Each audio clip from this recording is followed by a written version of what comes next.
Good morning, honorable members,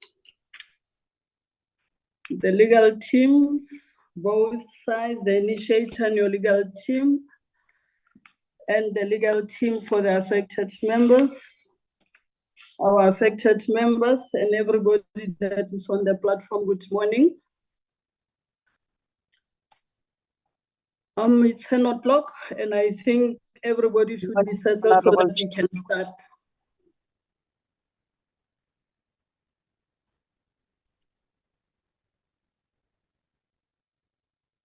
Is everybody on the platform, and can we start for today? Support staff, is everybody in the room? Hello, Chair. Yes, sir. I'm saying we don't have the full complement yet, or at least the quorum. Can we just wait for 3-5 minutes for members to join in? Yeah. We'll start at 7 minutes past. Let's give them 5 minutes.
Are we then having a quorum?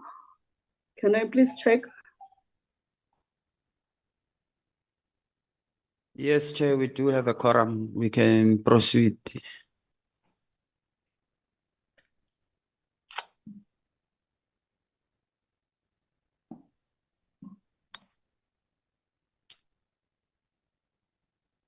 Good morning, honorable members, once more, the affected members, the legal teams from both sides, and everybody who's following this hearings.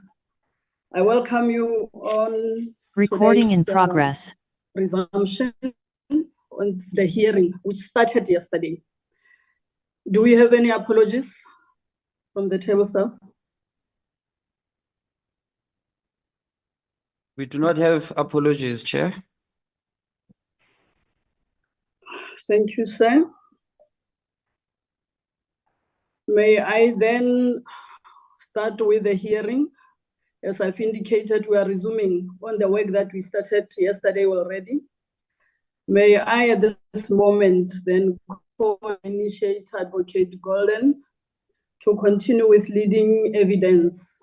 And I want also to remind Mr. Kaso that he's still under oath.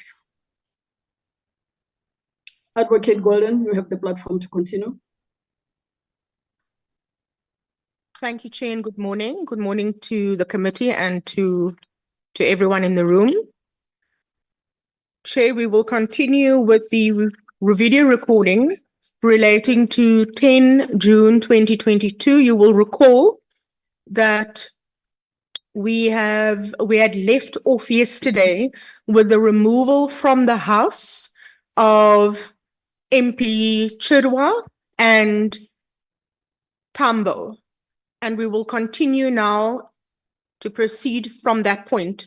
Before we go ahead, Chair, at the end of Mr. Kaso's evidence in chief, I will just, and before we proceed to cross-examination, I would like to then just deal very briefly, 2 minutes, with the affidavits which we have prepared and which I want to make sure is part of the record. Thank you, but for now we can proceed with the video recording. If we can start at the point where we left off yesterday. Thank you. Honorable Chief Whips of political parties.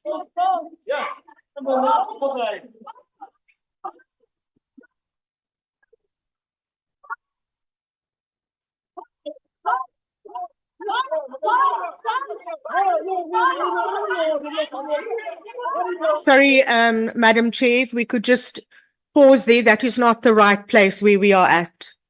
If we could just give the technicians an opportunity. Thank you.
Sorry, if we, Madam Chair, could I just ask the technician just to pause the recording?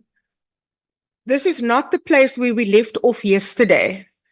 We stopped yesterday with the removal of Ms. Chirwa and Mr. Tambo. So if we can rewind the video recording to that point and take it from there.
Sorry, Madam Chair, maybe just to facilitate things a little bit, if the technicians could just replay the fifth removal.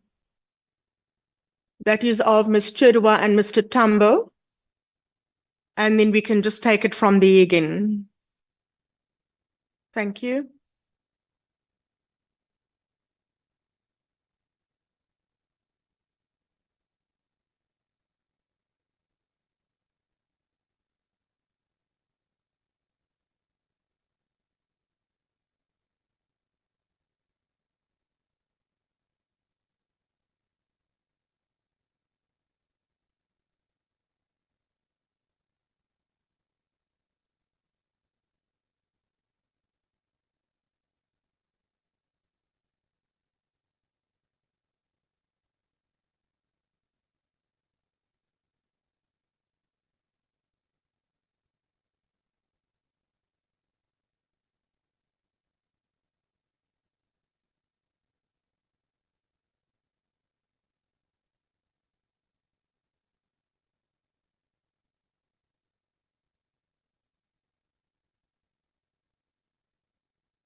Members from the house.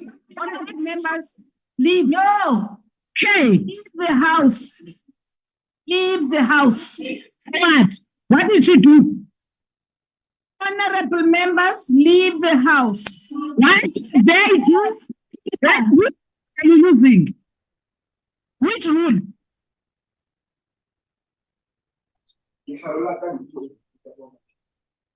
Will you now leave the house? It is Cyril who must leave the house. Will you please? It is the money launderer who must leave the house. Will you please take out Honorable Matulela, Honorable Mkondo, and Honorable Tafeni? No, we are too far. We're a little bit too far. Speaker, We must rewind a little bit. Go back, yes, please. Just a little bit, yes. Matulela and Honorable Tafeni.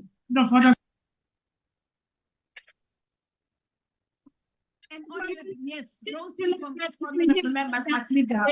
Shut out by you. And that is Speaker, what Rule 735 for obstructing the removal of members from the house. Honorable members, leave. No. Okay. Leave the house. Leave the house.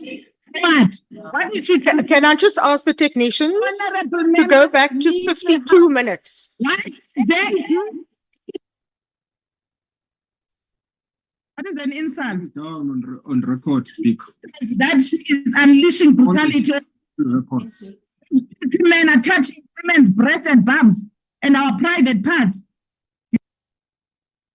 Thank you. That's the right place.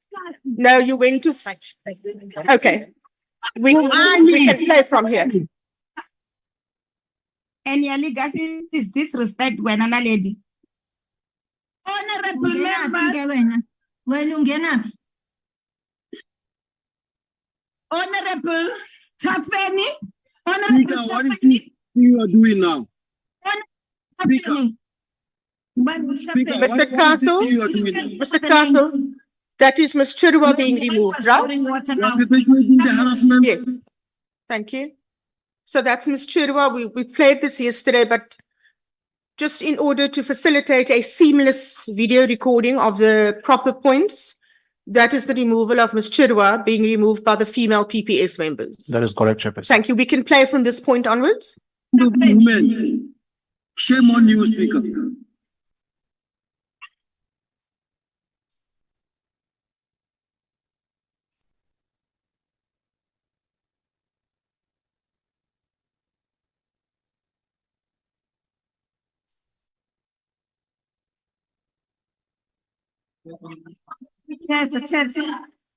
And then just Mr. Castle on the left with the red hard hat on, that is it.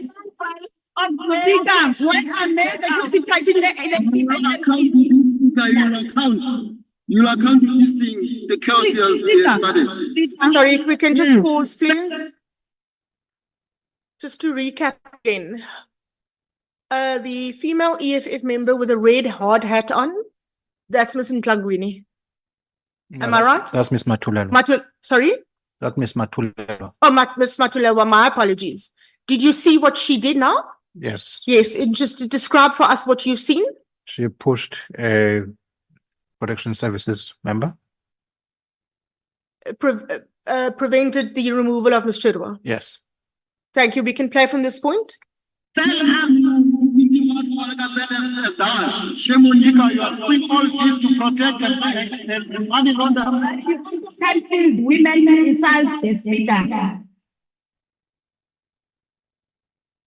Which insult? What is an insult? On record, speak.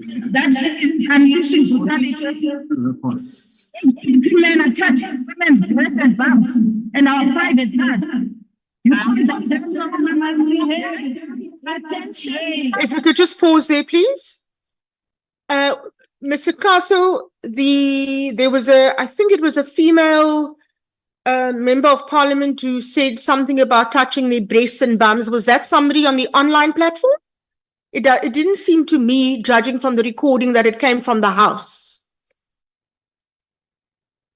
I'm not What certain has about that got to do with anything? Can we just rewind just for a minute, please?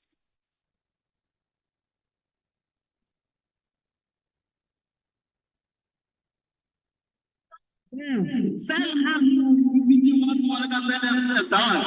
on you, you are doing all this to protect and money laundering.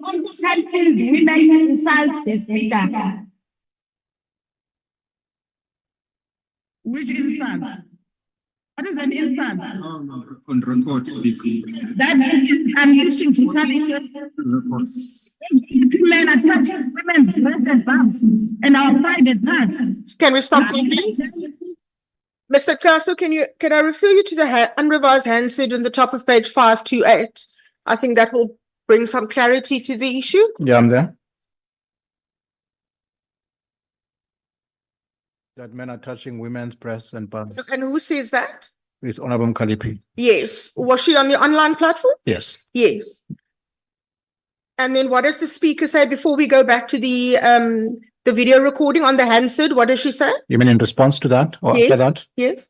Honorable members, as I read your name, Honorable Tafeni, Honorable Mkondo, and Honorable Matulelwa, those honorable members must leave the House. And further down, what does the speaker say? Because they ask her, what did they do? Rule 73(5), this is what Speaker says. For obstructing the removal of members from the House, honorable members leave the House. Thank you. We can continue with the video clip. Attention. Honorable members, come on, speak your name. Speak your name. Come here and are you Honorable Tafeni? If you can say Honorable and Honorable, yes, those people members are leader.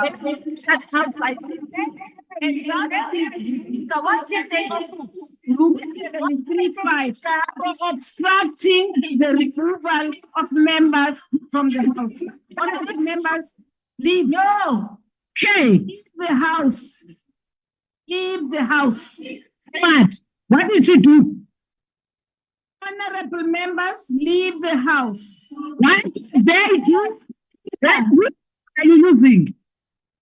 Which rule?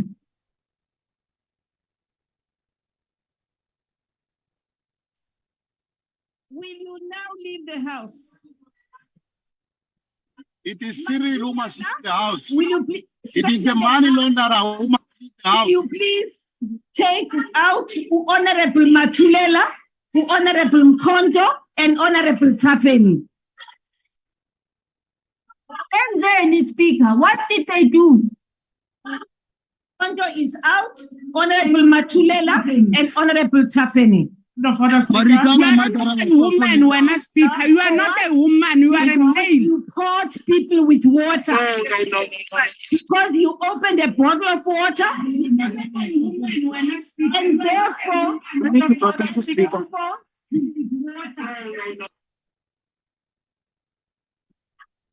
the murderer of Marina people must also leave.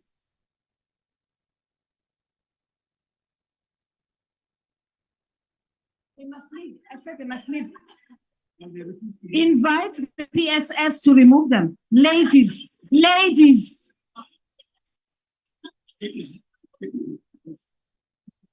Invite the women from the PSS to remove the women.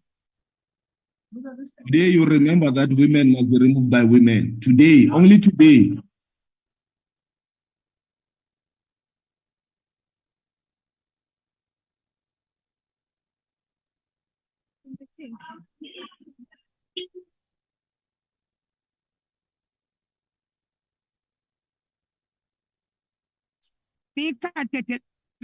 Honorable members, will you please lower your hands?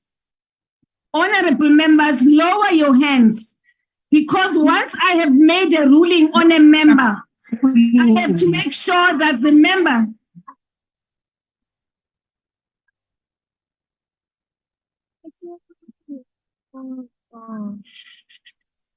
Ngeke sizehlisa izandla lalela into esishoyo thina ukuthi sithini. Ngeke sizehlisa izandla khuleka nje. If you can just pause there, please. Mr. Castle, if you could just explain to us or describe to us what you've seen on the video recording. I see the honorable member, Matulelwa. When PPS is giving effect to Speaker's directive to remove her, she is resisting the removal, forcefully resisting the removal, obstructing the members of the PPS from removing her. She also goes on to the aisle of the House, which is not permitted in terms of the rules. And of course, she resists up to the end. When I say the end, I mean up to the door, exit point, where she's supposed to be taken out. So she is that what they refer to as crossing the floor of the National Assembly, the House? The floor of the National Assembly, and there used to be a convention that dealt with that, but that was codified a while ago to indicate that it is in breach of the rules to do that. I will find a rule as we continue, but that is a breach of the rules, and in fact, it's one of Rule 64D. Yes, it's one of those type of conduct that, well, I've been in Parliament for a while now. I've not seen it before that. Yes. And tell me, while Ms. Matulelwa crossed the floor, and we can see that she was violently fighting with the female PPS members, was the mace still in the House at the time? No, the House wasn't sitting, and that is why it becomes a violation of the decorum of the House, an extreme violation of the decorum of the House, because the House is sitting, the mace is there. Anything could have happened to the mace while that was happening. And so the rule says no member is 64D, no member, a member during the sitting. Okay, let me just read it completely. Members must at all times accord the presiding officers of the NA, National Assembly, and members due respect and conduct themselves with dignity and in accordance with the decorum of the House, and are required, D says, not during proceedings to pass between the chair and the member who is speaking, nor between the chair and the table, nor to stand in any of the aisles or across aisles, nor to cross the floor of the House in front of the benches. That's what the rule says. So can we continue with that video clip, please?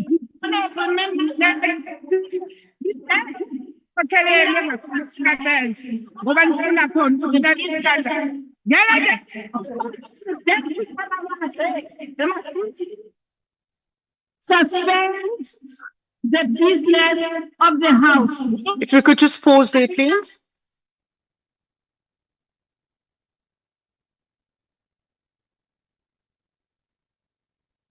We have now seen the removal of Ms. Matulelwa, Ms. Tafeni, and Mr. Mntu. We know that Ms. Tafeni has not been charged, and that is because she resigned as a member of the EFF. Am I correct? No, well, I don't know why she has not been charged because I was not part of the charging process. But I'll have to check the issue of Ms. Tafini is still a member. But I'll check that. But I don't know why she was not charged. Okay. That is the decision of the committee to charge or not to charge members. Okay. So, but you confirm that together with Ms. Matulelwa, Mkonto was also removed? Yes, Yes. Contempt was also involved. Yes. And I also just need to indicate as well that why the proceedings were suspended. Yes. Because it was not the time for the suspension of proceedings at that. Because there's usually, when there's a long debate, there's usually a time when proceedings are suspended. But proceedings were not, proceedings were suspended at that point because of what had just happened. And Well, is it fair to say that there was chaos in the House?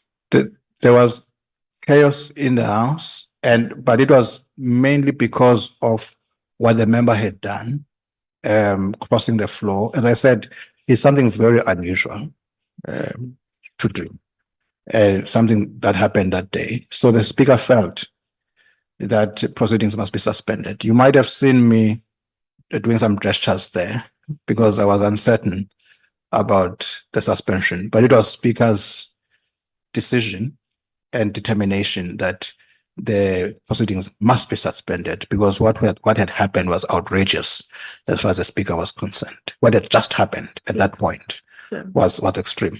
Thanks. Yes.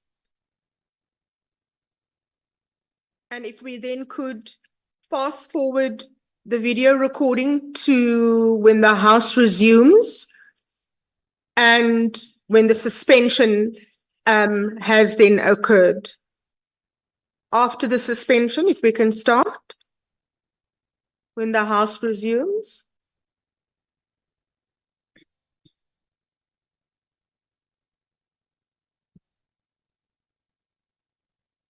You must just suspend for- Cyril. Suspend the money launderer. You must suspend all the EFF. Honorable members, really just time. You are not going anywhere. Sorry, if we could just stop there, please.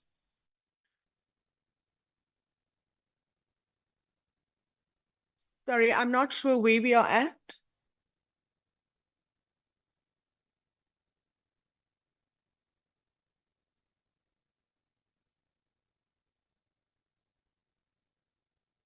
When the House resumes, this is for purposes of the technicians, the Speaker then addresses the House.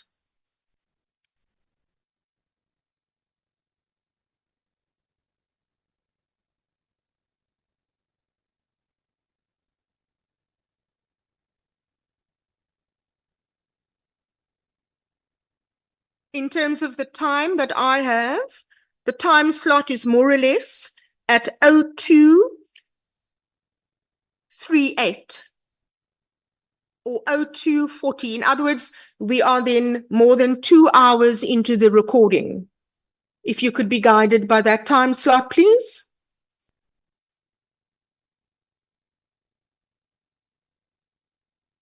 Yesterday, you made the ruling that. Speaker, you Speaker, my hand was up. I'm appealing that Allowing any members who are not voted for. Honorable members, the platform yesterday had to be shut down because there was disorder and people were causing disorder from the platform. So this is not the right spot, eh? Members, Because the right place. That's not the right spot. Where do you want to be? Is it? Yeah, no, it's not. Yeah. For purposes of the technician, we need to be at the, at the place after the suspension and when the House resumes. That is when the Speaker then addresses the House. That is where we need to be.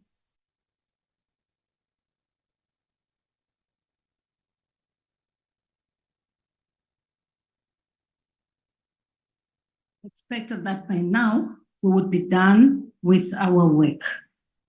However, in terms of the powers vested in me, I had to give rule number 77 because it allows me, in the event of a grave disorder at a meeting, that the presiding officer may. Sorry, Mr. Technician, if you could just rewind maybe just by 10 seconds or so. Let's see where we are at.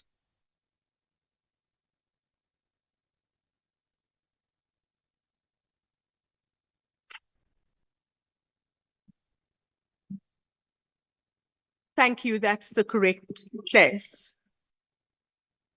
May be seated.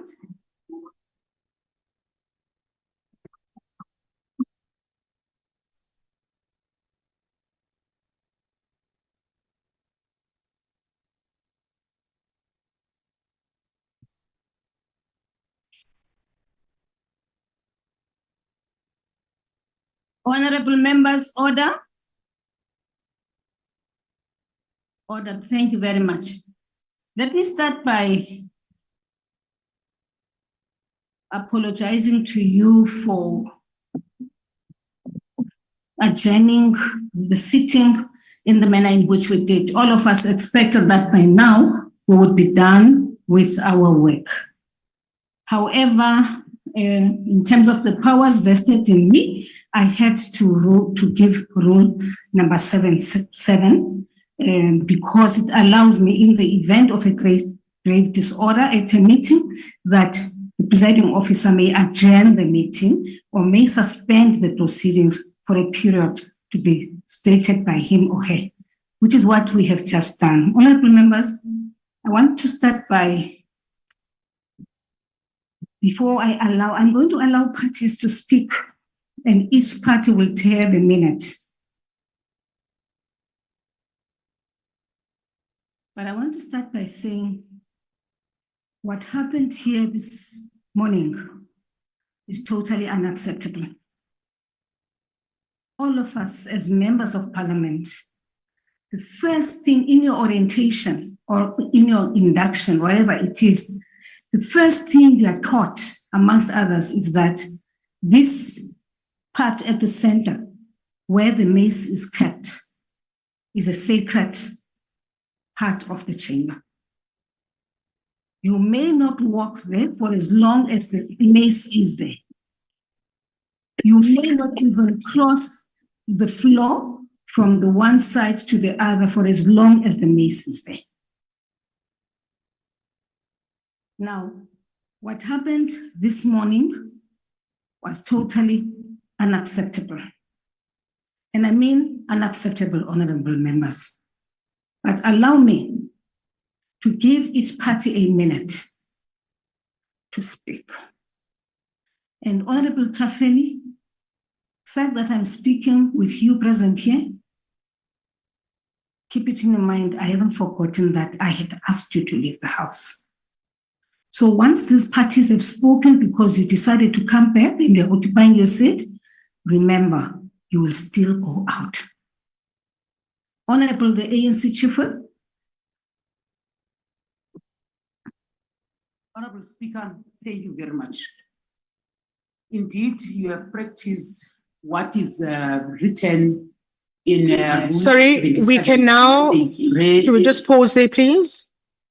The speaker, as we can see from the video recording, has given all the political parties an opportunity to address the House, but we can fast forward to where Mr. Brett Heron of the Good Party, where he speaks. And just for a guide, the time slot is. Okay.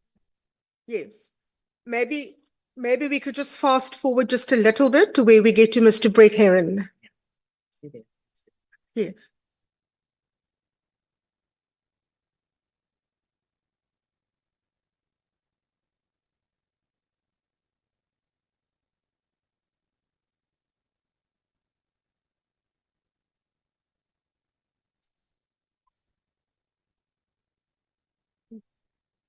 that we should behave accordingly. That is a huge responsibility. Now, we may differ from each other in terms of That is not Mr. Brett Aaron. points of view. Can fast forward a little bit more, thank you. Sorry, we can pause there. If we can just go back just a little bit, 5 seconds, please. There we go. Very much honorable from member from Thank the AIC. Honorable member from Good. Thank you, Speaker. Speaker, what we saw yesterday and today is deeply disturbing to see the People's House degraded in the way we have seen it. Speaker, the rules that provide for the removal of a member from this House is not intended to provide an opportunity to provoke a forced eviction. The member that's asked to leave this House in terms of the rules should leave so without being forced to do so. And we should not see the disgusting violence that we saw this morning. I'm sorry to hear that there are members that are in hospital, but from where I was sitting, I saw members of this House assaulting parliamentary staff, and that's not acceptable. Speaker, we are here to conduct the business of the people of South Africa. Speaker, we do not represent our personal grievances. We are here to serve the people of South Africa. There is no point of order for now. He's lying. No, that happened. remove, withdraw that. You are saying he's lying. Not at all. He's lying. He's lying. Why single us and saying we assaulted the son? We did not. They assaulted Honorable Yako. We did not. If we could pause there, please. Thank you. Honorable Yako. Mr. Castle, who is that? That's Honorable Yako. Ms. Yako. Yes. Yes. And at the risk of stating the obvious, she was not recognized. No, she wasn't. She interrupted Mr. Heron. That's right. Thank you. We can continue. Yako, will you please withdraw what you have just said? Not withdraw, Speaker. Okay, then if you're not withdrawing, please you may. If we can just stop there, please. Walk out. We can just pause there. Mr. Castle, with reference to page 547 of the unrevised Hansard, what did the Speaker ask? What did Ms. Yaku say? And what did the Speaker ask her to do? To withdraw what? Ms. Yako said the member is lying. And then the Speaker asked And the her to Speaker withdraw asked that. the member to withdraw that. And the member said, I am not going to withdraw. Thank you. Thank you. We can continue. Please leave the chamber. Speaker, how is it that always the only option is to kick people out of the Honorable, wait. I am using the rules of the House. Honorable Yako, please leave the House. the members? House. He is misleading the House. He's lying. He is misleading the House. We can take it. Honorable, will you please withdraw? That is not what happened. You are refusing to withdraw. I will not withdraw. But he's misleading the House. Yako, I'm coming back to you. I will allow, would you finish? May I conclude, Speaker? Please conclude. Thank you, Speaker. Speaker, we're not here to represent our personal grievances. Why are you concluding? South Africa, all the crises are urgent. Speaker, they rely on us, the people of South Africa rely on us to provide leadership and solutions, not chaos and disrespect. Thank you. Thank you very much. The honorable member from the NFP. Honorable. NFP, please. Thank you, Honorable Speaker. Honorable Speaker, in this House, we have different processes that we follow. One of the things we're dealing with now is the budget process. And the purpose of the budget process is to ensure that we have allocation of resources so that we can deliver services to people. Now, 63 million people in this country, Honorable Speaker, are watching the decorum and dignity of this House go to an all-time low. They have entrusted us as the highest decision-making body in this House to act in best interest, with respect, with dignity, with the highest levels of morality. Now, what we are doing here, Honorable Speaker, is everything else but acting in the interest of the people. The National Freedom Party is very clear about us that the process must continue. If we are unhappy about anything, we have other opportunities, we have other processes that we can follow. But this particular session must take place. It must finish.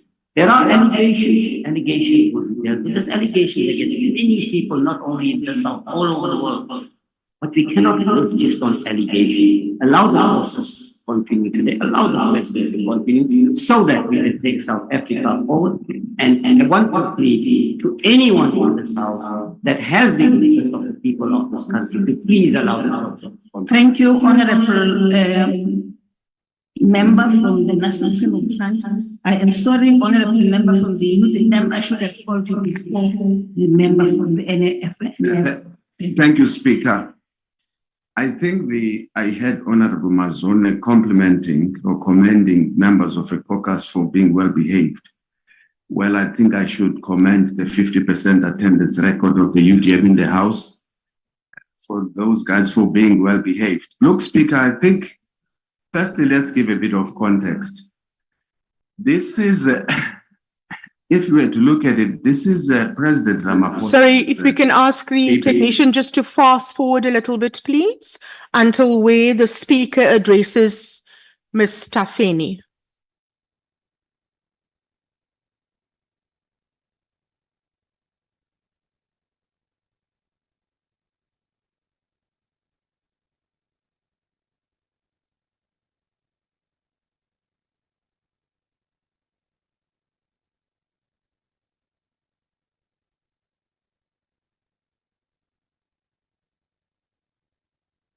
Move back a little bit, please. Rewind. Just a little bit more. Yes, if we could just pause there and see where we are at. The presiding officer, in terms of Rule 17 or 71, the presiding officer must instruct the sergeant in arms. If you can remove a little bit, please. If you can rewind, sorry. A little bit more. Little bit more.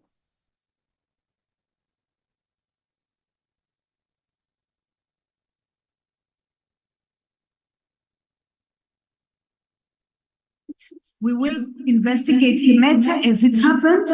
Honorable members, we are 400 members here. We are representing 14 political parties.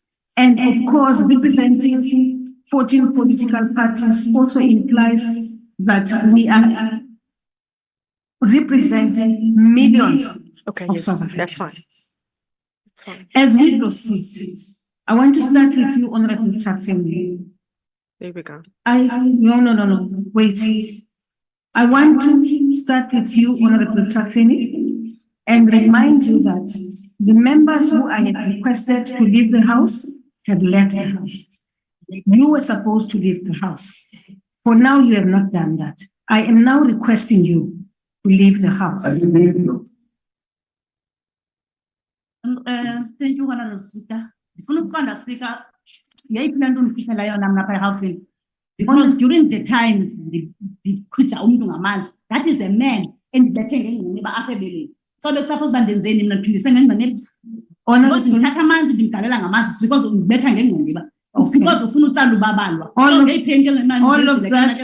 all of that, Honorable Tafeni, will be investigated. But what you did, I am leaving. Honorable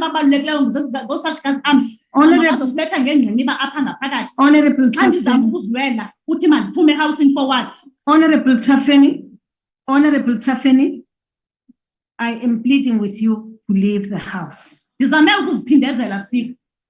Honorable Tafeni, I am requesting you to leave the House. For what?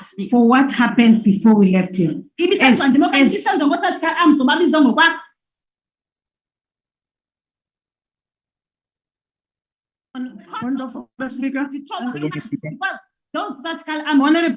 Honorable members, allow me. Honorable Speaker, we are asking you to protect women. What is this thing that you are doing that you allow men? Honorable members, women's breasts the way they do, and women are defending themselves? You are punishing women for defending themselves. To degenerate. Members, if I may read section 73 of the Honorable Constitution. We must and not allow. one of the rules, and allow me to start with one, which says, if a member refuses to leave the chamber when ordered to do so by the presiding officer in terms of Rule 70 or 71, the presiding officer must instruct the sergeant in arms to remove the member from the chamber and the precincts of parliament. Number two, she's telling you why she is not leaving. Unable in person to effect the removal of the member, the presiding officer may call upon the Parliamentary Protection Services to assist in removing the member from the chamber and in the precincts of parliament. Protect woman. Protect her. If a member receives attempts to be removed from the chamber in terms of Rule 1 or 2, the sergeant in arms and the Parliamentary Protection Services may use such force as may be reasonably necessary to overcome any resistance. And this is no directive for them in the process to touch your private parts as you have indicated. And the last one member may in any manner whatsoever physically intervene in, prevent, obstruct, or hinder the removal of a member from the chamber in terms of these rules. I've read those rules and I really want to make a plea to you that you observe the rules which we have adopted in Parliament here. The point of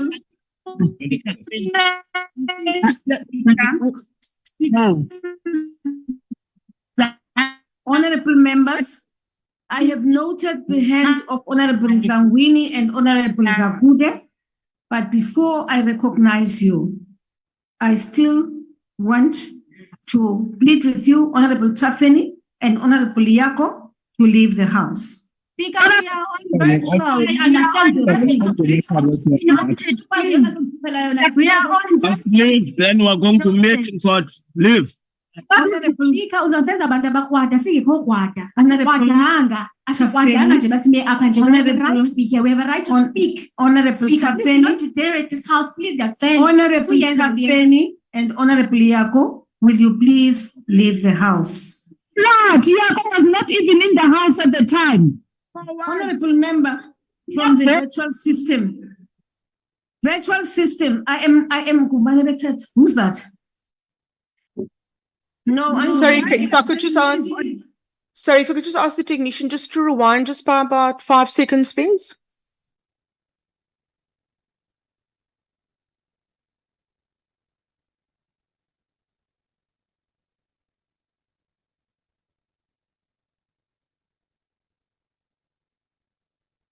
the House.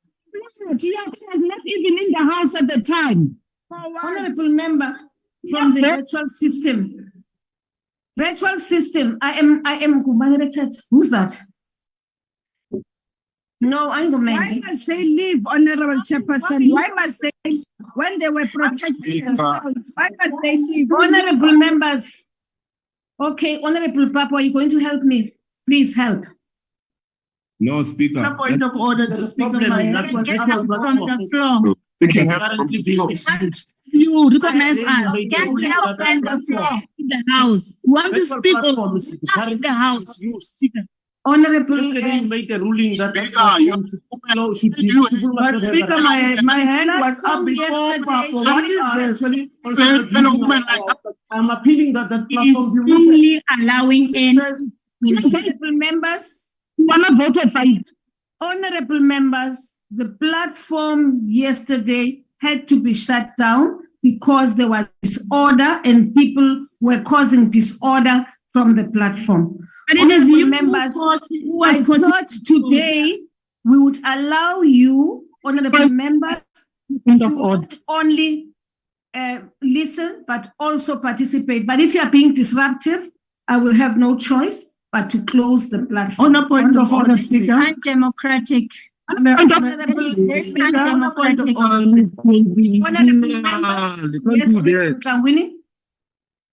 Speaker, I don't know why you are treating our members like this on the virtual platform. They are part of the House. They can raise points of orders anytime they see fit they want to raise points of orders. All the members that are interjecting at times, you don't look at the ANC members that are interjecting. You are quick to see EFF members and want to kick us out of the House. You didn't even give Honorable Yaku, who was still going to talk to you. You said to her, no, take down your hand, I'm going to attend to you. Why are you not allowing her to speak? Now you want to also chase her out. Don't handle us like that. Don't stop handling us. If we can pause there, please. If we can pause, please. Table staff. I direct you. Mr. Technician, can we pause, please?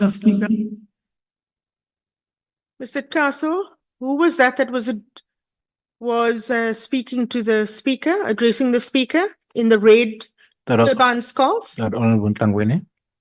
Tlangweni, yes.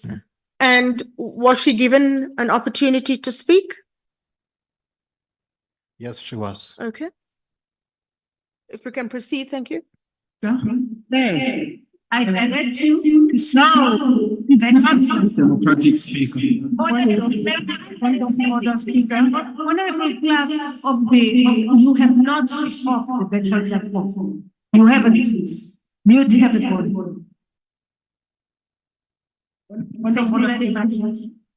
Honorable member, Honorable Taffin, starting with you. I requested to leave the House. You know why. And I didn't want to get into that debate. I don't know. The same.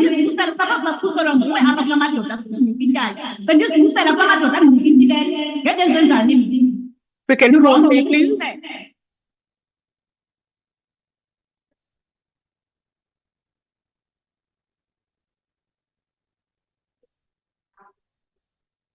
That's correct.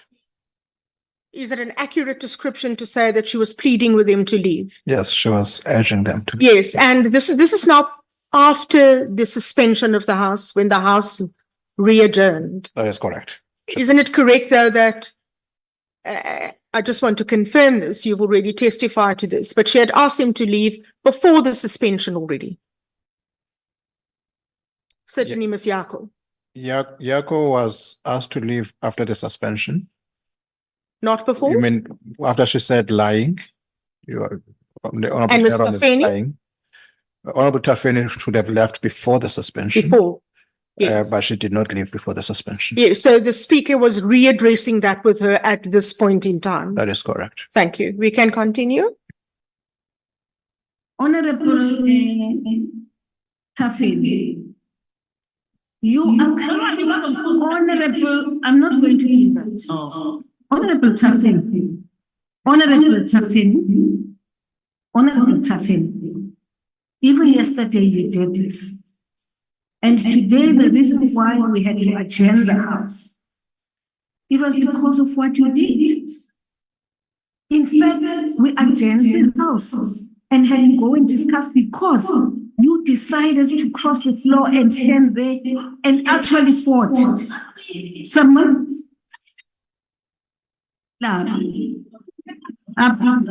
Apologies. I've mixed your names. But what you did was throwing water. You interfered as we were. Honorable. We can fast forward a little bit, please. We can fast forward a little bit, but just slowly.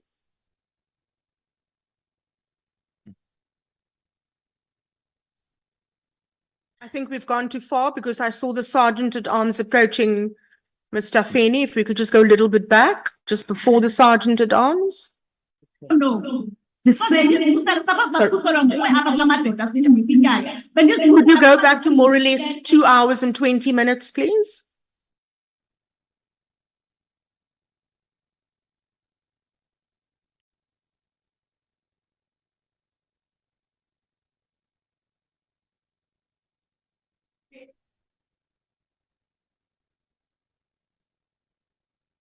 2 hours and about 20. Good.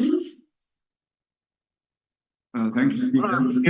Honorable Speaker, the ayes is there. Sorry? Oh, okay, sorry. Honorable, yesterday, Honorable Chapter. we took almost 8 hours debating the budget votes. Honorable Speaker. Yes, we are listening to you. You are audible.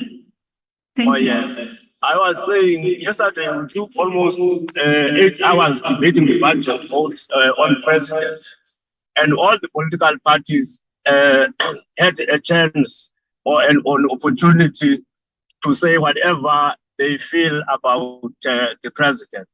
And almost all political parties demanded answers from the president about the allegations that are put against him. We are therefore expecting the president to respond today and listen what he's gonna say about the allegations. We therefore cannot disallow the president not to respond to our demands. That is to our questions that we posed yesterday. As the AIC, we feel the president must be given an opportunity and respond as the decision taken by the chief, the whippering. Thanks very much. Thank you very much, Honorable Member from the AIC. Honorable Member from Good. Thank you, Speaker. Speaker, what we saw yesterday and today is deeply disturbing. Sorry, can I just speak to the technician, please? You've rewound it too far. We've dealt with this, Mr. Brett Heron's speech.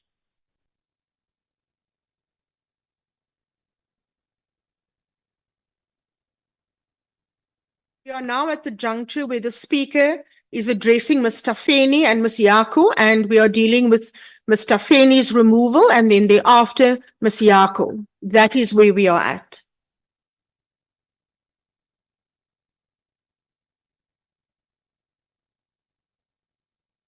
Please,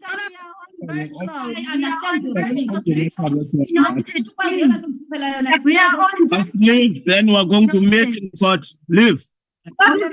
Uzasenza abantu abakwada singekho kwada asikwadanga asikwadanga nje bathi me apha nje we have a right to speak here, we have a right to speak. Honorable Tafeni, there at this house, please. Honorable Tafeni and Honorable Yako, will you please leave the house? Lord, Yako was not even in the house at the time.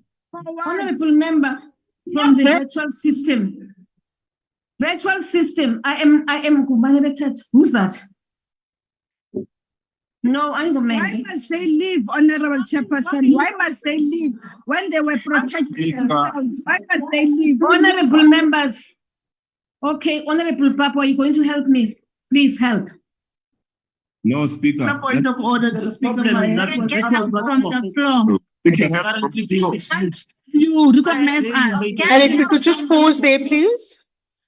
Mr. Kaso, the Speaker has again asked Ms. Yako and Ms. Tafeni to leave.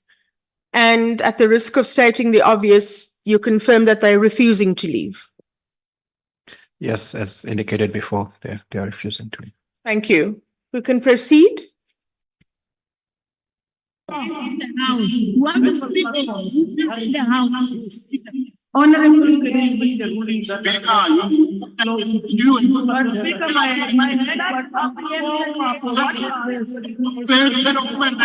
I'm appealing that allowing members.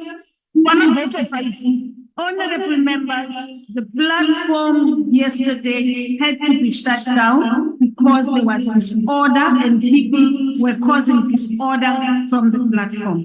Honorable members, as proposed today, we would allow you, honorable members, only listen but also participate. But if you are being disrupted, I will have no choice but to close the platform. On a point of order, democratic.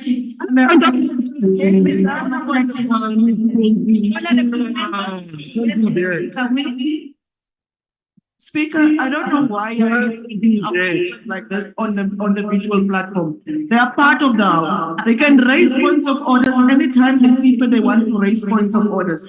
all the members that are interjecting at times, you don't look at the ANC members that are interjecting. You are quick to see EFF members and one us out of the house. You didn't even, if Honorable Young was still going to talk to you. You said to her, "Now take down your head. I'm going to attend to you." Why are you not allowing her to speak? Now you want to also change her out. Don't answer us like that. Don't stop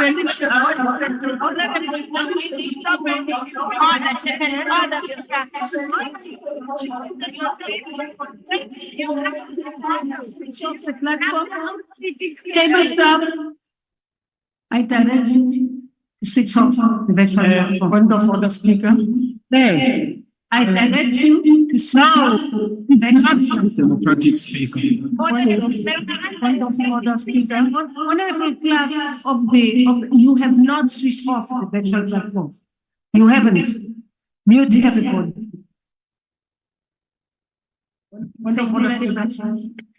Honorable member, Honorable Taffin, starting with you, I requested you to leave the house.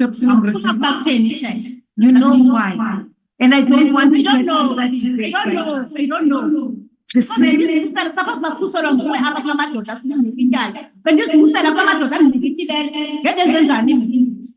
You're wrong.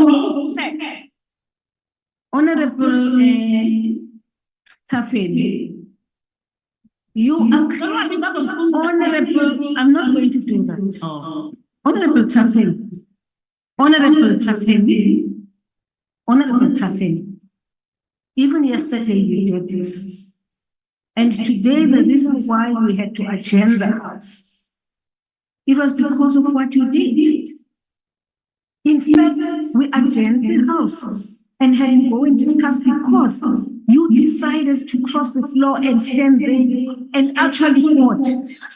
Someone apologies, I've mixed your names. But what you did was throwing water, you interfered as we were.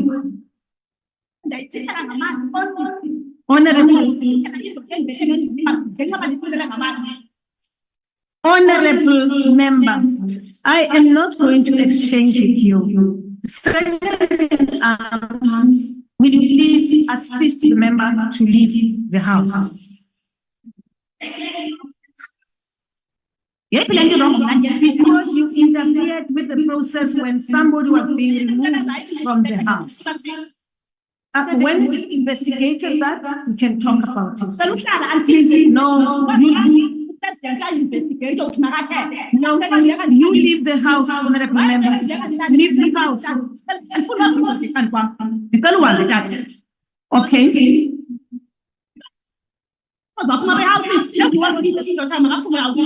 Honorable, how do you allow it? Point of order, Speaker. I have for the past 2 hours, if not 3 hours, been respectfully raising point of order, and you. I am waiting for the point of order, Speaker. The Parliamentary Protection Services must assist and we have a member of your security services who is abusing Speaker, are you going to recognize me? Or you just want me to go on and speak? Her name is Beauty. Because she's doing it deliberately. She's not doing her job anymore. She's being personal. So she cannot come in here. Yeah. Who's that? Sorry, if we could just pause there. We still see that Ms. Tafeni, well, she will be removed now. But in relation to Ms. Yako, Mr. Castle, we see there that she is constantly from the video talking, interrupting the speaker. Was she given an opportunity to speak? Did the speaker recognize her? No. Can we go ahead then? Thank you. No. A security person is impossible. Madam Speaker, June was arrested. Madam Speaker, Madam Speaker, I think you have just acknowledged that you chose the wrong person. If I could say something to you, honorable members, please, and you all know this. Fact that I ignore your hands, it is not that you are being ignored. We have to finish with one person. Honorable members.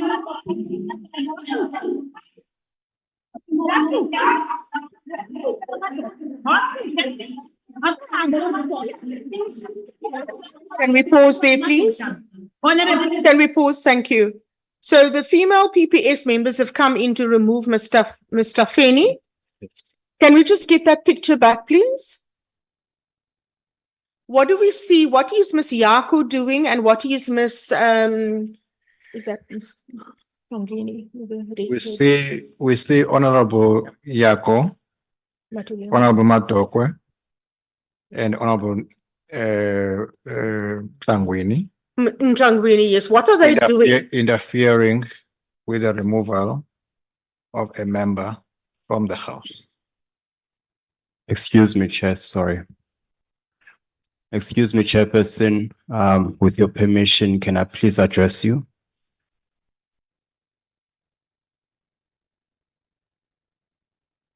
Yes, Advocate Kasiboto. Thank you so much, Chairperson.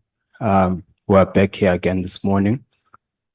A factual claim is put to Mr. Glasso, which suggests an answer that it's female PPS members who are inside the house trying to remove my client. And he accepts that as a correct version. But what you see on that shot is both male and female PPS members. And Mr. Glasso does not correct that. And what you also hear from my client is, "Balela la madoda asuke up," because just for the benefit of non-POSA speakers, that is translated to tell these male PPS members to leave the house. Because what came before that is the speaker saying only female PPS members may remove female members of parliament. But what you see in that shot, which is complained about, are male PPS members. So that is an accurate version, at least not a true reflection of what you see in the shot. And Speaker, this is, or rather Chairperson, this is an important point, because the defense, at least as far as Ms. Chiro is concerned, is that she's concerned about the harassment of women by male PPS members, and the Speaker had ruled that they not be in the house. So can that version be put accurately? And I ask yet again, Chairperson, that you make a ruling about leading questions, because that is how we get to these inaccuracies or incomplete pictures. Thank you, Chair. I ask for your ruling in that respect. Thank you, Advocate Kasiboto. Advocate Golden, you have anything to say? Yes, thank you, Chair. Chair, that wasn't a leading question.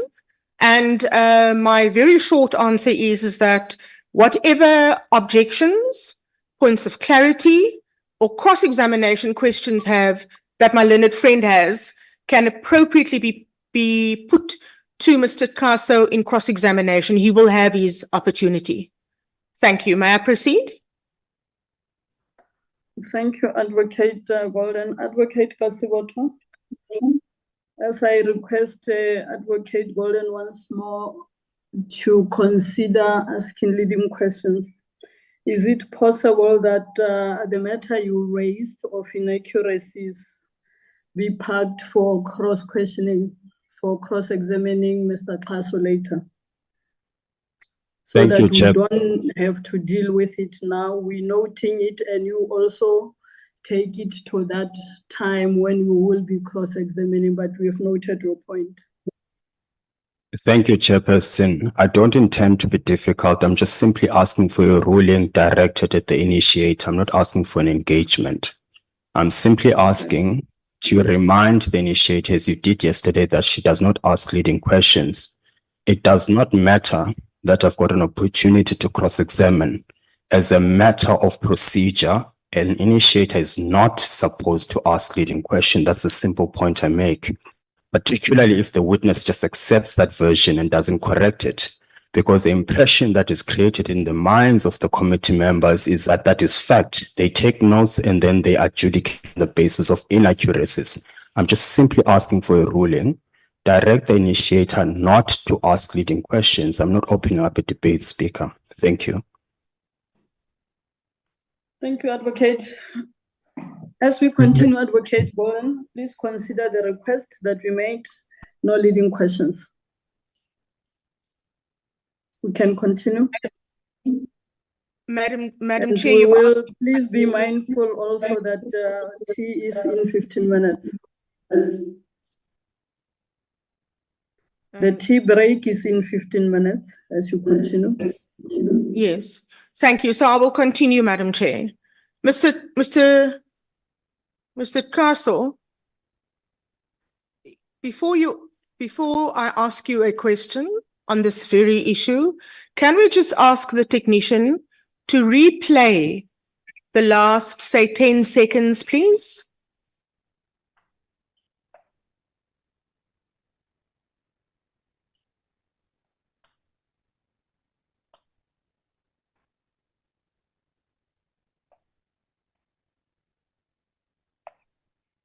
Say something to you, honorable members. Please. And you all know this. Fact that I ignore your hands. It is not that you are being ignored. We have to finish with one person. Honorable members. Can we pause there, please? Mr. Castle, can we please leave the video recording picture on the screen? Thank you. Mr. Castle, what do you observe there? The PPS has now been called in to remove Ms. Tafeni.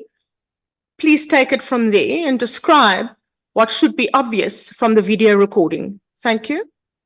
The PPS has been called in to remove Honorable Tafeni.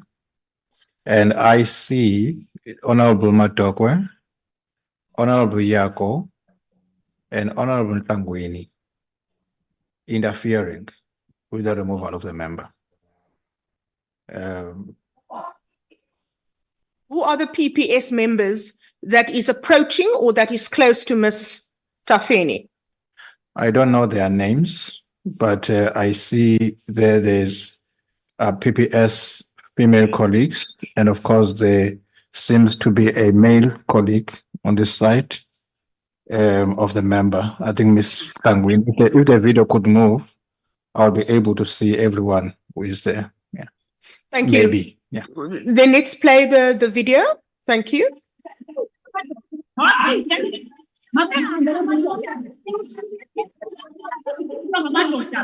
Honorable members.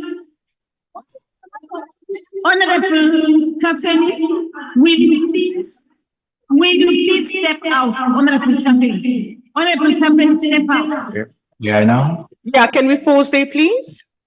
So What happens to the two male members on the side? I see the two male colleagues moving back, and three colleagues remaining, female colleagues remaining closer to Ms. Tafeni. Thank you. We can continue. Which one?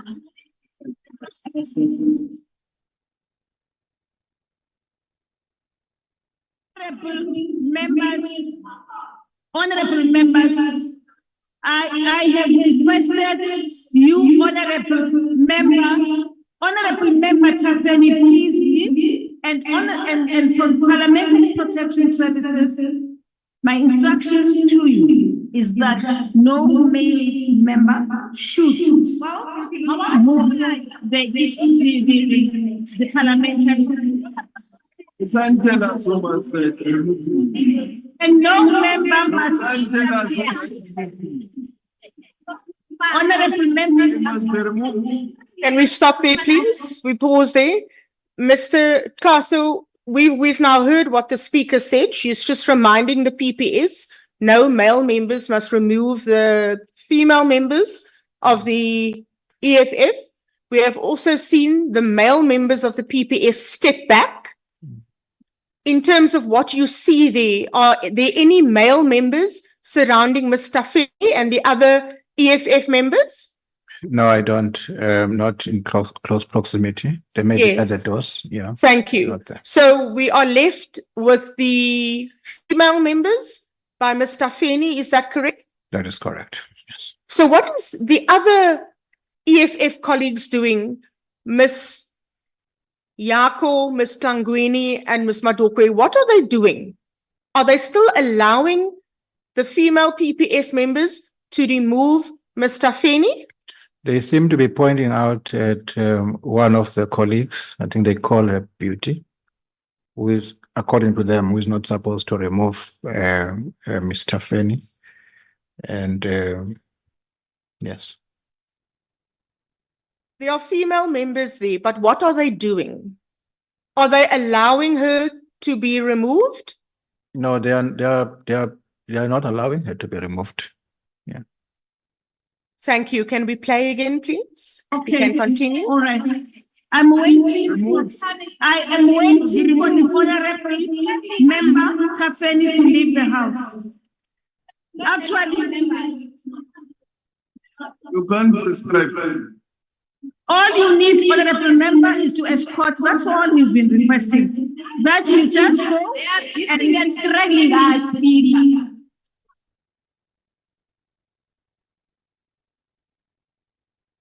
So if we could just pause there. So we see that Ms. Tafeni, that she ultimately left. Yes, thank you. We can continue with the video. I think pretty much. Thank you, Honorable Tafeni is gone.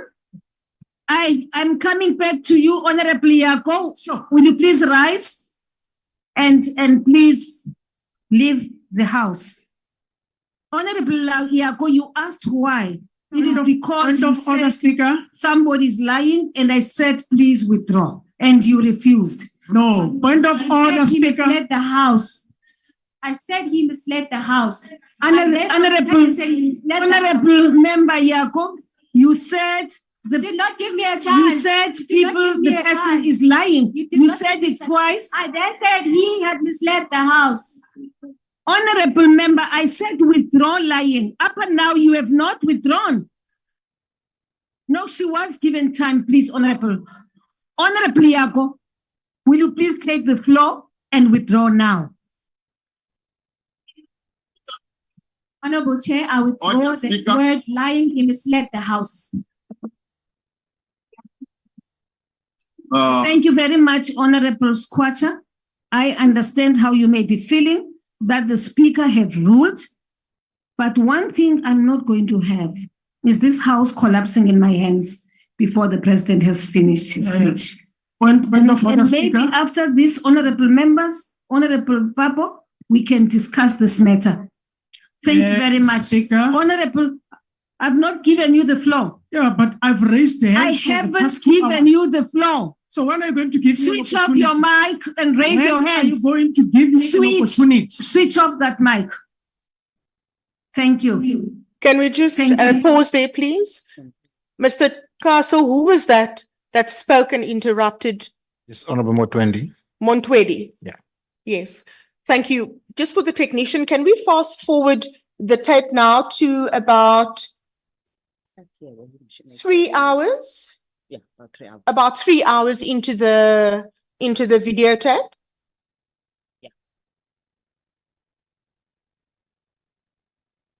Non-recognition of members to speak, you need to be consistent around it because the rules empowers you not to allow persistently the same members who's going to speak on a matter.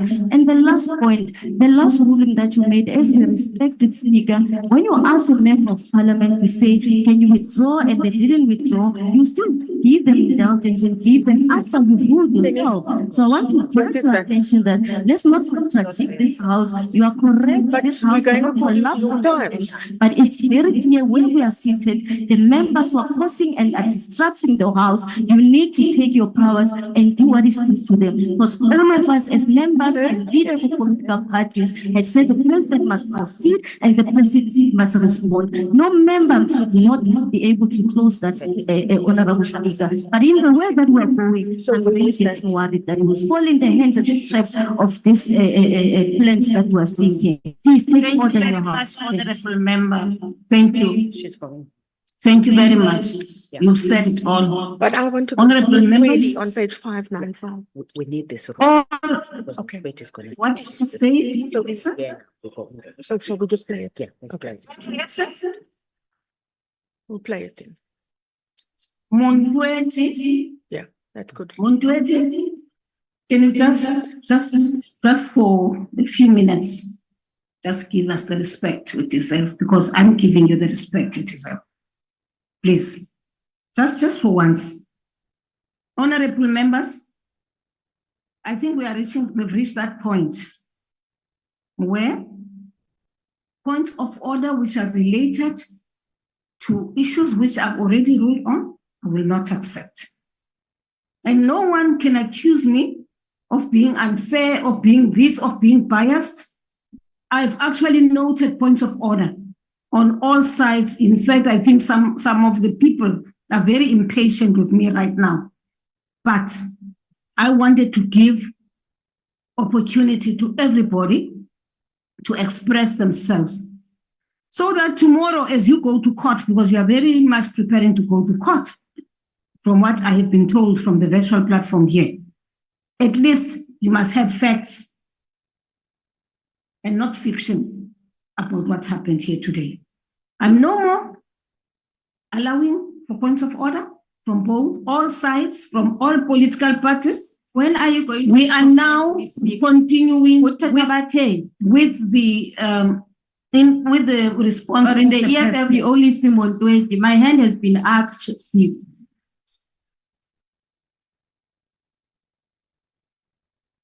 Speaker, can you please? Sorry, if we not can such- pause there, please. Mr. Castle, can you just confirm the ruling that the speaker made? The speaker said two things that she would not take points of order on matters she had already ruled on. And also towards the end, she then says, I'm no more allowing points of order from all sides, from all parties. Thank you. We can continue. Silence the voice of women in this parliament. My hand has been up. Can you please? Mr. President, the President. But on a point of order, Speaker, the Honorable point of order, Speaker. No, Speaker. Point of order, Speaker. The same thing that we are telling you about, Speaker, you are doing it again. Point of order, Speaker. Speaker. Gender-based violence, and you are silencing women in this parliament. Point of order, Speaker. Point of order, Speaker. The Honorable Piwaba's hand was Point of order, For Speaker. the longest time. Point of order, Speaker. Point of order happens to be Rule 92 of the rules of this House. I want to know if Honorable Montweti. Yes, Speaker. Speaker, Will you please must be switch off your mic? Honorable Montweti, I have now ruled on this matter that I will not take any more points of order, and that if a person has a challenge, a problem with my ruling, you may want to challenge it later. No. For now, Speaker, Honorable Montweti, please. please switch off your mic. Yeah, but you must recognize me. Honorable member, House right now. switch off your mic.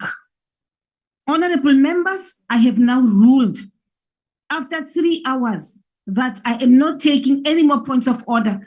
And I hate to say this, the points of order which are being raised are similar points of order, and clearly there are points of order which are meant to collapse the business of the day.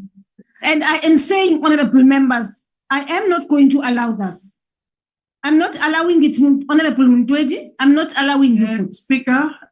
Speaker, you cannot preempt what you want to say in Honorable the House. Montweti, My I hand am not is allowing up for you. the longest I time. want to know if you are running this House I am not in terms allowing of you. the rules of order, or you are running this House in terms of what you think must happen. Honorable Point of Secretary, order is Rule 92 in terms of the rules. Can we of pause there, order. please?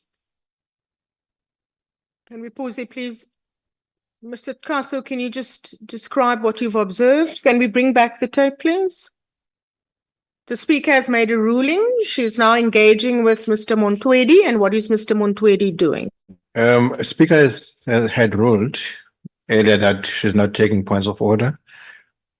And the honorable member tried to intervene And the speaker repeated, and there was also Honorable Tlangweni at some point who said, no speaker. And then speaker says to Honorable Motwendi, he must switch off his mic. But of course, the member has not complied with that.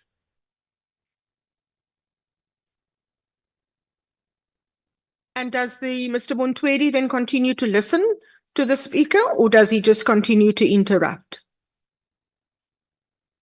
Honorable member continues to speak. Later on, he says, I want to know if you are running this house in terms of the rules of order, you're running this house in terms of what you think must happen. So that's the honorable member speaking. Yes, and then also I just refer the committee to page 595 and on of the unrevised Hansard. You do have that in your bundle. We can continue with the video clip. Thank you. And are you saying you are disregarding a rule of the House? Is that what you are saying? Is that what you are saying? I just want clarity from you on that one issue, Speaker, to say, are you saying you are suspending Rule 92? What you are leaving for Rule number 2? Is the Speaker saying? Is your sub Rule 7 and 8 and 9, which is what I read here when we started, that no other member may raise another point of order before the presiding officer has ruled on the first point of the order. That was number 1, sub-rule 7. No member may raise a point of order again or a similar point of order if the presiding officer has ruled on the matter.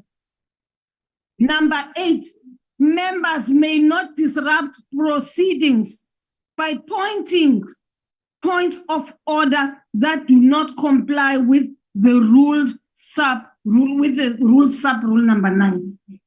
I hear you loud and clear. I want to engage you on that one. You're not going to engage me. I want to engage on the point of order, Speaker. On this House, Speaker. On the point of order, Speaker.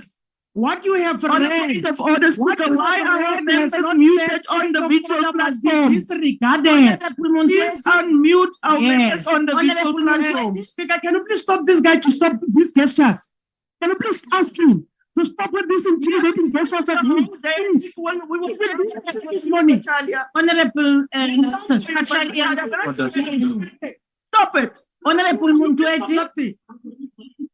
Okay. Speaker, can you unmute our members on the virtual platform? Will you please leave the room? Honorable Speaker, can you unmute our members on the virtual platform? Will you please leave the chamber? Can you just stop there, please? Thank you. Mr. Castle, what is happening now? After Speaker has demonstrated extreme patience, he then directs Honorable Motwendi to leave the House. She directs Honorable Motwendi to leave the House. We can continue. On a point of order. Honorable Montwedi, will you please leave? Honorable Speaker, on a point of order. Speaker, for what? What have I done? For what? Speaker speaking. President want to speak on the virtual platform. Point of order, Speaker. Not going to create a comfort for the president. You don't want us. There are rules that must be respected. Honorable Malema. Honorable Speaker, I'm rising on a different point because you keep on muting us here on a virtual platform. And I personally, as a member of this parliament, who enjoys the privileges of being member of this parliament, I've not done anything to be muted, to deserve to be muted on this platform. I think this approach is wrong. And for members of parliament who are sitting there to allow this, is actually undemocratic. You've got 291 members of parliament on virtual platform who just get muted for no apparent reason. And the leadership in that parliament doesn't rise to say, not everybody should be treated the same. It doesn't matter how impatient we want to become. Each member will have to be treated as an individual. And if there is a transgression, let the transgression be communicated to that individual member before they are. Sorry for the technician, we can just fast forward, but very slowly to where Ms. Ntlangweni then speaks.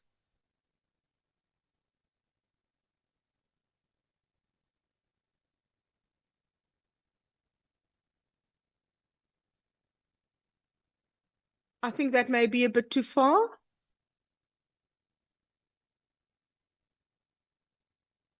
Speaker, may I make a suggestion at this stage? Chairperson, my apologies. Would it be appropriate for us to break for the tea break now? And then when we adjourn, we would hopefully have the correct spot on the video recording. All right, please guide your technicians as to the right spot because it's taking forever for them to go back and forward. Honorable members, we're taking tea now until 11:45, 15 minutes.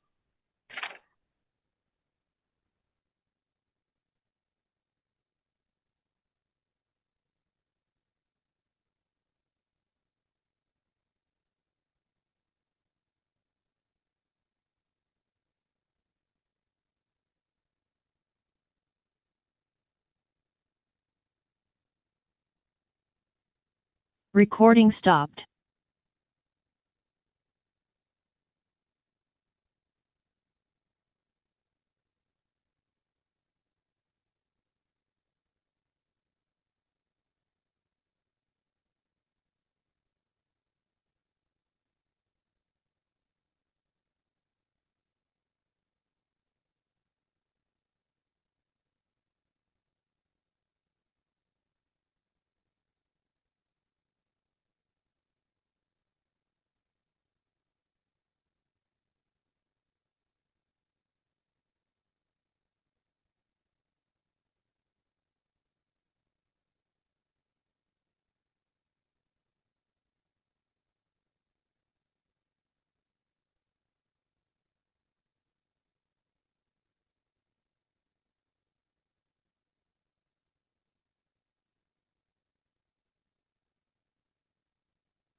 Recording in progress.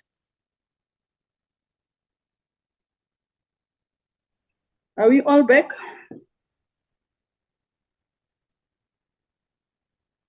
Thank you, Chair. Yes.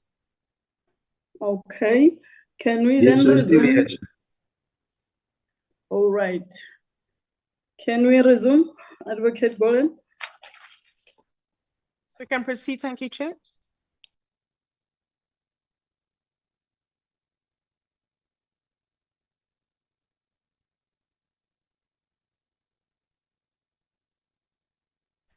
You have the platform. Let's proceed. Yes, thank you.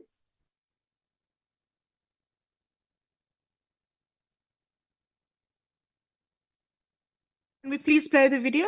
Continue. Yes. Thank you, Speaker. Can you please give it to the Deputy President? I don't want to See, this is my problem. I am giving you an opportunity. But Speaker, the Deputy President hand was up the whole time. No, Honorable Sangwini. They have been, no, but their hands have been up, and this is what I'm telling you the whole morning. Thank you very much. That is what I'm telling you the whole morning. That is what I'm telling you the whole morning. The stop. Hands is on the virtual.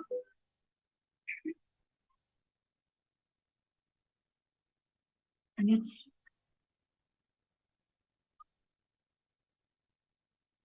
Honorable Ntangwini, Honorable Ntangwini, Honorable Ntangwini, you are honestly disrespecting me now. Honorable Ntangwini, Speaker. you are really out of order. You are really out of order. Okay, Honorable Ntangwini, Honorable Ntangwini, Honorable Ntangwini, I have ruled.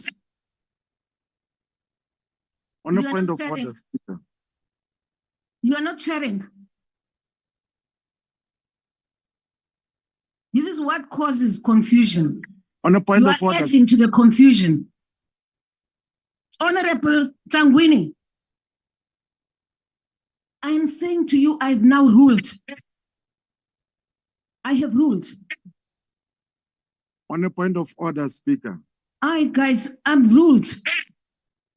I am not taking any more points of order. On a point of order, I am Speaker. not taking any more points of order. On a point of order, Speaker. Honorable members, the whole morning we have been dealing with points of order. And I allowed On a it point of order, Speaker. because I don't want people to accuse us of being impartial. No, no. On a I've point of now order, ruled. No more points of order. Will you please mute the virtual platform and we proceed? On a point of There order, is Speaker. no debate. No, Speaker, there's no law like that. On a point of order, Speaker. Honorable members, I On a will point now of order, Speaker. allow the president to proceed. of But on order, a point Speaker. of order, Speaker. We spoke about And on a point of order, Speaker. But on a point of order, Speaker, you can't be doing that. The Deputy President's hand have been up the whole time. You are saying you are taking two hands, and you have noted the hand of the EFF. We are rightfully giving it to our senior, the Deputy President, whose hand have been up the whole Honorable morning. Ntangwini, Why will you please leave the house? They are members of the House. They must Honorable be speaking. Ntangwini, If we can pause there, thank you. They are members. If we can pause, thank you. Mr. Kaso, what is happening now? We're at a point where Speaker has made a determination that Honorable Ntangwini was, of course, disrespecting her authority and that she must now leave the chamber. Thank you. We can continue. Of the House. please leave They the must house. speak. It's not going to happen. Please leave the house. Honorable Ntangwini, please leave the house. Point of order, Speaker. And Mutwedi, I had said leave the house. Honorable members, please leave the house. Can we pause there, please? Mr. Kasi, with reference to page 605 of the unrevised Hansard, what was the response of Ms. Ntlangweni? What did she tell the speaker when the speaker ordered her to leave the house? It says, no, they must speak. They are members of the house. And speaker says, please leave the house. She says, it's not going to happen. That we are here, we might just complete this point at the bottom of the Hansard on page 605. Mr. Monti also interrupts. And what does he say? If you can just read into the record.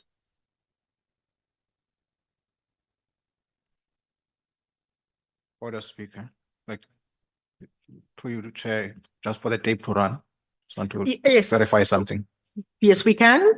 We can continue with the tape. Members, what you are doing, you see, consistent right now. I don't be a presiding officer here. I want to be a presiding officer. I don't want to be political. I've done that. Honorable Ntlangweni, leave the house. Sergeant and Arms, will you please escort Honorable Ntlangweni and Honorable Madukwe Mutwedi to leave the house? Now, why am I being point of order, Speaker? Can I say I'm going to leave cases? Can I raise a point of order quickly, Speaker? Leave the house for what, Speaker? For asking you if you have suspended the rules. Honorable members, our members, that I've asked you to leave the house. For asking if you have suspended the rules and I must leave the house. Okay. For asking if Not you have debate, am I suspended going the to rules. carry them now? On what grounds are the members every step to the latter before people are thrown out, right? If she said rules must be suspended. I'm the one who signs every day litigation papers when we have to go to court, right? Allow me to do things procedurally. We can pause there. Thank you. Thank you, Mr. Castle. And I just wanted to check the rest. So what we see here is the speaker asking both Honorable Ntlangweni and Honorable Montwendi to leave the house. And Mr. Montwendi had risen on a point of order, on a point of order, Speaker. And then Speaker indicates that he said must leave the house. Yeah. Thanks.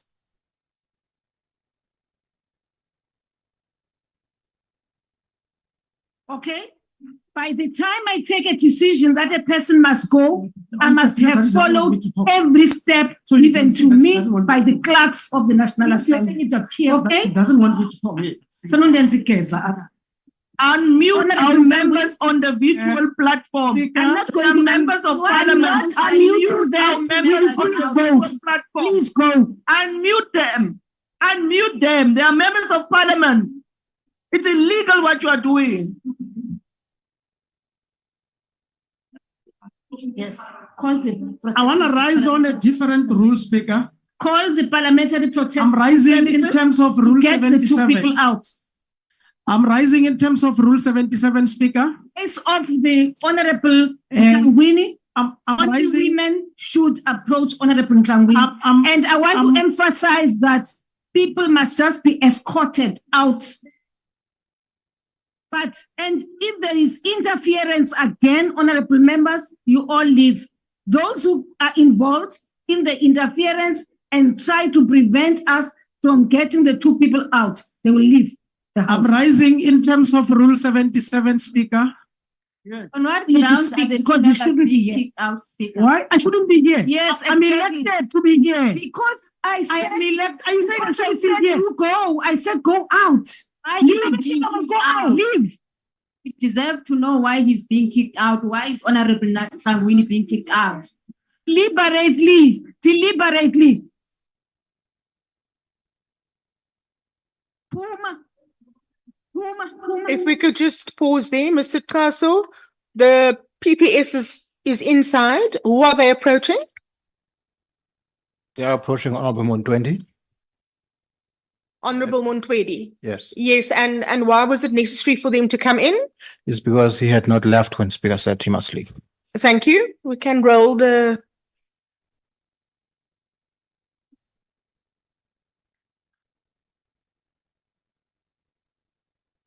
Honorable Montwedi, please leave the house.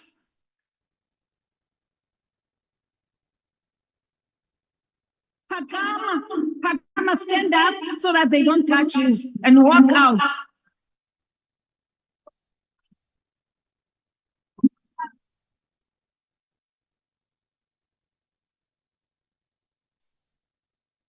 And if we could pause there, Mr. Kaso, at the risk of describing the obvious, what do you see?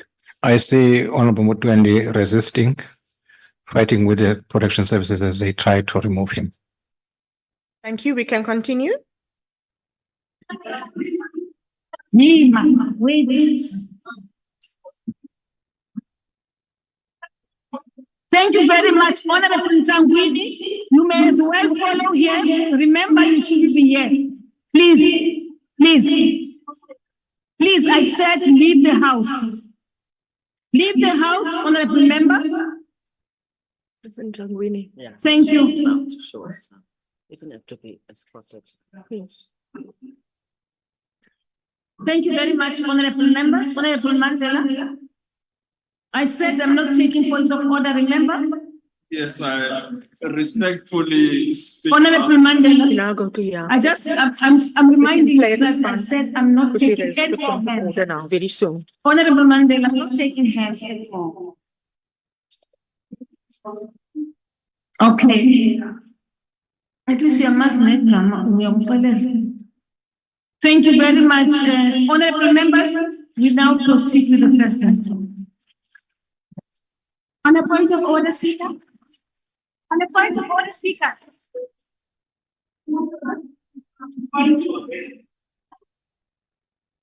And to sit here my own position. We cannot. No. Honorable Nisa, come. Get the member out. Escort her out. I mean, we could pause there, please. We could just pause there, please. Mr. Kasu, the speaker has now turned their attention to Ms. Yako. What has Ms. Yako done and what is the speaker, how is the speaker responded? Speaker, I just emphasized to Honorable Mandela that she's not taking points of order. And then Honorable Mandela obviously complied. And then Honorable Yako rises on a point of order. And of course, Speaker had already explained that she's not taking point of order. And in her view, that was defiance of her ruling on the matter. And she says, leave the house. Thank you. We can continue. Now you are saying this man. How can you say to an honorable member, this man? Out, Puma honorable Yako, out.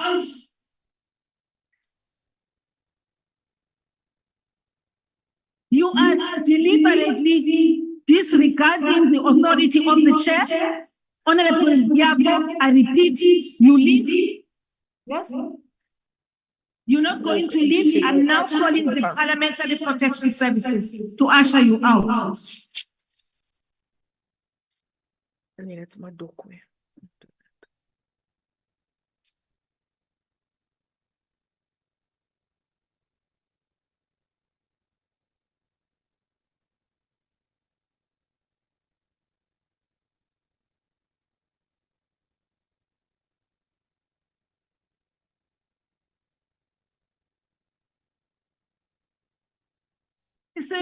Will you please usher Honorable Yako out?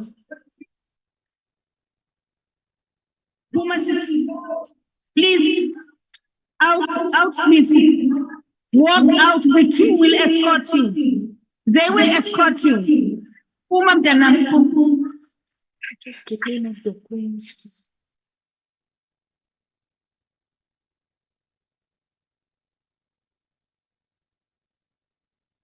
I thank you, honorable members. Thank you. Shut the doors and we proceed.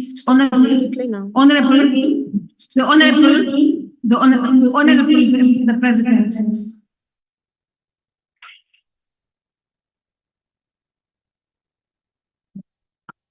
Speaker, can the people on the virtual platform please be unmuted?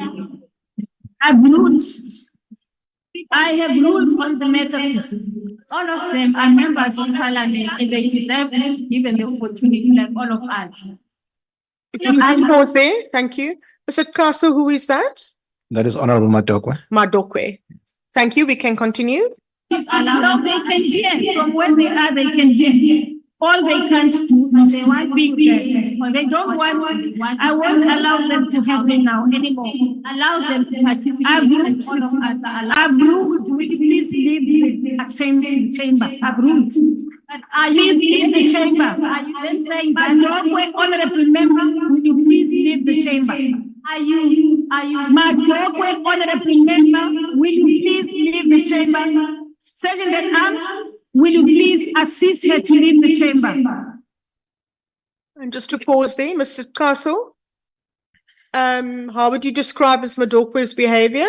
What is she? Well, Speaker asked her to leave the chamber and she did not leave the chamber and she continued to intervene. The Speaker was asking her to leave the chamber. Okay, the Sergeant at Arms is now called in and we continue.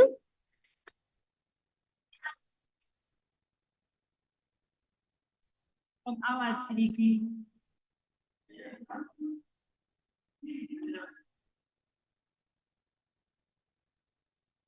Honorable members, the opportunity I have given to all those who are raising points of order have been abused. And in the course of that, people have not just abused the opportunity, they've abused us, those who are sitting here. And I just think that, honorable members, it is enough. Please, you are not going to leave. I now ask the Parliamentary Protection Services to usher you out. But can you please unmute the members on the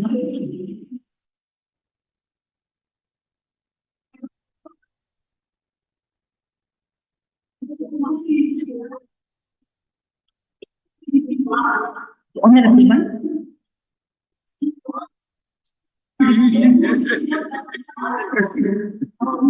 We could just pause there for a second. Thank you.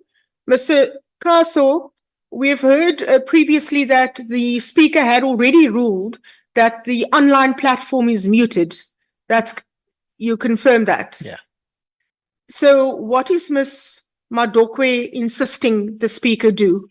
That Speaker must change her ruling, basically. Yes. Unmute them. Thank you. Can we continue?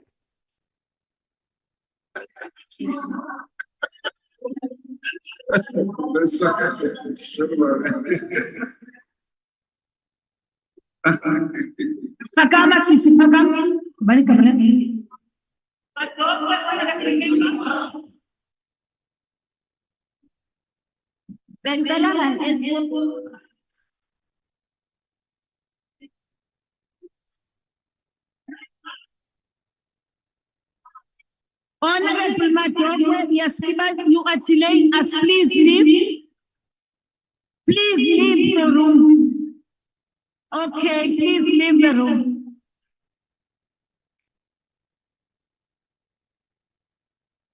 No, honorable member.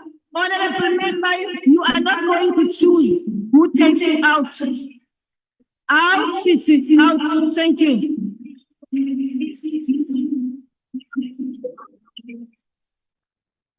Now, honorable members, may I just address those of you who are still here?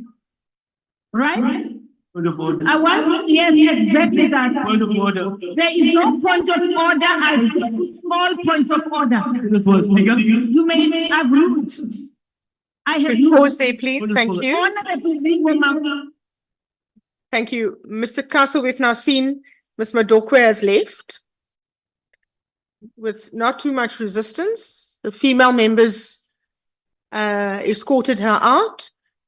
Who is the next EFF member that now raises a point of order? Is Honorable Madlingozi. Madlingozi. Yes. Can we continue, please? I have ruled. And if you want to overrule my ruling, you are also following. Honorable I have moved. Are you overruling me? Are you challenging my ruling? Is very much not you know there's no the law that you can't do that. You have to open up for the they are supposed to be participating. Please leave the room. Please leave the room. Please leave the chamber. We want to make progress. Please leave the chamber.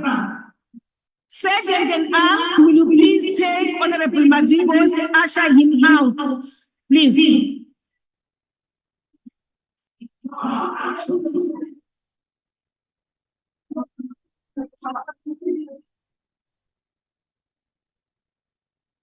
Honorable Madribos, thank you very much. No,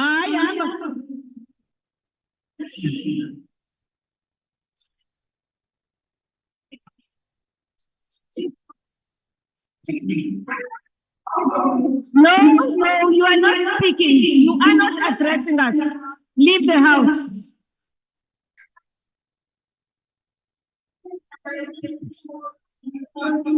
Thank you very much. Honorable members, if there are those of you who are not prepared to listen to what the president has to say, you may as well leave now. You may as well leave now. If you are not ready and you are going to interrupt and distract us from what we have come here to do, you are not ready to listen, you may as well leave now. Those who are sympathetic, who have sympathy for those who have been asked to leave the chamber, you better leave now, because there won't be another point of order. I will not listen to you. Thank you very much. This procedure of point of order has been abused, honorable members. You have abused it for 3 hours. And in the course of that, you are abusing us, you are abusing people who are watching the parliamentary session, you are abusing South Africans. We cannot continue to show, and you're not going to switch on that because I've not allowed you. I've not allowed you to speak. I've not allowed you to speak. It's not a hand. It's a point of order. I've ruled. There's no point of order. There's no point of order. We can pause there, please. The audio is not so good at this juncture, Mr. Tkaso, but with reference to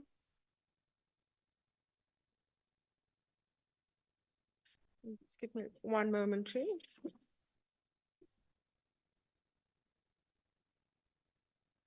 Page 619 and 620 of the unrevised handset, Mr. Tkaso. Who is that has now interrupted the speaker? Chair, it is Honorable Matumba, and with the permission of the chair, I thought maybe we could just play the part on Honorable Matumba fully. Yes. So that I can give. Yes, I just wanted you to identify him first. We can continue. There is no point of order. Before the ruling that you made that Honorable Matumba. There is before. Honorable Matumba.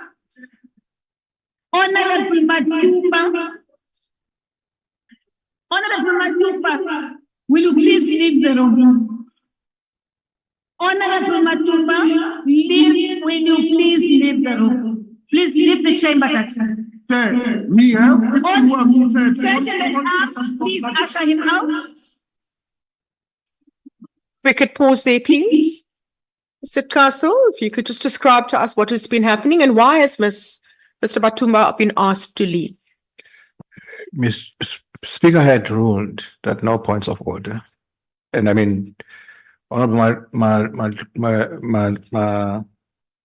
Matlingozi had just left the House, assisted by the Sergeant at Arms on the same issue. And the member now rises to raise a point of order. despite what Speaker had ruled.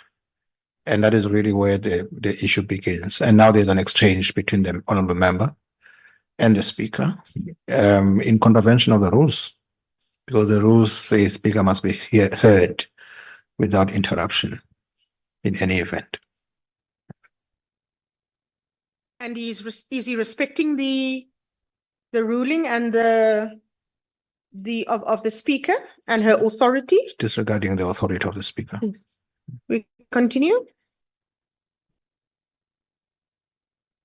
Please usher him out.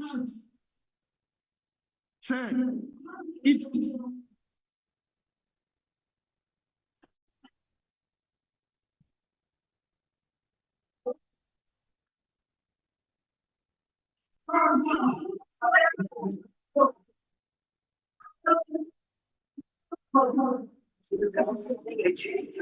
The Parliamentary Protection Services, Honorable Matumba, I have noted that you pushed the Sergeant at Arms. I've noted that. I don't know and I don't want to know, but I am saying what I have seen. You have pushed the Sergeant. Barai, take him out. Puma, Honorable Matumba.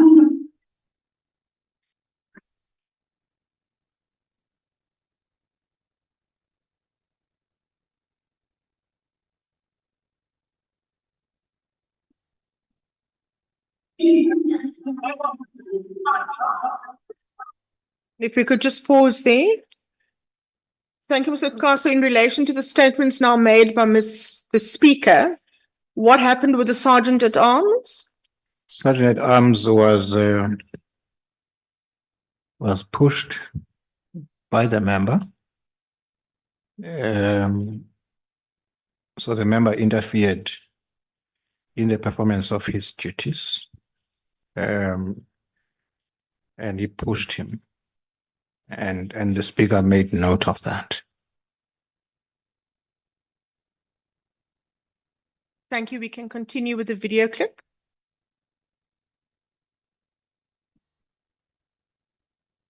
Right,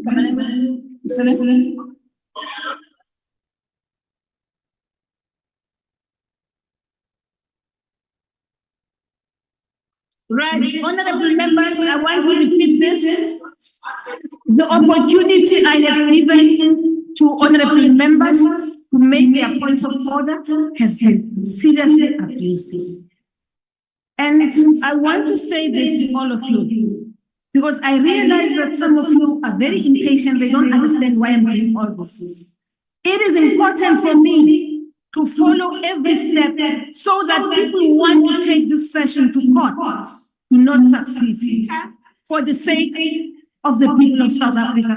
Yes, point of order, value, I've ruled. Can you please recognize me, Speaker? I have ruled. Can you please recognize me, Speaker? Sympathy, you want to live with the rest embassies.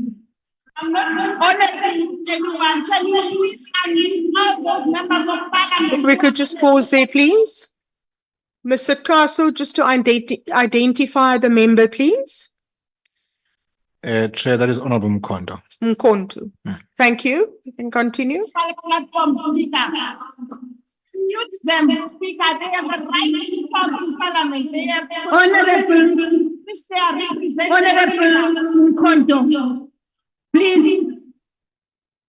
Honorable Mkondo, may we usher you out, please. Let's leave in, Speaker. Not our right, Speaker. We have the right to talk. We are representing constituencies here. We have members of parliament who are supporting services. Honorable members, in terms of the rules, the Parliamentary Protection Services will now usher the colleague out. Honorable Mkondo out. Other Speaker. If we could just pause there for one moment, Mr. Kaso. Other than the issue of the points of order, what was the other issue that was raised by Mr. Mkonto relating to the other members? Chair, could I ask that we just replay that? Yes, we can. If we could just go back maybe about About 10 seconds. My apologies.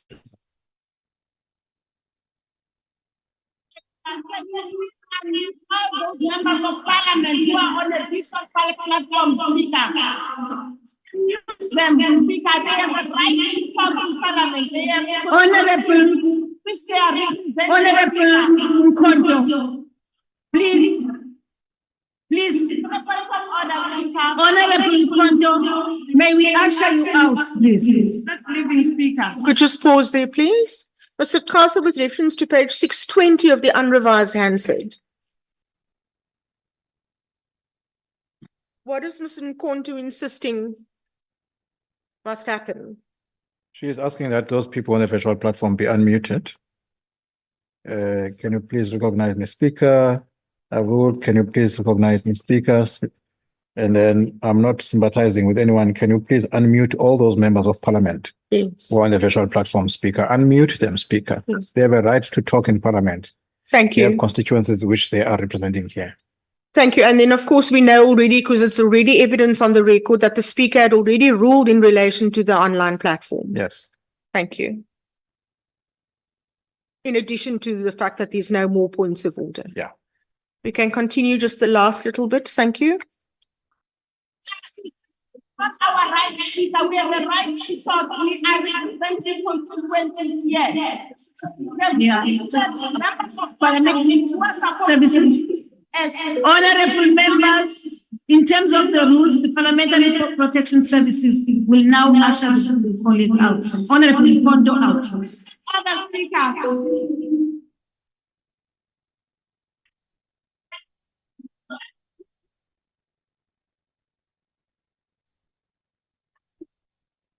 Honorable member, thank you.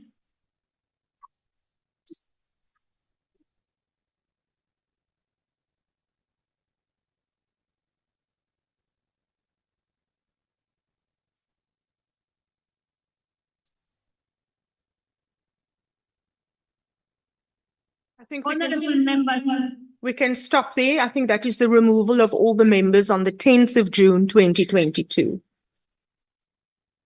Thank you.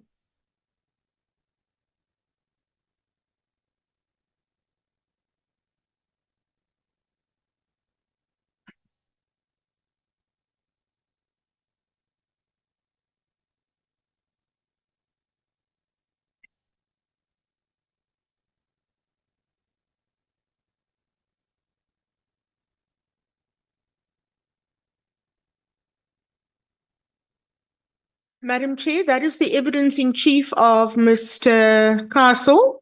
Before we proceed to cross-examination, may I just have the opportunity, with your permission, just to place on record the affidavits that we have submitted and prepared for this hearing.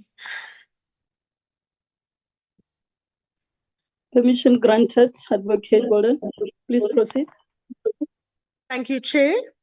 Chair, I just want to confirm that the committee, it should be part of your bundle, has the affidavits of Mr. Tabelo Malimi, the acting sergeant at arms, whom we've always seen on the video recordings, the affidavit of Mr. Nishka Maganlal, the affidavit of Mr. Nigel van Ster, and Miss Leslie Ann Bryan. I want to confirm that those have been, and I ask that they be submitted onto the record, subject to the cross-examination of Mr. Ngaso and any issues that may arise. I then reserve the right to call additional witnesses, but I ask that the affidavits be submitted onto the record. Thank you.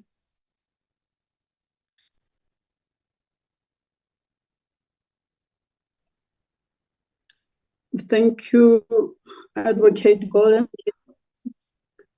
And thanks for having conducted this evidence in that manner. And we will now continue, honorable members, with the cross-examination. allow me at this point, after the initiator, that at this point, I don't know if we just came out of tea break. I wouldn't think members would need a leg stretch so that we start with Advocate Kasibold. Okay, I'll be the legal guided. Sorry? My apologies. Maybe I spoke too soon, but we are guided by the committee and Mr. Kasibold. Okay.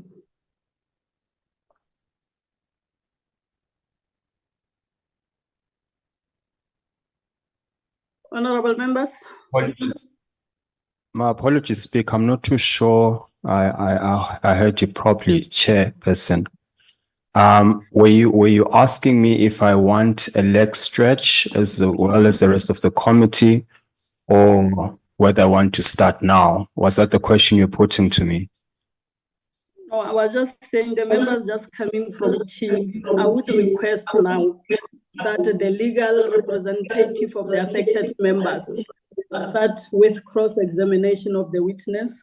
We will be going soon for lunch. So we took the tea up to 11:45. So we've just been on session for 30 minutes. We must continue. I request that you take over. Thank you, Chairperson.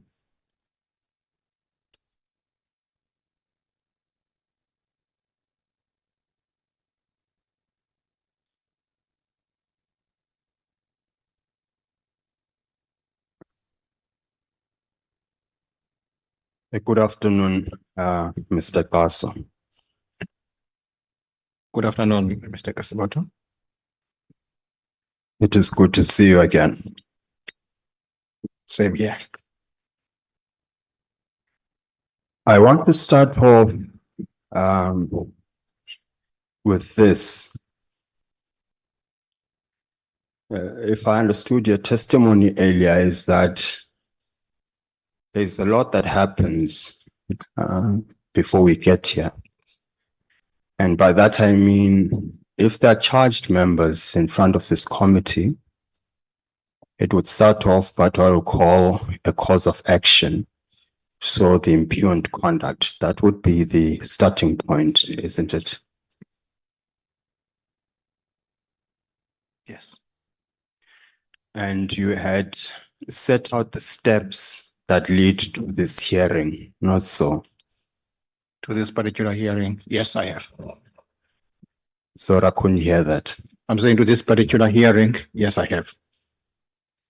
And if you don't mind, just in brief, tell me when the members conduct themselves in the National Assembly, as they have on the 9th and the 10th, and charged as they have, what would happen procedurally before we get here? What would happen? The situation happens in the House, and when there is physical removal of members, the matter is then referred to a subcommittee of the House.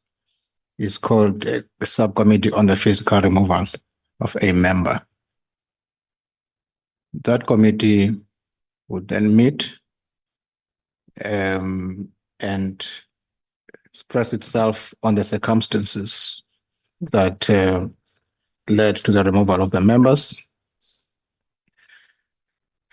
And the subcommittee's functions include looking at the conduct of the member concerned, the ruling by the presiding officer, and the manner in which the member was removed. That is in terms of Rule 203 of the National Assembly.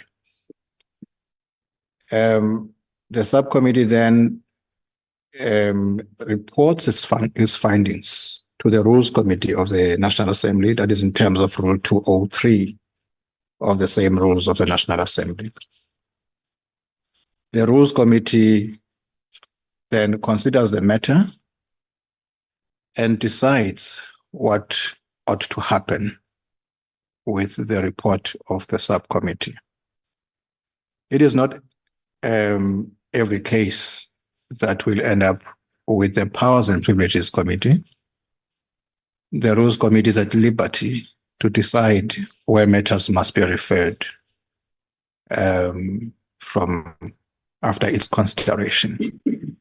Obviously, where there are allegations of contempt of Parliament, the natural structure that must deal with that would be the Powers and Privileges Committee. Now, the report of the Rules Committee does not say members must be charged.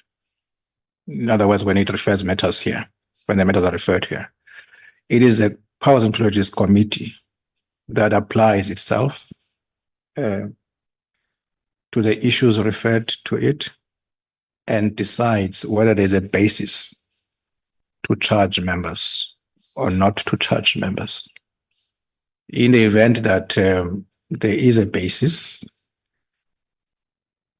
that's where we end up here, where that the fact that we are here, the committee felt that there was a basis to charge members. And I think I do need to state this, that the Speaker is not part of this committee. The Speaker happens to be the chair of the Rules Committee, but she does not participate in the affairs of this committee. And of course, this committee then reports back to the House. And maybe lastly, for the sake of the members and maybe anyone else who may be interested in the matter, it is not always that matters must travel that journey that I've just indicated now.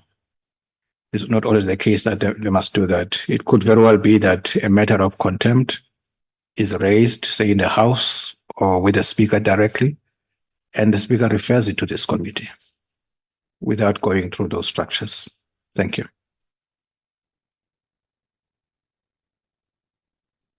Thank you thank you for that, Mr. Gasso. So if I understand you correctly, then if this committee decides to charge or not, it would be fair to say then they are both the complainant and the judge in this matter, aren't they? No, well, I may not comment on that. That's a legal question. But I that's not how I've seen it, because remember that the reports of this committee must go to the House, the National Assembly, which must take the ultimate decision. But I'm concerned about this step before the House. I accept what you're saying about the recommendations to the House. I'm merely concerned about this particular step. Let me maybe put the question this way. One must assume that this committee would have applied its mind before charging the members that are charged here, not so. I would prefer you use words, Mr. Bass. Yes. And if that's the case, then they've got preconceived notions of the guilt or otherwise of the members in this hearing. Not so. I don't agree to that, because I don't know what they have in mind. But what I know is that these members have been charged, and this process is supposed to determine, according to the committee, the guilt or otherwise of these members. And I think I should make this point, that there have been cases, or at least a case that is served before this committee, which was referred to this committee. And the committee, in the end, concluded that there was no basis to charge the members that related to a sauna incident. So the preconceived ideas of views on matters are really, it would be for the committee to talk about that. But surely the answer can't be, I don't agree, and then you follow your prefix of I don't agree with, I don't know what is in their state of mind. Isn't the proper answer, I don't know? rather than I don't agree. That's because If you're speculating or you don't want to speculate on what's in their minds, isn't the proper answer I don't know? Chair, the reason why I'm answering this manner is because I don't agree with that view. And of course, that's my personal view. But it is for the committee to express itself on the matter. The proposition I was simply putting to you, Mr. Glasso, is this.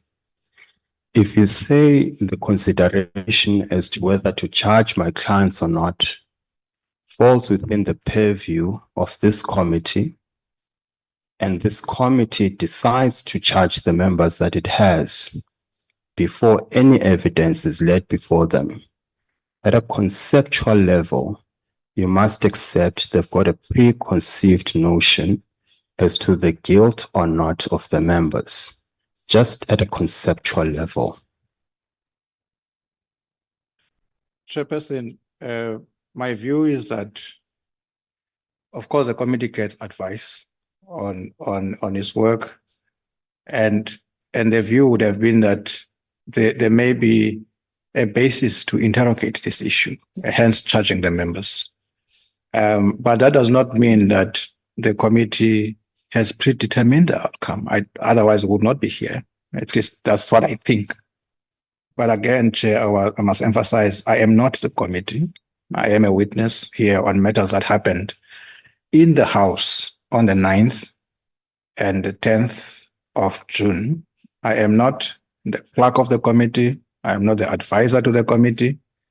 I am not here to advise on the functioning of the committee, or as far as I'm aware, I'm not here to be a witness on the functioning of the committee, but I'm here to be a witness on the events of 9 and 10th June 2022.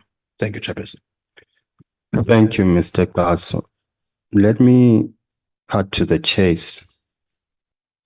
The purpose of my line of examination is to evidence yet again the procedural difficulties we have.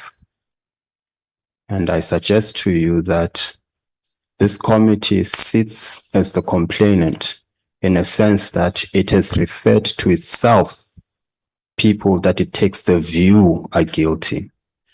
Because if the committee did not take that view, these members wouldn't be here, referring those members to themselves. Hence, I say, as a matter of principle, you must accept they are therefore complainants and judges in respect of my members. And you've given me your view on it. It was for purposes of placing it on record for the upcoming litigation. That was the purpose of that line of questioning, and I appreciate your responses to it. Pleasure. And I equally appreciate the difficulty I'm placing you in, because you are not the committee, and I accept that. And I also equally accept you don't advise them. I simply ask you these questions because you're a lawyer yourself, and to the extent you had answers, I would have appreciated them. But I equally appreciate that you're saying you're in no position to answer those questions. Thank you. Let me then proceed. It seems to me that there is quite an extensive process that leads to where we are. Would you accept that on the basis of the narration you've given earlier? Yes, I would say that. Yes. And there's quite a number of people that are involved in reviewing the evidence that has been led here before we get here. You'd equally accept that, wouldn't you? I would accept that there's a subcommittee and the rules committee that looked at the events of the day. Yeah. And of course, you advise the assembly in that process on procedure, wouldn't you? Yes, I advise the assembly. Yes. So you'd have been involved in advising in this matter as well, I presume. Sorry, Madam Chair, if I may just clarify something and, if appropriate, object. Thank you. If I have listened accurately, I apologize if I'm off. My learned friend put to Mr. Castle that there's a number of people beforehand who reviews the evidence relating to the charges. I think that is what Mr. Kasiboto said. No, that is not correct. No one reviews the evidence before the hearing commences. The only committee and people who reviews the evidence relating to the conduct of the members is this committee in this hearing. I just needed to place that on record. Thank you. Advocate Kasiboto, is that what you meant? Chairperson, I'm going to have a problem. I'm going to have a problem if I ask a question in cross-examination. The initiator interjects and answers the question. What is appropriate is for her to raise an objection. We engage on the objection. If she's saying my answer, or rather my question, is misleading, then she must say so, not answer the question. That is a big problem for me. That is not what I was suggesting. And now Mr. Klasu has got the benefit of what the initiator wants as an answer. If Mr. Klasu does not understand the question, then he must tell me he doesn't understand the question. If the initiator has a problem with my question, she must tell me what the problem with my question. And if I accept, I rephrase the question. She's now answered the question. I'm going to ask Speaker that you direct the initiator to follow that line going forward. I'm asking for your ruling on that, Chair. Thanks, Advocate Kasiboto. Advocate Golden, this is the answer and response from Advocate Kasiboto, that you don't respond on behalf of the witness, place an objection so that you engage on the objection. Sorry, Chair, could you just repeat that? Your connection is quite bad. We couldn't hear. I was saying, Advocate Kasiboto is indicating that you responded on behalf of the witness instead of raising an objection. So we will request that we follow the correct procedure so that we don't get any hiccups moving forward. If the rules states that in cross-examination you can object so that you engage on the objections, let's follow that so that we don't encounter this kind of dissatisfaction that the initiator is responding or giving responses that could have been given by the witness. Can we then move forward? We noting that, and please note that also, that you are allowed to raise an objection in such instances where you're not satisfied about the line of questioning. Chair, sorry, we could not at all hear what you were saying. Your response to us on the online platform is very broken and distorted. But in order to move things forward, I'm happy to address that issue in re-examination and allow my friend to continue. Please do. Advocate Kasiboto, I've tried to change my seat now. Continue, Advocate Kasiboto. We have noted what we have requested from for the other advocate to raise objections instead. May we proceed? Chairperson, I'm not going to go away. It's not good enough that I'm receiving the answer from the initiator saying she will address the issue later. I want an affirmative confirmation that she will not answer questions on behalf of the witness. And if she won't give it, I want your specific ruling that she doesn't do it. It is simply not good enough for me to say she will deal with the issue later on, because that exposes us to this very challenge again down the line. I would prefer perhaps you adjourn, you apply your mind to the point, Chair, and then you come back with the ruling, because clearly the initiator will not give an undertaking that she will not answer on behalf of the witness under cross-examination. And that I would not let go of. With respect, Advocate, Chair. I have indicated to Advocate Golden that as you request, she has to raise an objection instead of answering for the witness as you indicate. This is my ruling, that she refrain from that. Okay. Instead, raise an objection. I will not know as to when will she respond, but I'm saying to her and your good selves, for us to proceed, she must raise objections as you suggest instead. Thank you, Chair. I'm happy with that ruling.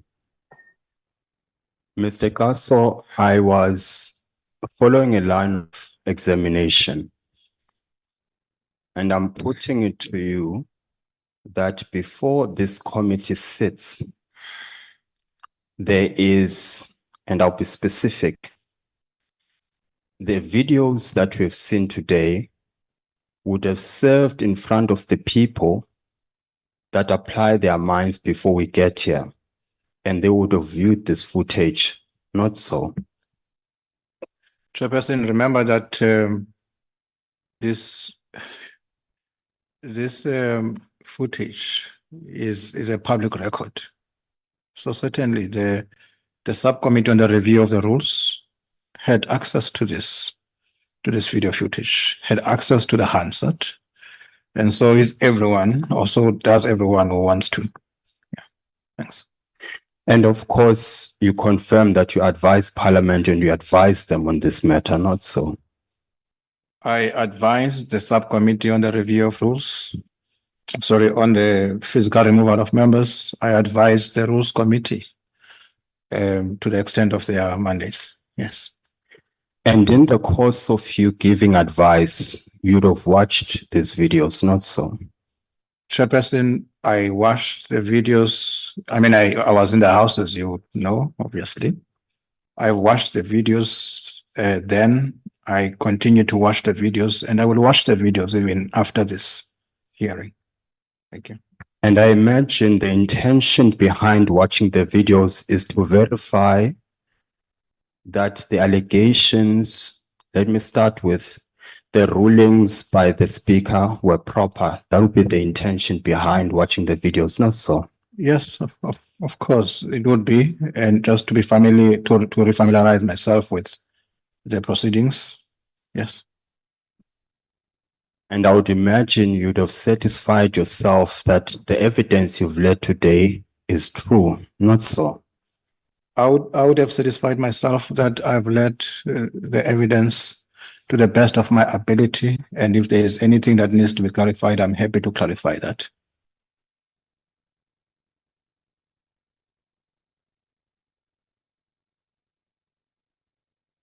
Let me start with one of the charged members. You have testified that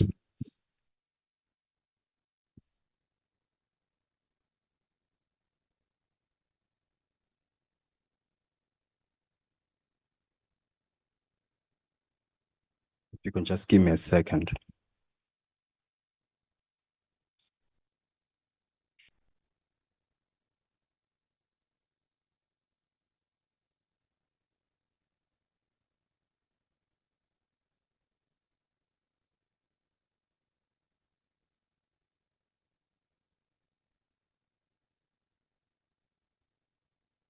You have charged, or rather this committee has charged one of my clients by the name of Ms. Mkondo, and you've led evidence in respect of her, not so? Yes. In relation to the 10th of June, 2022, not so? Yes, Chairperson, I have. Yes. And the charges against her that she was obstructive, she physically resisted being kicked out of the house, and so on, not so? The charges. Chair, allow me to go to the charges before I say yes. Of course, that would be page 68 of the bundle. 68.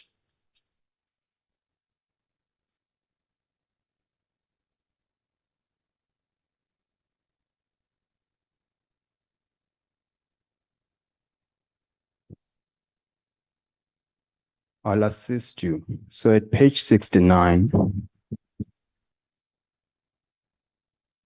One of the charges says you continue to refuse to leave the chamber. Are you reading charge 3 or 2? Please, sir. All right. You continue to refuse to leave the chamber when the sergeant in arms requested you to leave. And I imagine the chamber, you're talking about the physical building of the National Assembly where they convened, not so? Yes. The presiding officer, that would be the speaker, not so? That's right. Then instructed the Parliamentary Protection Services to remove you from the chamber, not so? Yes. And that your conduct improperly interfered with the exercise or performance by the House of its authority and functions, not so? That's correct. That obviously would have required her to be physically present at the chamber, isn't it? Yes.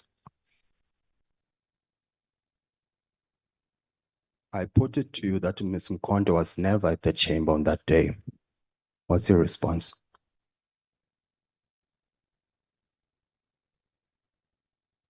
Chair, I mean, if I misidentified her, I will take that, but the member that I saw on the screen was Ms. Mkondo. I'm telling you that's not Ms. Mkondo.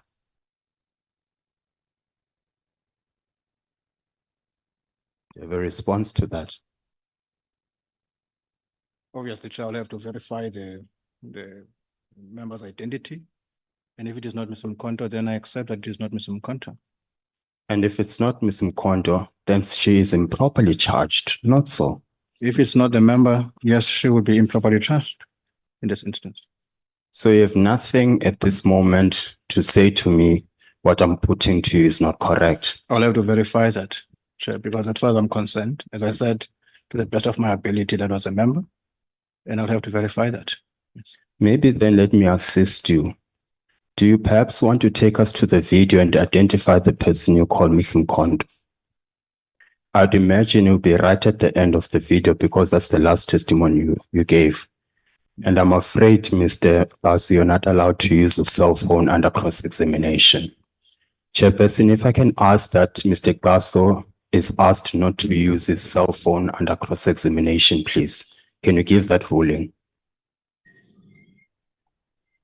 Thanks, Advocate Kasiboto.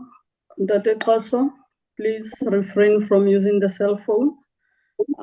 Before we proceed, I also see the hands of Honorable Mlenzana and Honorable Kaba. I don't know if you want to come in at this moment. Your hands are up. Just before they come in, Chair, can I please ask this out of caution, and I mean no disrespect to Kaba MP and Dr. Mlenzana MP. I just want to be very careful here. Can I ask that the contributions they're going to make will not speak to the question that I've just put or suggest anything in relation to the question? I'm obviously not presuming what they're going to say, but in the interest of protecting my clients, I would ask that they do not comment on this particular question. Can I ask for that ruling, Chair? Can we listen to Honorable Mlenzana and Honorable Kaba? They have heard what you said. Dr. Mlenzana? Thanks, Chairperson of the session, and greetings to you all, the legal persona, affected members, and everybody in the platform. I will be careful, Advocate Kasiboto, not to cross the lines. I raised the hand, Chairperson, at the time when Advocate Kasiboto was raising, in fact, the first question. And my hand was raised not necessarily to deal with the content or the manner in which he was asking, but it was on procedural matters that now the question that he was actually asking, I'm putting this on record, not for debate, that the question he was actually asking was actually bordering on the committee having had a preview in terms of decision as to whether members are guilty or not. And that I wanted to correct. That is the main. I don't want to dwell much, as I'm saying. I just wanted to correct that. Thanks, Chair. Thank you, Honorable Mlenzana. As you say, you raising this to put it on record. Honorable Kaba. Thank you, Chair. Chair, I think in line with what Honorable Mlenzana had also raised, we are listening attentively. I think the cross-examination does not suggest to temper into the work and cast aspersion on the decisions of what the committee would finally recommend to the House. So it were the cross-examination questions. I'm not concluding to say they were unfair. I'm just calling on the chairperson to request that each party member or each division, if given opportunity to ask, don't temper into other work of the other committee, because as we are not tampering with the legal prep as well. And so I think I rise to second what Honorable Mlenzana had indicated to say, don't cast aspersions. Thank you, Chair. Thank you, Honorable Kaba. Points taken, and both legal teams are here. They have heard that. Can we proceed, Advocate Kasiboto?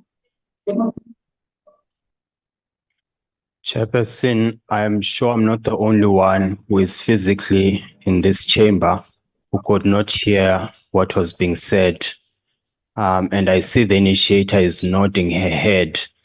I presume there was a criticism of my line of questioning. I'm not too sure what the complaint was.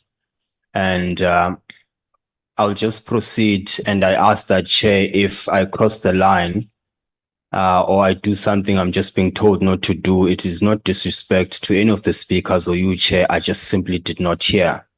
And if you need to interrupt me at any point, please do, Chair.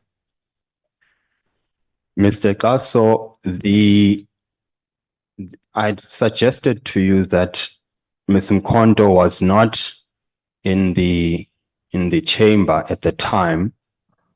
I'm asking you again, do you insist that it is her? Do you want an opportunity to replay the video and identify the person you called Ms. Mkondo, or do you retract your identification of that person as Ms. Mkondo? President, my response is that when I said it was Ms. Mkondo, it's because I believed it was Ms. Mkondo. I accept that I may be incorrect.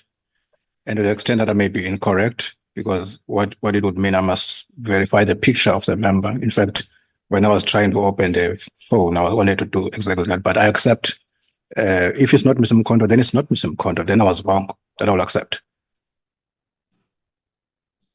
You know Ms. Mkondo?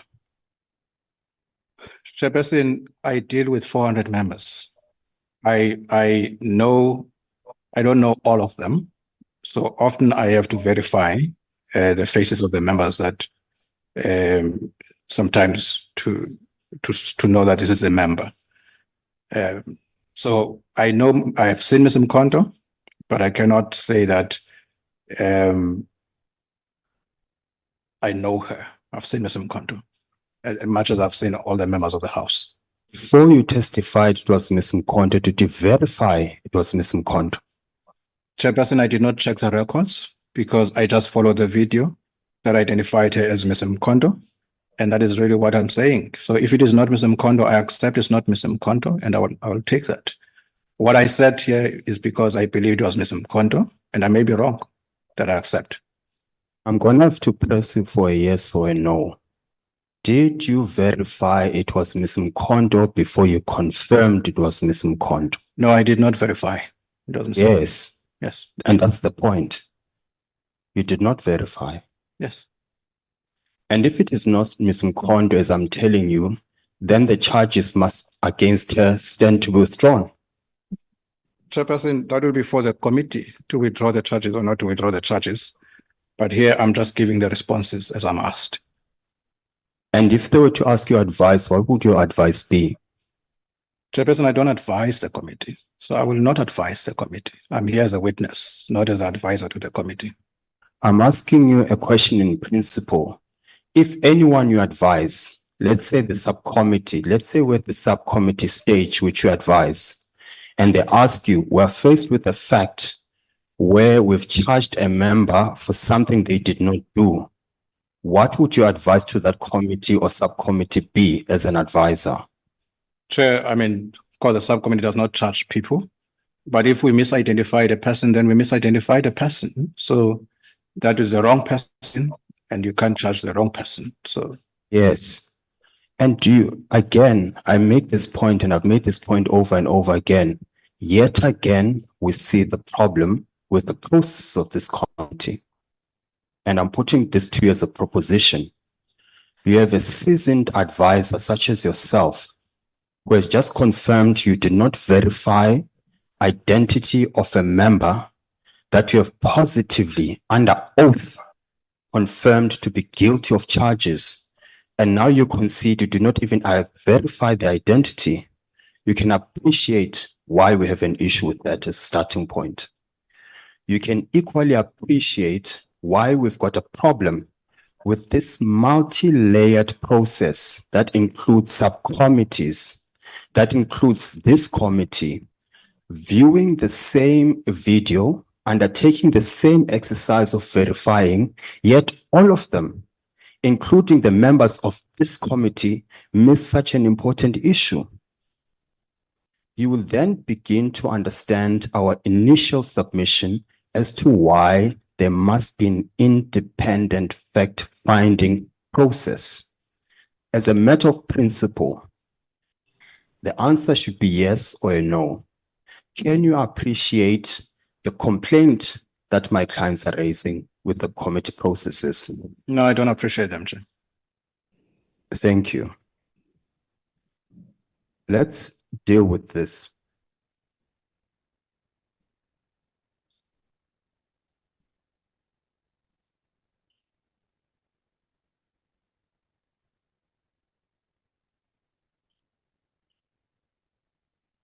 Perhaps before I start my second line of cross-examination, Chairperson, perhaps this is proper time. It's 1 o'clock to take the lunch adjournment until 2 o'clock and resume then. I'll take the directive from you, Chair. Our lunch is at 1:15. It's 45 minutes. If you want to take that line, then everybody must be back at 1:45. Thank you, Chairperson. Recording stopped. 1:45, we all back.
Honorable members, are we all back?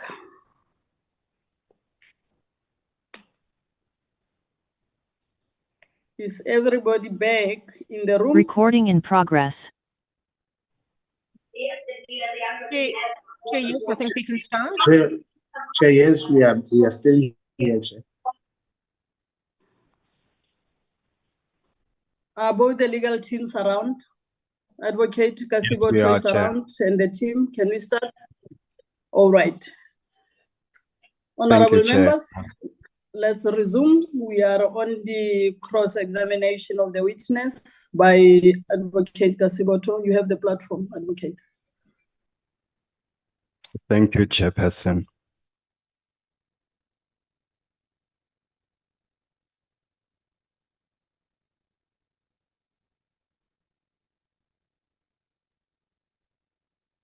Thank you, Chairperson. Good afternoon again, Mr. Klaus. Afternoon, Mr. Kasiboto. Committee. So before we went on the lunch adjournment, I'd made the suggestion that you did not pay due regard to your functions by not verifying the people that were charged. I want to take that proposal further. I want to also suggest that it also means, now when I say it, the fact that Ms. Mkondo was charged, it also means the subcommittee on physical removals also did not perform their functions properly. Can you accept that as a proposal? Chair, the committee, the subcommittee of the Rules Committee performed its functions properly. So I don't accept that proposal. How can it have properly applied its mind to the case of Ms. Mkondo if we now accept she should not have been charged? Sorry, I must object at this stage, Madam Chair. Yes, Advocate Golden. Thank you, Chair. I feel compelled to object at this stage. The supposition that Mr. Kasiboto put to Mr. Kaso, in other words, he put to him that now that we accept that the charges must be withdrawn, Mr. Kaso did not accept that at all, nor did he make the concession that those charges must be withdrawn. The only charges that can be withdrawn, and if it is withdrawn, procedurally, we now know it's already on the record, can only be done by this committee. So I must object to that. That is a flawed and factually incorrect proposition that is put to the witness. It's not fair to him. Advocate Kasiboto. Thank you, Chairperson. The question I was asking is this. I'm not going to respond to the objection. Let's move on. The proposal then I made to you is that... But can we then agree that the committee will make the determination on that? I'm happy with that, Chairperson. Chair, Yes, sorry. as the correct structure. Sorry, Chair, through you.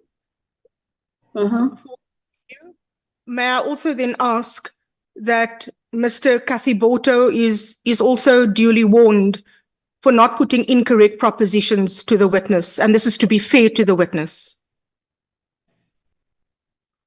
Thank you, Advocate Golden. Advocate Kasiboto, the committee is the one that will deal with the withdrawal or not withdrawal of the charges as the correct structure that we indicated when we started here.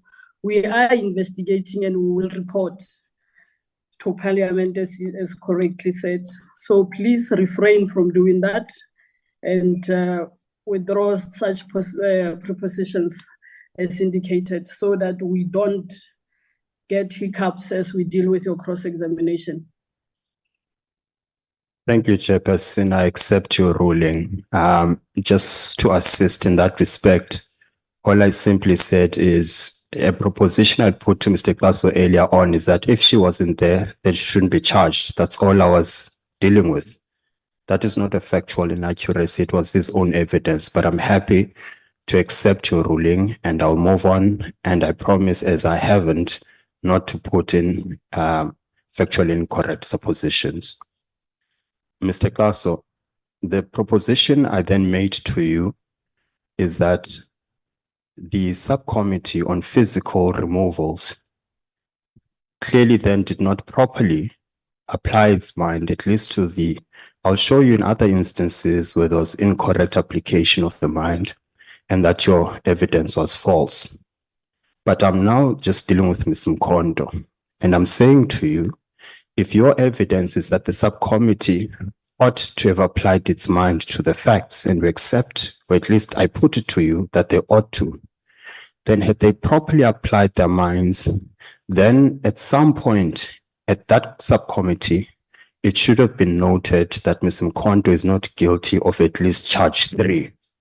And you're saying you do not accept that. You say the subcommittee did its job. Now my question is this: how can they have properly done their job if I am correct that Ms. Mkondo was not available at the chamber?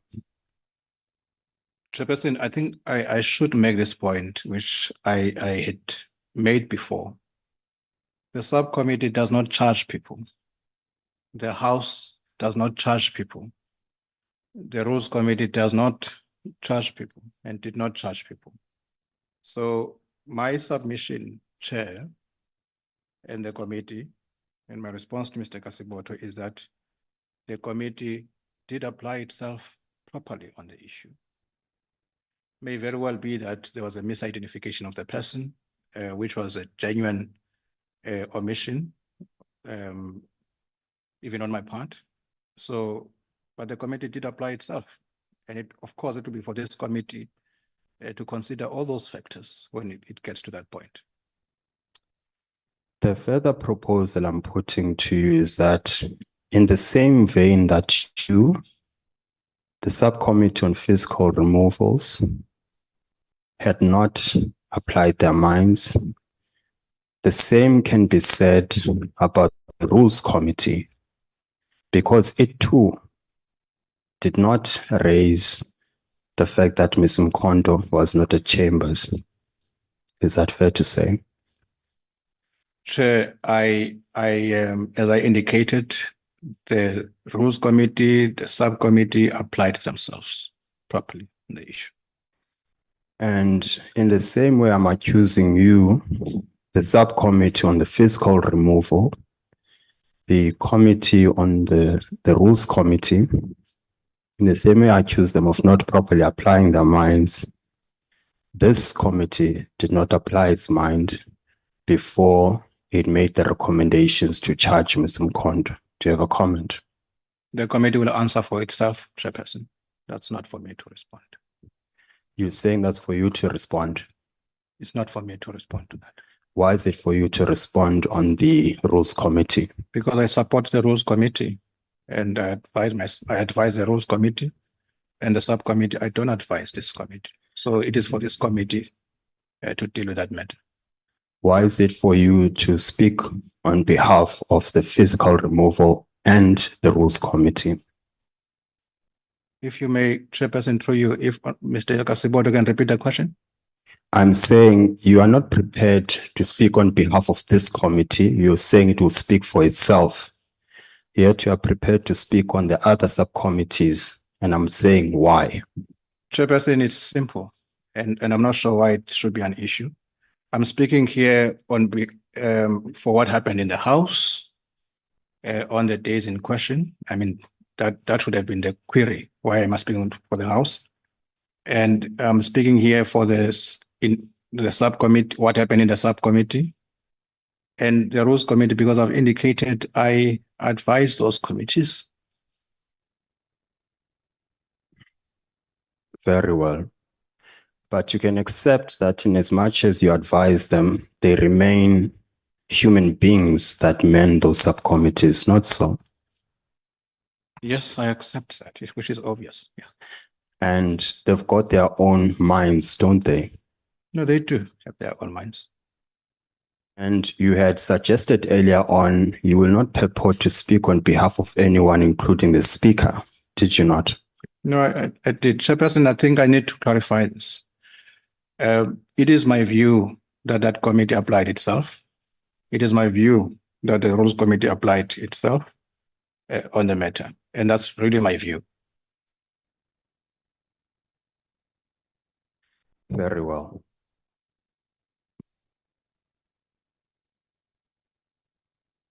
Let's deal with Rule 73 of the Rules of the National Assembly.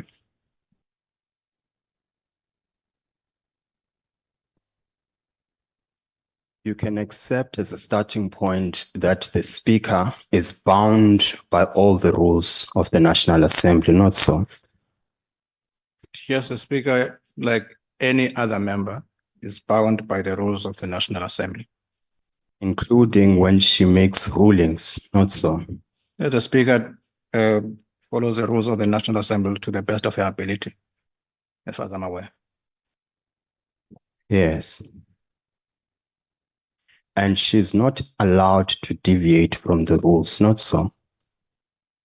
The person I've said to the best of her ability, that's really what I can say. That members are expected to comply with the rules. Speaker is a member of the House, and so are members of this committee and any other member. You see, this is the thing with the elongated answers that are not direct to a very basic question. I end up not understanding what the answer is. A yes or no could have sufficed here. The Speaker is not allowed to deviate from the rules. Chairperson, as we have dealt with this before, Mr. Kasiboto is entitled to ask me questions, and he may not tell me how to answer. So I've responded in the manner I deem appropriate. I can appreciate that, Mr. Glasso. I'm just trying to get you to assist me. So not for your benefit, for my benefit, if I can ask kindly. And perhaps for the benefit of the other committee members who might not be certain what the answer is. So I want to ask for your indulgence that to the extent you can answer the question with a yes or a no, can I please, and I'm asking for your indulgence, that you grant me that indulgence just so I know what the answer is. Chairperson, to the extent that I can. To the extent. That's fair. That's fair enough. So I'm going to ask the question again. The Speaker is not allowed to deviate from the rules. She's bound by them. Chairperson, members are not allowed to deviate from the rules, including the Speaker. Yes. That's good enough for me. Now let's deal with Rule 73.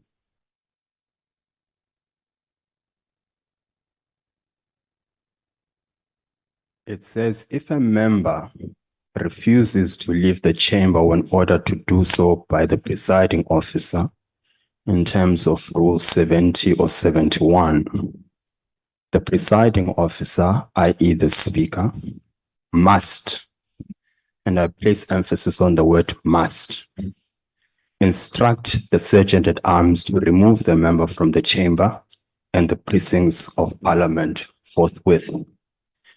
The proposition is this. The word must is preemptive. Would you accept that? Madam Chair, sorry. May I object to this Yes, line of Advocate. Yes, Advocate Golden. Thank you, Madam Chair. Madam Chair, I think that I need to raise this because this line of questioning is not appropriate for this hearing. These are legal issues and legal interpretation of the rules that Mr. Kasiboto is now engaging the witness on. Mr. Kaso is here to give evidence as to what transpired in the House on the 9th and the 10th of June, 2022, because he was there personally. He was physically present and observed the disorder and chaos in the House. So he was here to take us through that. That is the purpose of his evidence. Given also that there is pending litigation in the High Court about the interpretation of the rules, the interpretation of the process that is followed, there is also, I believe, a challenge on the constitutionality of the process followed in this hearing, and also, I believe, a constitutional challenge on the rules. That is best left for the Western Cape High Court to deal with. It is not fair nor appropriate to expect Mr. Castle now to give legal opinions on the interpretation of issues, which is exactly now pending before the High Court. And I ask my learned friend to please tailor his cross-examination questions appropriately. Thank you, Advocate Golden. Advocate Kasiboto, that's the request. Please refrain from the legal principles and let's come to the level of this hearing. Well, Chairperson, I was hoping that you are consistent on that, because when I raised objections to the line of questioning of the initiator, you allowed an opportunity to respond before you ruled. I was hopeful that you'd grant me the same indulgence. You can still have your time. What will you respond be? Thank you, Chairperson. I object to the objection for this reason. The first one is that Mr. Baso is not a layperson. He is here to advise on the rules. That is what he does. He advises Parliament on the rules. The second point is that he himself, in examination in chief, gave reference to rules and what they mean, and I did not object to that. He would say the speaker exercised this rule, this is how the rule applies, and that is why the speaker came to this conclusion. There was no objection in that respect. It therefore be inconsistent of you, Chairperson, to stop me from that line of questioning. But I will respect your ruling nonetheless with this caveat. To the extent you stop me from asking those questions, then all the evidence that Mr. Baso gave on the rules must be expunged from the record and as evidence to the charges, because you can't have it both ways, where in respect of his own evidence, he can give interpretations of the rules. When it comes to cross-examination, I'm stopped from asking those questions. I'm going to therefore ask for your ruling in that respect, person. Advocate Golan, is this how it has to be? Like the advocate here is indicating that during the evidence leading, the same legal jargon was used, for lack of better word, and now she's asking the same in line with how you conducted your evidence. I have recognized you. I see your hand, Honorable Kawa. Let me allow Advocate Golden first. Thank you, Chair. Chair, as far as I recall, Mr. Kasiboto did not at all object to my line of questioning when it came to the rules of the National Assembly and in relation to the charges. So those are the charges that we are dealing with, and those are the rules. Also, you will recall that the charges were explained in relation to the members' conduct. What we see now is that Mr. Kasiboto is now wanting to choose legal argument questions to put that in cross-examination when it is more appropriate for legal argument and in written submissions at the conclusion of the factual evidence. So I stand by my objection and I leave any ruling, if appropriate, in the committee's hands. Thank you, Advocate Golden. Honorable Kawa. Thank you, Chair. And maybe let me confirm we are listening carefully to the proceedings as it takes place. Just to caution, Chair, through your ruling, that the concluding remarks that either has to come to the initiator or the lawyer, that will be done at the end. I am concerned us having to listen to instructive request to say the evidence be expunged, because that could be a determination of a request recommendations to the committee at a later stage. Remember, Mr. Kaso having to be here giving evidence. It's not only for the learned friend, the representative of those alleged, not even guilty, alleged to be, and it's not only for the initiator. We are listening to both sides of the story. We can't be conclusive to be instructive. I'm just calling for the chairperson to just give direction to that. Thank you, Chair. We are still listening. Thank you. Thank you, Honorable Klava. Advocate Kasibot. Indeed, your objections were on the initiator's leading questions. You have objected on numerous occasions to say she is leading the witness. Can I request you that you leave the legal arguments for closing arguments by both teams at the end of this, so that we proceed with the cross-examination without putting on the legal arguments? Thank you, Chairperson. I abide the ruling, but I just need guidance then as to what I'm permitted to do. You would have heard the initiator say, she asked questions around the rules and I did not object. And that is true because it is permissible. All I'm simply doing, it is the same exercise. For example, I am now dealing with Rule 73, which Mr. Kaso led evidence on. He read Rule 73. I am now simply asking him questions about that evidence on Rule 73. I've made no legal submission either than to test what is in chief.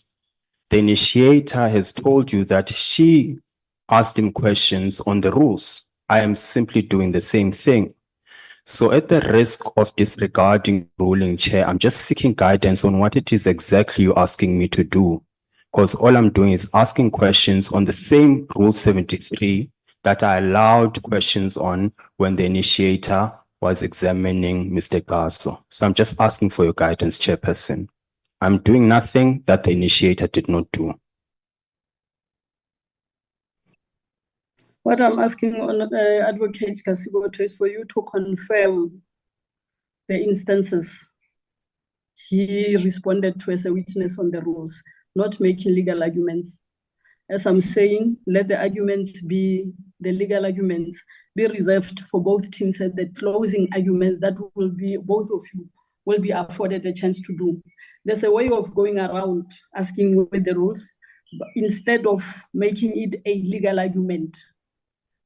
So please, let's deal with this in a way that is in accordance with what we are supposed to do here. Advocate Golden is saying what you're doing as we ask questions on the rules, you're making legal arguments. So I'm saying refrain from doing that so that we are able to proceed with the level of the hearing, not legal arguments as he says. But that is not for this platform now. What point of order, Chair? Can I raise on a point of order? Honorable Tambo. Yeah, but can the initiator Sorry, Madam illustrate? No, Sorry, it's Madam wrong. It's wrong. You are limiting our counsel from how it must cross-examine. There was no legal argument that was raised here. Sorry, Madam Chair. Is saying that they're doing exactly what the initiator had done. Yes, Honorable Tambo, just hold on. the Just rules. hold on, there's a point of order here. Earlier on. There's a Why point of you're order, discriminating Honorable our Tambo. council? Just hold on. You're discriminating our Just council. hold on. There's a point of order. Just hold No, on. but on my order, it's my point of order. Who's raising an order on top of mine? You're discriminating our council. Our council is doing the exact same thing the initiator did. They're referring PASO to the rules. PASO explains the rules to the initiator. Our council is doing the exact same thing. You're framing that as legal argument. I have strong object at this stage. Madam Chair, sorry, strong object. If you could allow me to speak. Wrong. Honorable Tambo, just hold on. Why do you want to speak when I'm speaking? What type of behavior is that? I'm saying to you, I'm raising on a point of order. You are speaking while I'm speaking. Our council wants to do the exact same thing the initiator did, getting CASO to clarify on the rules. Why is it being framed as legal argument? But when the initiator did it, it was not discriminated against. You're discriminating against us here, and that's why we said this is a farce. Allow our council to ask for clarification on the same rules that CASO clarified for the initiator.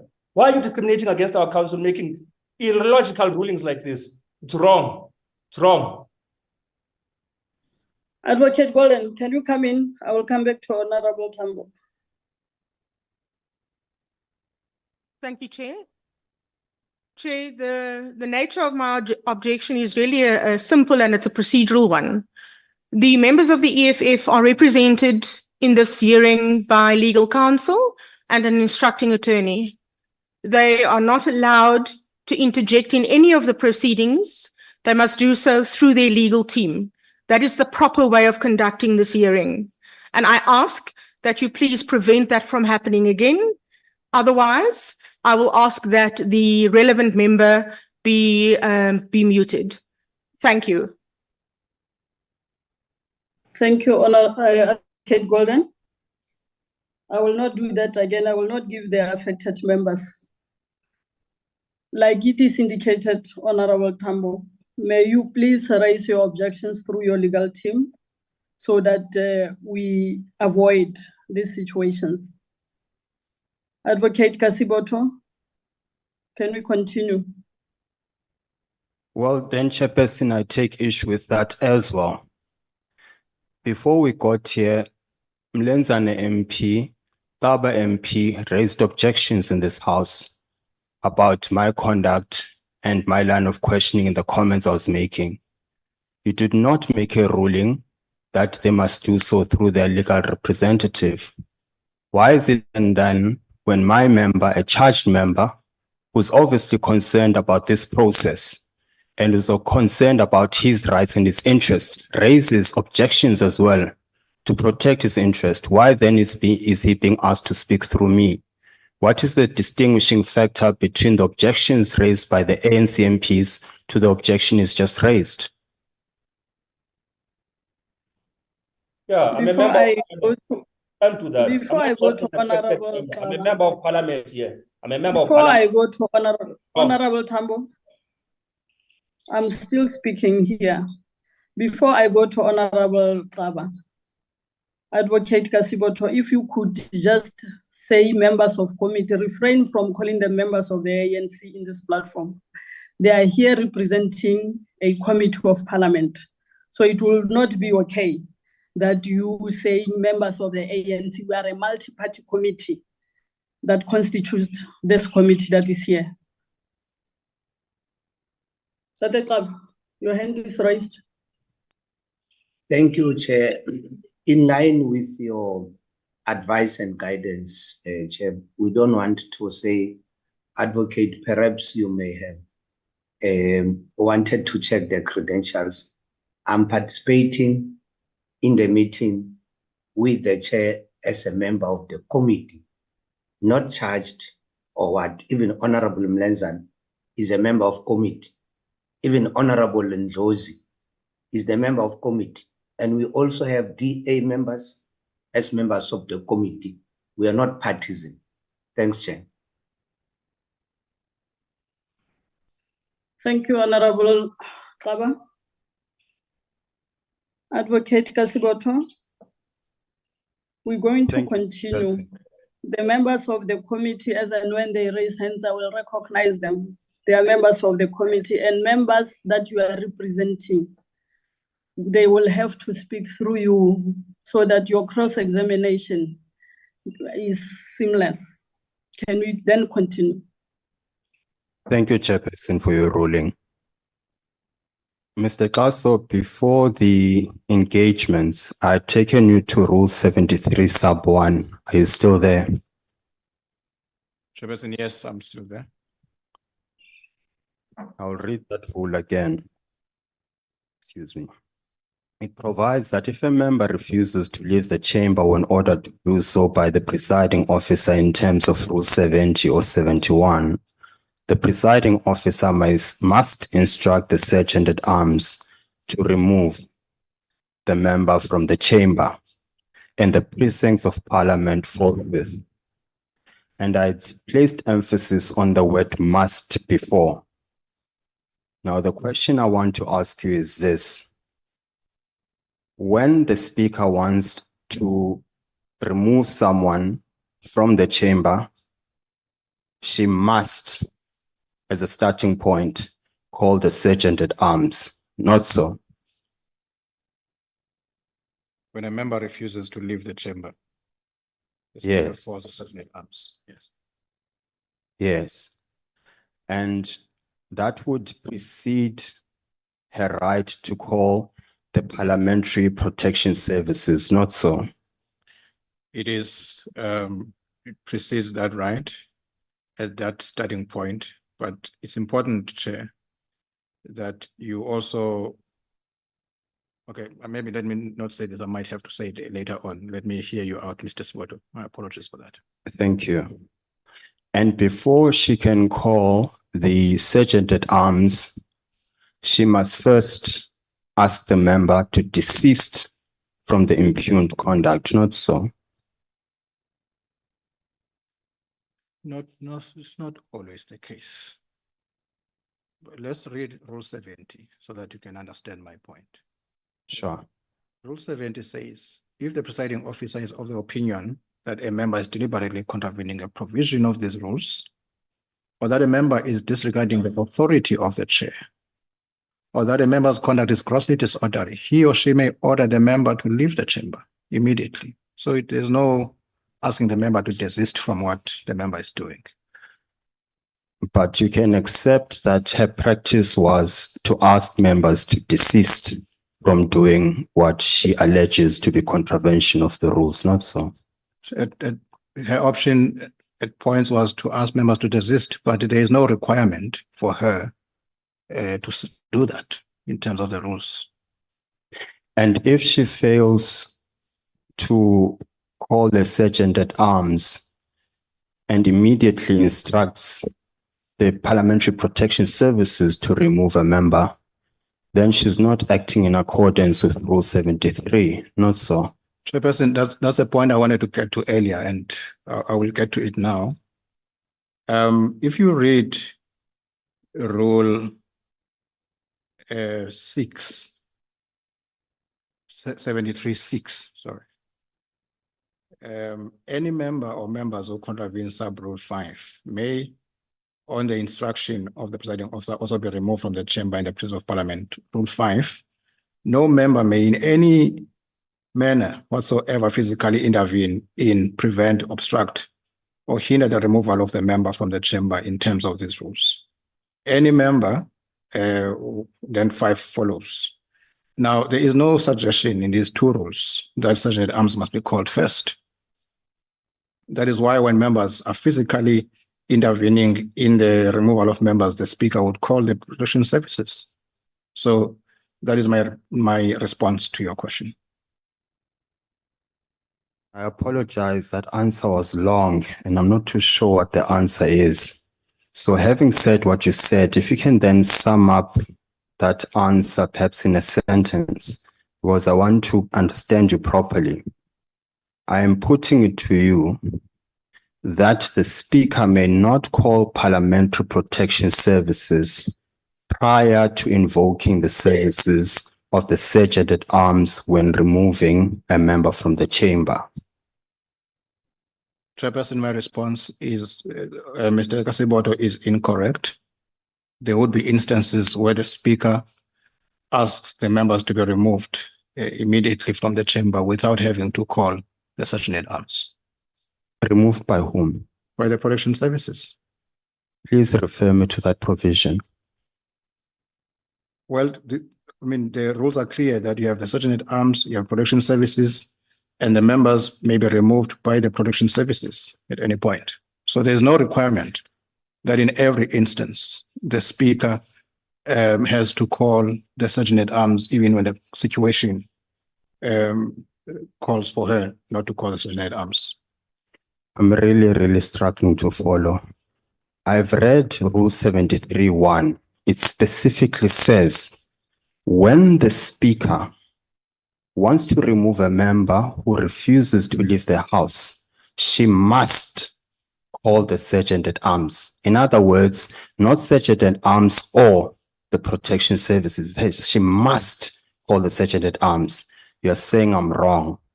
I'm now asking you, what rule empowers her as a starting point to call the Parliamentary Protection Services? Chairperson, I think it's important to understand the sequence of things here. Rule 73 must be read in line with Rule 70. Here, a member is being asked to leave the chamber. Yeah, member being asked to leave the chamber. A member refuses to leave the chamber. Then the rule says the Sergeant at Arms must be instructed to remove the member. Now, in Rule 70, a member has, 7.5 and 7.6.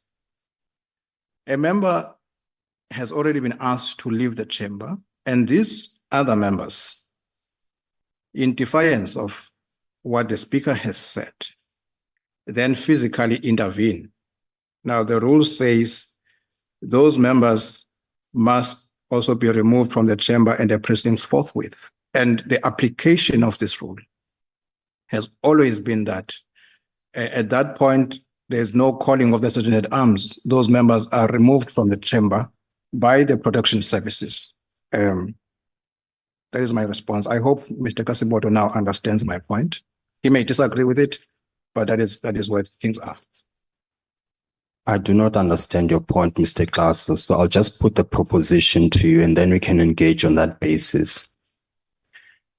The speaker must call the Sergeant at Arms when a member refuses to leave. And if the member refuses, only then can the speaker ask for the Parliamentary Protection Services. Now, assume I'm correct. Answer as a matter of hypotheticals.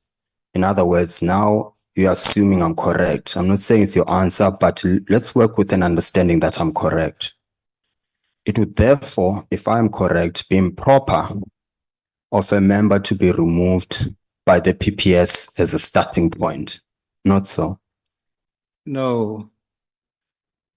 Mr. Kasiboto and honorable members, I think I've made this point that there are two scenarios here. There's a scenario of a member who has done something that the speaker views as unparliamentary. A member refuses to withdraw a remark. The member is asked to leave. The sequence is that if the member refuses, then you must call the Sergeant at Arms. And then the member is then assisted. If the member still refuses, then you call in the protection services. Now, the other scenario is these other members, in the course of the ruling of the speaker being applied, they intervene. Now, there's no provision here that then call the Sergeant at Arms or what? The application of this rule, and this is what we're talking about. The application of this rule is that the speaker would then get those members removed immediately from the chamber, forthwith. And that has always been the application of these rules, by the way. This is the difficulty, Mr. Glass. You are now giving me your interpretation of the rules and how you see them. And I'm not taking anything away from that. I hear you. I am now saying, assume a position you are wrong and I am right, because I will submit to this committee later on that your interpretation is wrong and mine is correct. And if you then answer my question on the basis of I am correct, then it assists the committee make the determination. So forget what your interpretation is, and I accept it to be that. I'm saying now assume what I am putting to you, because I've asked you for a reference to a rule that says what you say, you have not done so. Now assume I am correct, that you cannot kick a member out as a starting point using parliamentary protection services. Assume that to be correct and answer on the basis of me being correct, not your interpretation of the rule. If I am correct, then the speaker would have been acting unlawfully by instructing parliamentary protection services without warning the member, without invoking the services of a sergeant at arms. Not so. Chairperson. Sorry, Chair. May I again raise? Sorry, Chair, and I must just say up that I do not want to unnecessarily, and nor can I, unnecessarily restrict opposing counsel's cross-examination. However, I think that we have now, or he has now gone beyond that which is fair and that which is permissible. He has now repeatedly put the same issue to Mr. Kaso. Mr. Kaso has answered on no less than 2, maybe even 3 occasions. His answer hasn't changed. It doesn't matter how many times Ms. Kasiboto asks the same question. He's not going to get a different answer. He's badgering Mr. Kaso into giving him an answer that he wants, which he is not getting. Chair, I ask that you instruct Mr. Kasiboto to move on and to keep whatever interpretation, legal arguments he has to make for the appropriate time when we deal with legal argument. Thank you. Thanks, Advocate Golden. Advocate Kasiboto.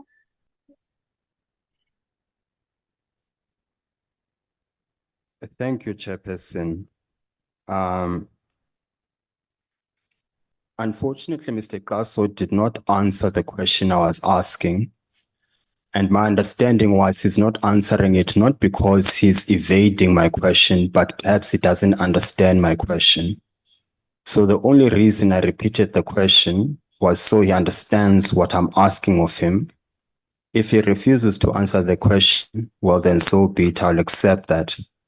And perhaps I could assist the chair and make your task easier and accept that I will move on and not ask that question again.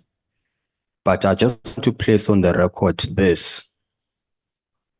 Assuming I am right about my interpretation, assuming that the speaker cannot use the PPS as a starting point, then it must be that when she does that, she's acting unlawfully. That's the point I was getting at. And I'll then ask the second question. And the second question is this, Mr. Kaso. With your leave, of course, Chair, I'm not disregarding the fact that you're supposed to make a ruling. I just feel I accept and I'll move on. And if you're happy with that, Chair, then I'll just proceed. As you move on, please ask your questions, not many times repeating, because we are all here. He's been responding. Just try to move on. If the response is not what you expect or it's not satisfactory, just know that and move on to the next question. It will help us all. We can proceed. Thank you, Chairperson. Mr. Kaso, let's go to Rule 73, sub 11.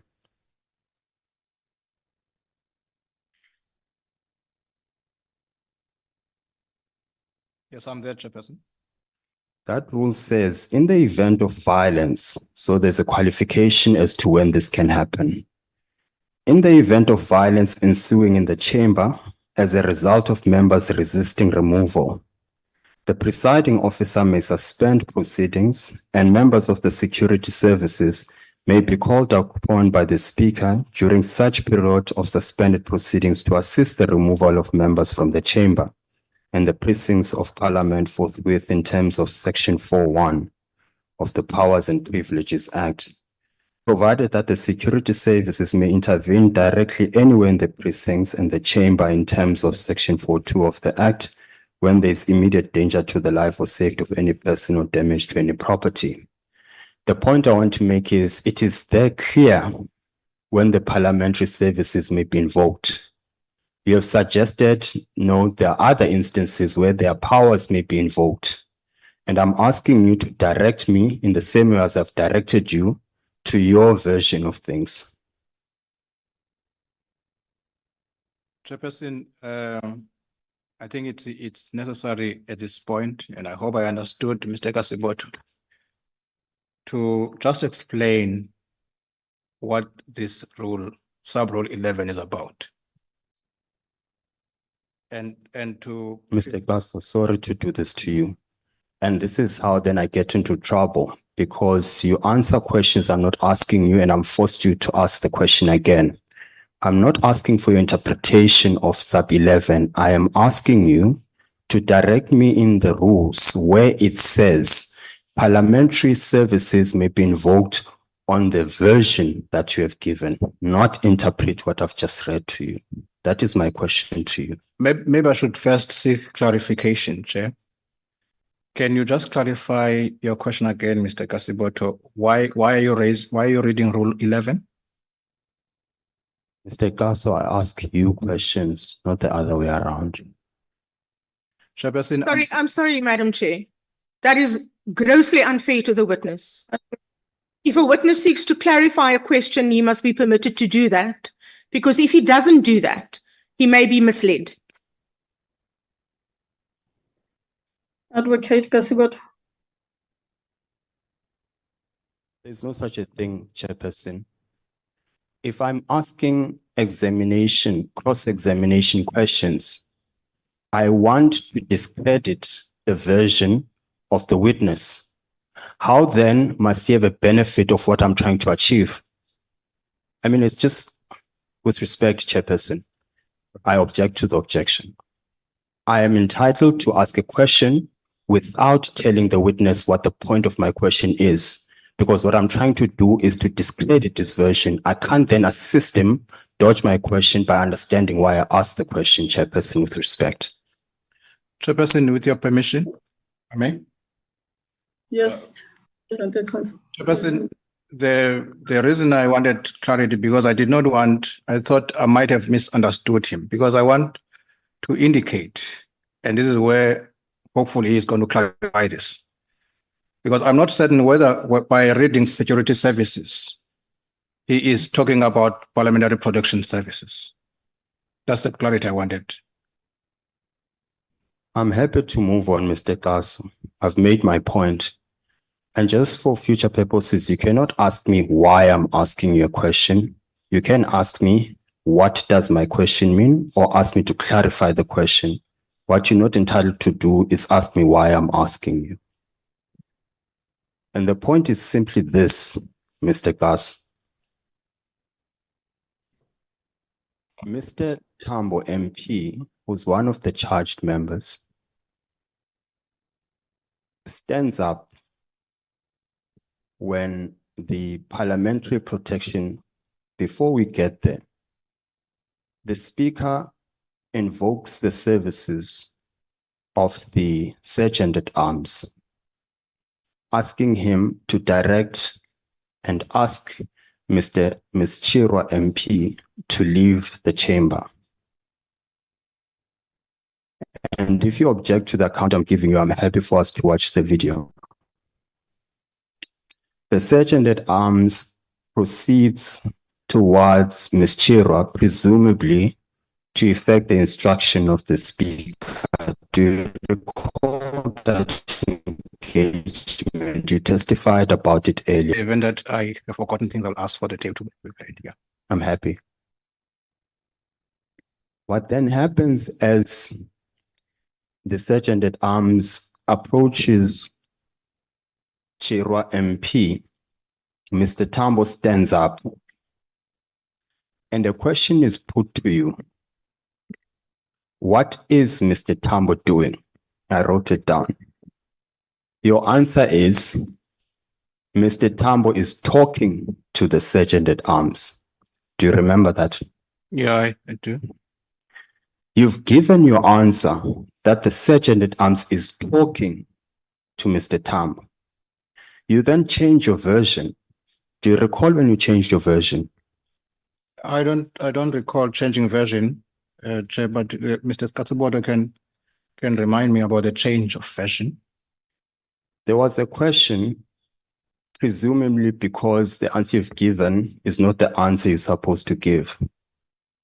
And the question is led by, no, but Mr. Tambo is standing in between Miss Chirwa and the sergeant at arms. What is he doing? Do you remember that question from the initiator? I do, and there was no change of version there. And then what happened is you gave an answer. You said, oh yes, he is blocking the sergeant at arms. Do you remember that? Chair, what I would have said, and I'm happy to replay that. I would have said Mr. Tambo they were talking, and the sergeant at arms was sent to assist the member to leave the chamber, and he was blocking the member from doing that, the staff member from doing that. You've basically said what I've just said, but what you are not doing is accepting. You've accepted earlier. You can change your version again now. I'm happy for you to do that. But all I'm simply saying to you is you accepted that your first answer was Mr. Tambo is talking to the sergeant at arms. And that's where you stopped. The initiator came in and gave you her perception of what is happening, which is no, but Mr. Tambo is standing between Ms. Chiro and the sergeant at arms. You then gave a version which now says he is blocking the sergeant at arms. And I'm saying to you, that is the evidence, and I'm going to make submissions in that respect. I then again say, your version of Mr. Tambo blocking sergeant at arms was prompted by the follow-up question, which then led to you changing your version from he is talking to the sergeant at arms to he is blocking the sergeant at arms. Do you have a comment to that? Chair, yes, I do have a comment. I don't understand the blocking of, the change of version. The effect of what Mr. Tambo was doing was blocking the sergeant at arms, and that's what it is. It was just continuation of the response. If I happen to stop before I got to that point, and that is understood as change of version, then that is for Mr. Kaseboto, not for me. Do you know what Mr. Tambo said to the sergeant at arms? I don't know what he said. Did you ask the sergeant at arms what Mr. Tambo said to him? No, I did not ask him, and there was no need for me to ask him. Surely, if you're going to charge a member for disorderly conduct, you care about the facts that surround that conduct, not so? Chairperson, the answer is simple. If Mr. Tambo had an issue to raise with the ruling of the speaker, it was to raise a point of order and raise that point of order. It was not for Mr. Tambo to engage the sergeant at arms who had been directed in terms of the rules to go and remove a member. That's obstruction. That's what it is. How do you know Mr. Tambo wanted to raise a point of order or challenge the ruling? No, why raise it to the sergeant at arms through you, Chairperson? Sergeant at arms was not the presiding officer on the day. Speaker was the presiding officer. Who said that is what he said to the sergeant at arms? No, but that's what you're asking. You're asking me what if he wanted to raise a point of order? And I'm saying that even if he did want to do that, Sergeant at arms was not the right person to do that too. And Honorable Tambo, as a member, knows that. Speaker is the chair. I said no such a thing, Mr. Glasso. I said to you, do you know what Mr. Tambo said to the sergeant at arms? You said no. Yes. I then said to you, surely you care about the facts that surround kicking out of members. I said no such a thing about a point of order. You came up with a point of order. Now I'm asking you, how do you know that engagement was about a point of order? No, I don't know. I mean, I indicated earlier on that I don't know what the issue was. Yes, so I did not speak about a point of order. You did. Okay. Because you're assuming where I'm going, isn't it? No, look, I'm not assuming. I'll be happy to know where you're going, but I'll wait for you to ask the questions. Very well. And I put it to you that for someone who's responsible for the procedures of Parliament and someone who advises various structures about these proceedings that we are sitting in now, surely you must care about facts that surround impugned conduct, not so? Chairperson, I'm trying to be as helpful to this process as is possible. I care about what goes on, but it was not my duty to ask the Sergeant at Arms what Mr. Tambo was saying to her, as it would not have been my duty to ask even the production services when the members were exchanging words with them, or at least talking to them, what they were saying to them. So, yeah. Do you know if anyone asked Mr. Tambo or the Sergeant at Arms as to what the engagement was about? No, I don't. I mean, if there's an interest to ask the Sergeant at Arms, he's a staff member, he can be called and be asked what he said.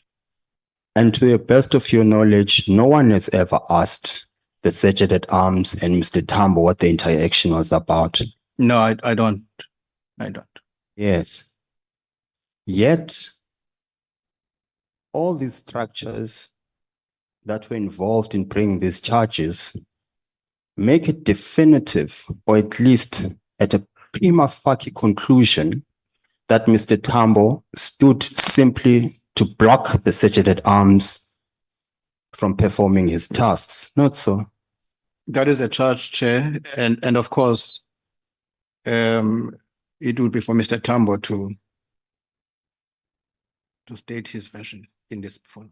In hindsight, with your involvement, the Physical Removals Committee, the Rules Committee, the Parliamentary Committee that is seized with this matter, in hindsight, do you think it would have been proper to have the version of the Sergeant at Arms and that of Mr. Tambo before a determination is made that he's simply obstructing?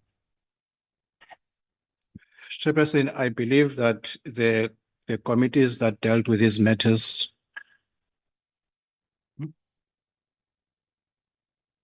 sorry, I don't know. I believe that the structures that dealt with these matters, they did a proper job, and I really did not see a basis for Mr. Malimi, sorry, to be asked what conversations he had with members. And in the event that Mr. Malimi thought it was necessary to report to the Speaker, like when he wanted to, when he was sent to remove Miss Honorable Mare, who complained about the handling of members by production services. Mr. Malimi did report that to the Speaker, and the Speaker made certain remarks about it. So if he thought it was necessary to report the matter, he would have reported it. I'm asking you the question whether in hindsight there should have been some sort of discussion, because I imagine before these charges are proffered against my members, there's some sort of investigation, fact-finding, reviewing of the Hansard, reviewing of the video material.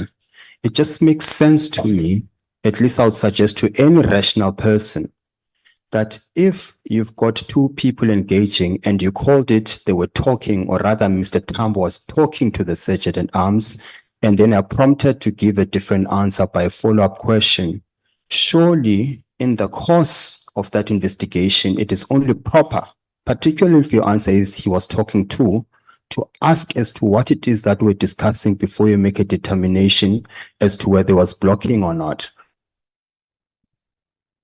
Chairperson, I mean, I don't agree with that version. I believe that the way the matter was handled is proper, and I believe that this forum where we are now, Honorable Tambo, if he thinks what he discussed with the Sergeant at Arms is worth presenting to this committee, I'm sure he will do that when he gets to that point. So I believe that the structures that have dealt with this matter dealt with it properly.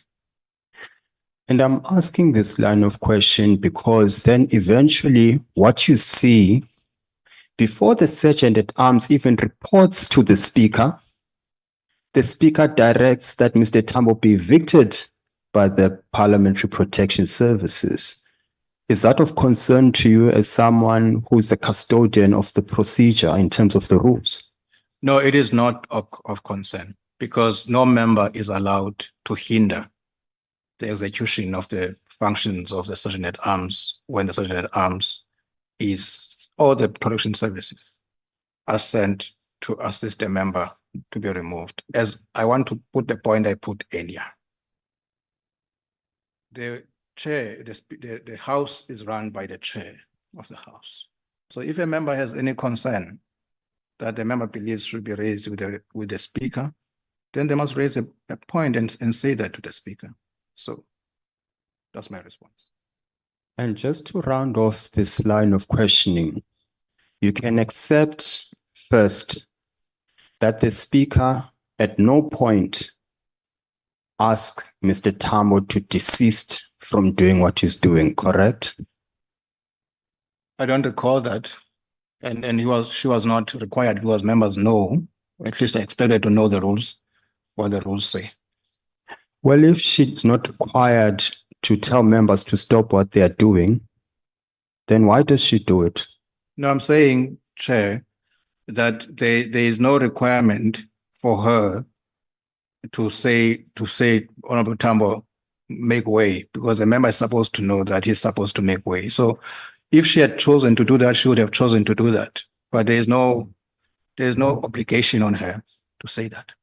You can also accept that at no point did the speaker ask Mr. Tambo to leave the house. Not so.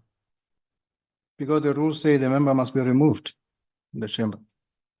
You can also accept at no point did the speaker ask the Sergeant at Arms to escort Mr. Tambo out of the building, not so? Yes, because there's no such requirement.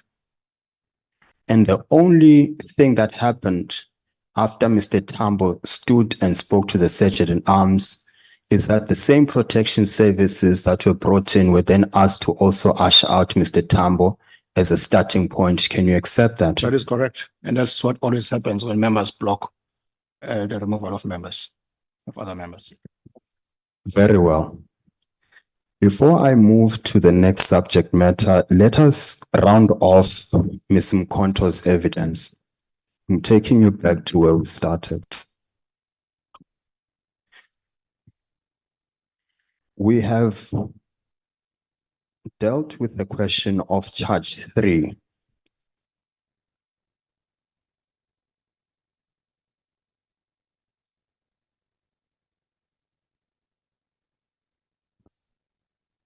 So charge 3 dealt with, the charge says, and it's on page 69, it is alleged that you are guilty of conduct constituting contempt of parliament in terms of section 13C and 13DI of the powers, privileges, and immunities of Parliament and Provincial Legislatures Act, and that as a member of Parliament and during the sitting of the National Assembly on 10 June 2022, when the President responded to his budget vote speech, that you contravened Section 7A of the Act, in that you willfully refused or failed to obey Rule 73(1) when you refused to leave the chamber when ordered to do so by the presiding officer in terms of Rule 70 and or 71. You continued to refuse to leave the chamber when the Sergeant at Arms requested you to leave. The presiding officer then instructed the Parliamentary Protection Services to remove you from the chamber.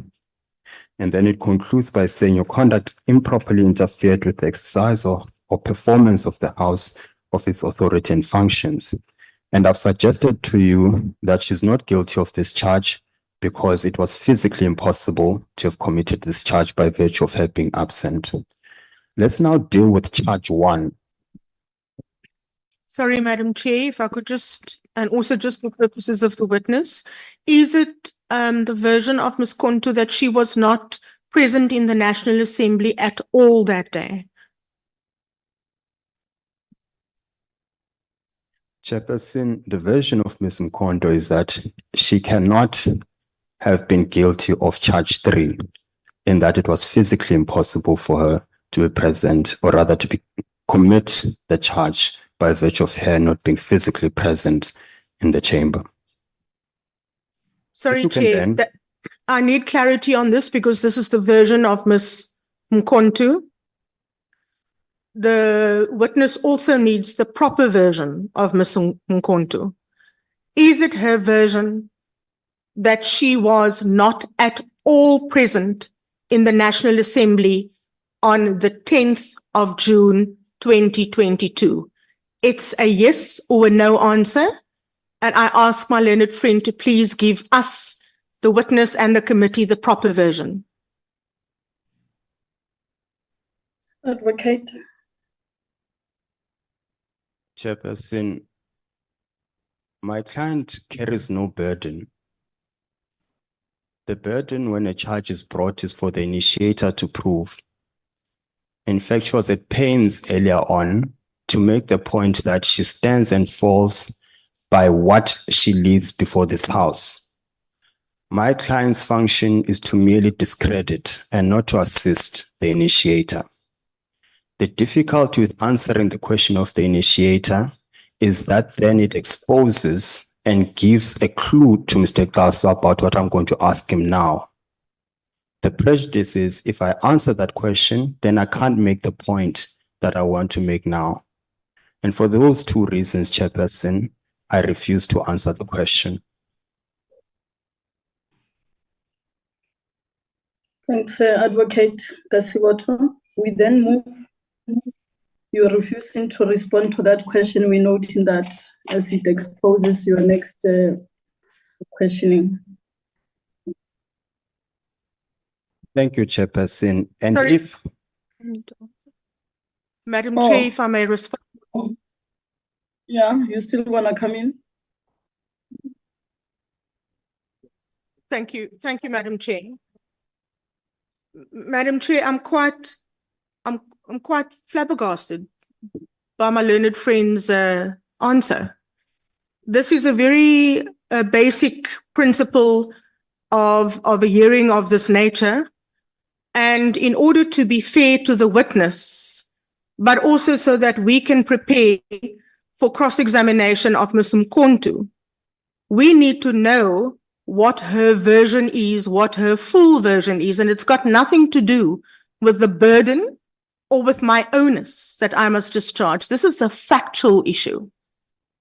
It is either a fact that Ms. Mkonto was in the National Assembly and attended the proceedings on the 10th of June, or she was not at all there, she did not attend. So this is a factual issue. This has got nothing to do with the onus.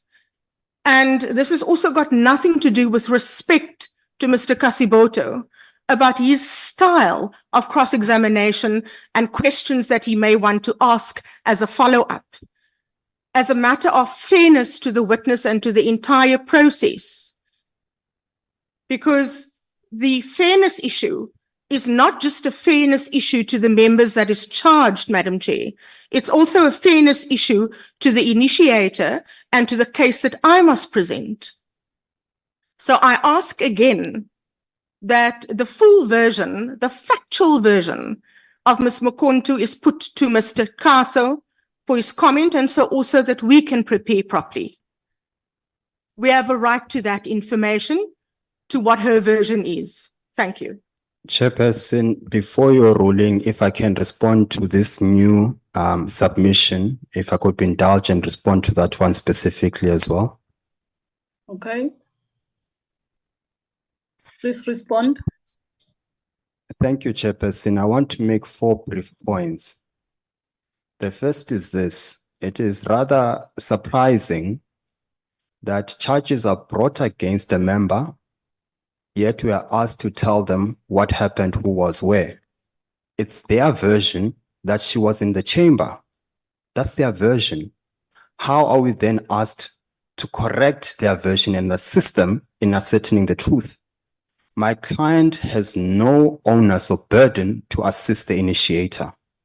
The second point is this: where is the register? If this process was taken seriously in terms of investigation, and I say that with respect, and perhaps I'm better advised to use a different word. The point I simply seek to make is, if you want to ascertain the attendance of members at a chamber or not, there's a register for that. Why can't the initiator have recourse to that register? The third point I want to make is this: the claim that we must give a version is so that we can help the initiator prepare for cross-examination. Well, with respect, I was not told what Mr. Klaso's version will be. I heard his version for the same time in this house, and I prepared my cross-examination as he was testifying. Why should the initiator enjoy a special benefit? And I'm saying to this house, we may well call Ms. Mkondo, and then at that point, she can prepare for a cross-examination. She may decide not to give a version at all. The rules say she's entitled not to give a version at all. She's got that right. And if she then chooses to exercise that right not to testify, then how are we compelled to give her version? And I'm saying, in light of that, Chairperson, I refuse to answer the question. Thanks, Advocate Kasibota. That is noted. I hope Advocate Golden has also noted that refusal. May we proceed? Thank you, Chairperson. I was taking you through charge 1 of Ms. Mkondo, which you spoke about earlier. It says, it is alleged that you are guilty of conduct constituting contempt of parliament in terms of section 13C and or 13DI of the Powers, Privileges and Immunities of Parliament and Provincial Legislatures Act, in that as a member of parliament and during the sitting of the National Assembly convened on 10 June 2022, when the President, Mr. Cyril Ramaphosa, responded to his budget vote speech, you contravened section 7A of the Act when during the proceedings you willfully refused and or failed to obey Rule 69C, when you repeatedly undermined the authority of the presiding officer and or repeatedly refused to obey the rulings of the presiding officer and or disrespected and interrupted the presiding officer while the latter addressed the House. Your conduct disrupted the proceedings of the National Assembly and improperly interfered with the performance by the House of its authority and functions. How did she do that, Mr. Glass? Chairperson and the committee, the point was made earlier by Mr. Kasiboto that the member was not in the House. And I did say to this committee that it's possible a mistaken identity on my part, genuine mistaken identity on my part.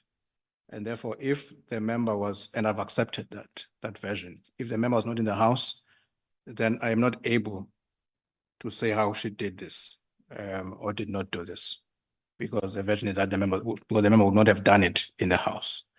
And I've explained the issue of the identity of members to the best I could. Thank you, Chairperson. Would the same apply to charge 2? Certainly, Chairperson, that would apply to the charges, these 2 charges. Would the same apply to charge 4? Chairperson, that would apply as far as I'm concerned, on my part at least, as a witness. We've already dealt with charge 3, you remember? I do. So that being the case, we now accept she can't have been guilty of any of these charges. Chairperson, that would be for the committee to deal with that. I'm just giving my version as Yeah. a witness appearing before this committee. I think that's fair.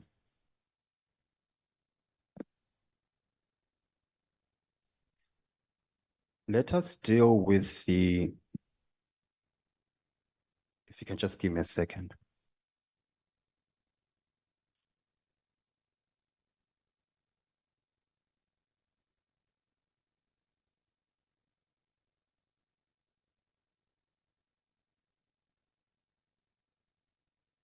Testified extensively. You've testified extensively about members of parliament that called the president a criminal and a money launderer. Do you remember that? I remember answering questions around that, yes.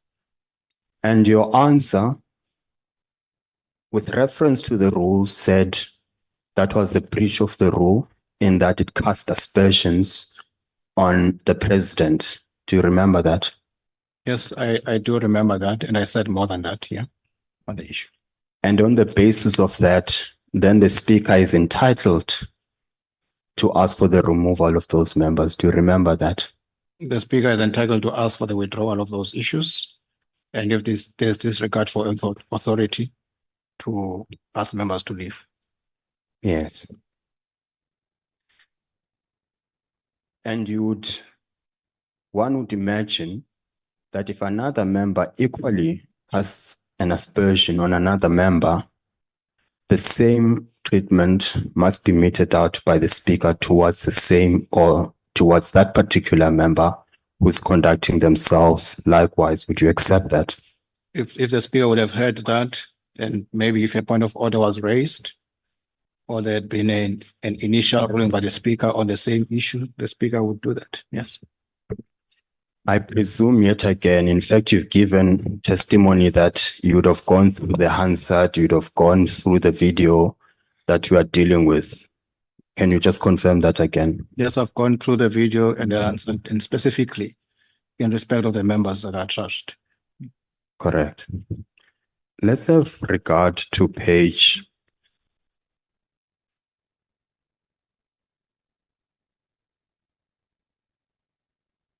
263. 263. 267, my apologies. 267. Yes, sir.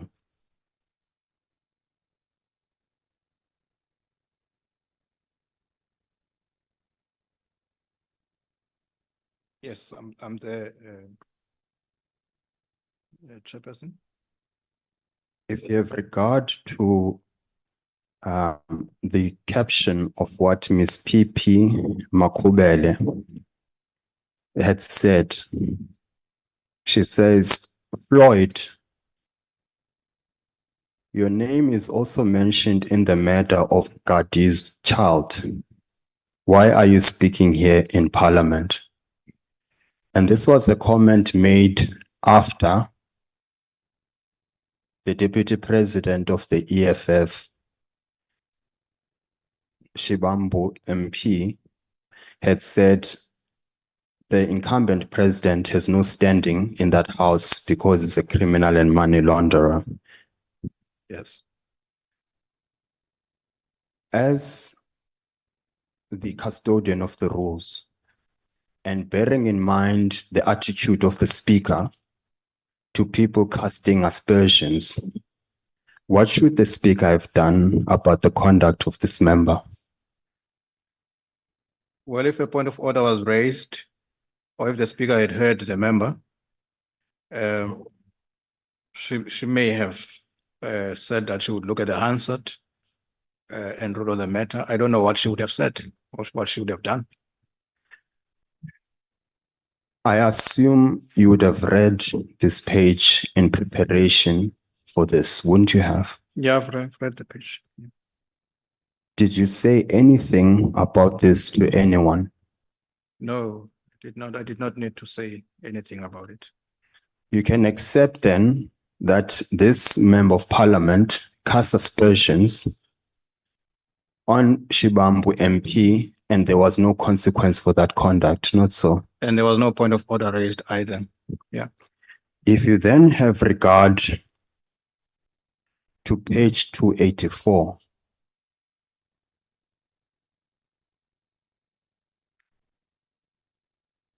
Page 284. I Yep. am there, Chairperson. If you go to the middle of that page, you see there Miss C.M. Piri. She says, Vendor Building Society, VBS, Shibambu Heist. Do you see that? Yeah, I see that. And what she's suggesting there is Shibambu MP is part of what the report of the VBS report. She's implying that he's part of what is contained in that report and is being implicated as being guilty in what she calls the VBS Shibambu heist. Can you accept that? That may have Sorry, been if you could just give me the page number, please. 284. Your answer, Mr. Klasso? that may have been the intention of the member. Yeah. Do you know if Ms. Piri was charged for saying this? No. No, and I don't know why she would have been charged for saying it.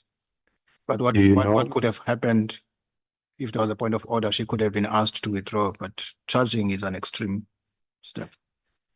Do you know if the speaker reprimanded her for this conduct? No, there was no reprimand because there was no point of order, and I don't even know if speaker heard her say this. So you've got a shield to raise disparaging remarks if there's no point of order raised. Chairperson, I think I do need to explain this in answer to Mr. Kasiboto. It is not a shield. It is an accepted parliamentary practice that rulings can be given either in reaction to a point of order or when the speaker hears the matter being said and believes that the matter is outrageous and has to be ruled on. So there's really no shield. And yeah. Can I ask you this? Did you read this page in preparation? Chairperson, I read the Hansard. And I'll assume that all the members of all the subcommittees would have read the Hansard, they would have watched the videos. I'm assuming that in their favor, including the members of this committee. Do you know if any of them raised an issue with this? No, I don't know, Chairperson. And of course, I think I should say this, that parliamentary practice indicates that points of order must be raised immediately in the House for the matters to be dealt with. This is the difficulty. So if the speaker knows that there's conduct in breach of the rules, until someone raises a point of order, such a person won't be sanctioned. Chair, I've said it's not always the case. It's not always the case, but it is, members are encouraged to raise points of order when they believe that something is out of order. Should the speaker have sanctioned these two members for these comments? If the matter was raised, the speaker would have considered it and the speaker would have made a decision. I wouldn't say what decision she would have made. What would your advice have been to the speaker? Of course, if the matter is I would have said to the speaker that members must raise substantive motions if they want to raise these issues in the House. Maybe let me ask the question more directly. If the speaker asked you, or any of the committees you advise asked you, is this conduct by these two members parliamentary and are they sanctionable under the rules? What would your answer have been? I would have said they are possible sanctionable. Of course, the speaker would take the final decision on the matter. And we now know they've never been sanctioned. Because the matter was not raised and the speaker might not have heard these members when they raise these issues. Is there a provision for members to be punished, call it in hindsight, or outside of the parliamentary process?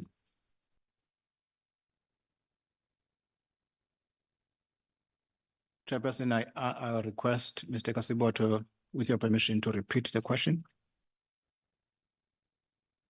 Is there a procedure for members to be punished for unparliamentary conduct outside of the sitting of parliament?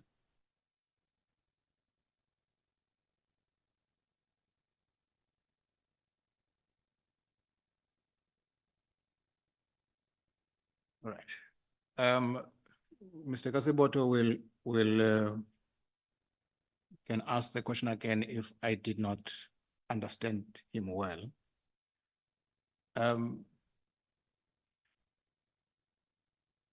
Parliament has processes in place, and it's going to be a prolonged answer because I'm trying to get to what he's saying. I don't want to ask him to repeat repeatedly. And so, firstly, I don't understand him when he talks about outside of the parliamentary sitting. I think that's what he said. What I can say is that matters coming out of the House, if there is a basis to refer them to structures such as the Ethics Committee or the Powers and Privileges Committee, that is done, like what we are dealing with today.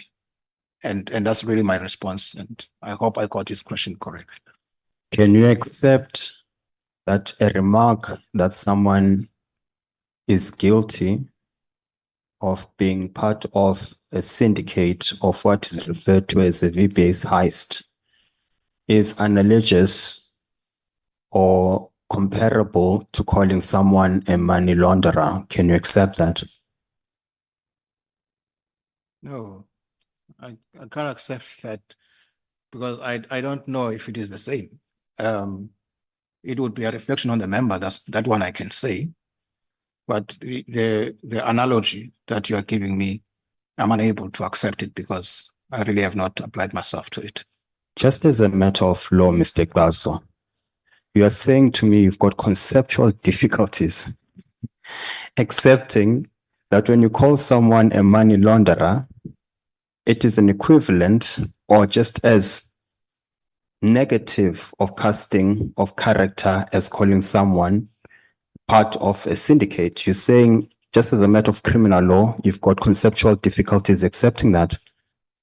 I mean, you've changed the question now. The way I understood you to say was that whether calling a person a heist, money heist, VBS heist, and calling a person a money launderer, those are the same. That's the point I was saying. To call a person a VBS heist is negative. It is something that will be reflecting on the member in the same way that you call a person a money launderer. That I accept. Okay. And you have testified before that the speaker has got a duty to apply the rule fairly across the board, not so? Yes, that is in terms of the rules. And you can accept then as a matter of principle that conduct that is the same or comparable must meet the same consequence as a matter of principle, not so? If speaker becomes aware of such conduct, hears the member say that, or the matter is brought to the attention of the speaker would consider it and deal with it appropriately. Yes. I'm happy with that answer. Let me ask you this now. There are a number of members that you testified about who were sanctioned for calling the president a criminal and a money launderer. Do you remember that? Were asked to either to withdraw those remarks. Yes. Well, and they were sanctioned for calling the president. They said that is casting aspersions on the president. They were sanctioned for it. Yes. Are you aware by any chance of a decision called Malema versus the National Council of Provinces? a decision, A judgment. judgment. You may remind me what it was about? I take it the answer is no. No, just remind me the context. I mean, there are many cases that we deal with in Parliament. What happened in Malema versus the National Council of Provinces, which is a decision of this provision, of this province rather, is that Malema MP referred to the ANC members as being guilty of massacring, rather murdering people in Marikana. Do you remember those facts? I remember the case not against the NCOP, but against the chairperson of the NCOP. And I remember that it was about ANC government, not ANC members, ANC government that massacred the people in Marikana. Sorry, Madam Chair, I also just wanted to correct that. It was against the ANC government, the member.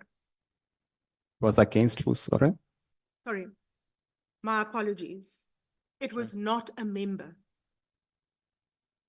Is that it? Chairperson? Yes, Advocate Kasiboto, we're listening to Advocate Golden. And as you, well, after you dealing with this one, let's get a 5 minutes comfort break. Proceed, Advocate Golden. Let's hear what your plan is. Just give me 1 second, please. While I'm giving a second, in that matter, you'll recall that Malema MP referred to the NC government as people guilty of murdering people in Marikana, not so? Yes, I remember that case very well. It's something that was said in a joint sitting of the House, and the matter went to court, and the issue was about the ANC government having massacred people in Marikana, and the court did not have difficulties with the government being referred to have massacred people in Marikana, but the committee must be reminded that it was about the ANC government. Thank you. Yes. Chair, the initiator had interjected, wanted to make a point. That opportunity was granted. She asked for a second. If I can then just give her that second now. Sorry, I now wanted to listen to what he said, and if you could just give me the 1 second now without continuing, would that be okay? Madam Chair? Yes, ma'am.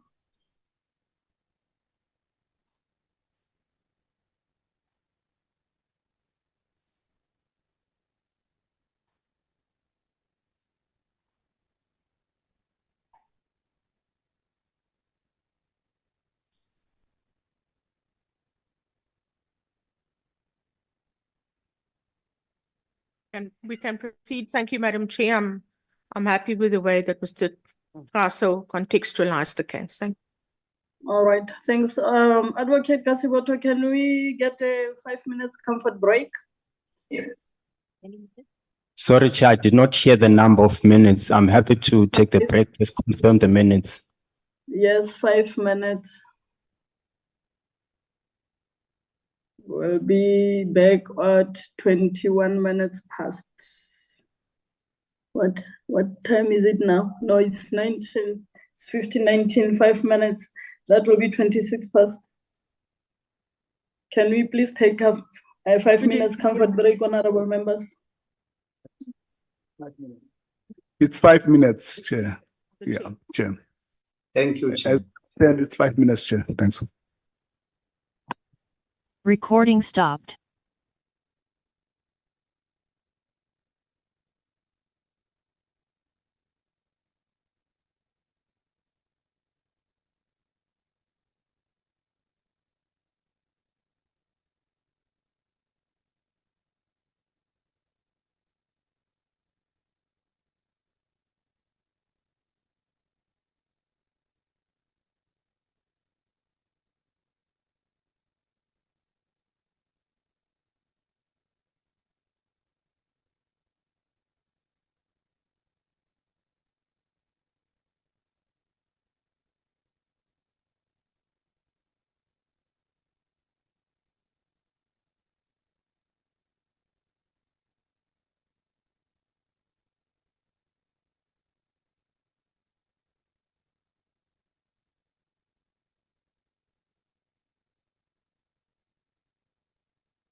Are we back?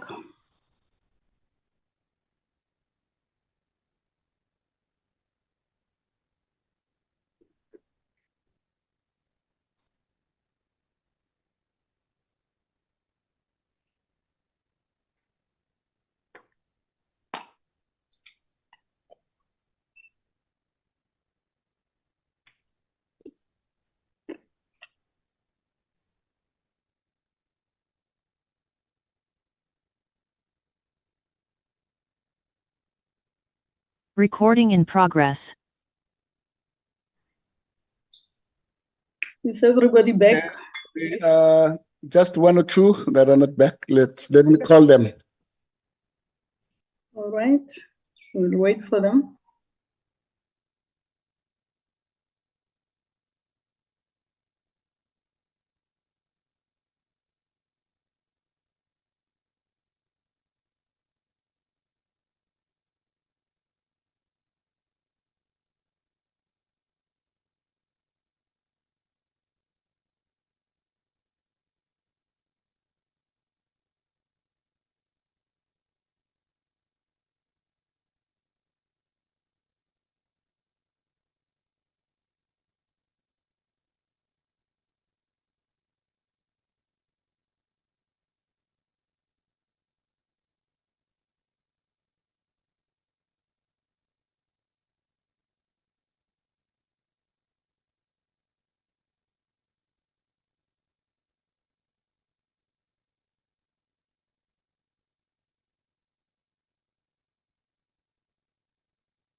Are the other two members not yet back? No, Chair, sorry, I thought that we were resuming. We can go ahead. Oh, okay. I was told there are other two people that were still has to be called. Sorry, I'm waiting for the indication. Thanks, honorable members and advocates and your teams. Advocate Kasiboto, let's continue. Thank you, Chairperson. We were discussing the decision of this province,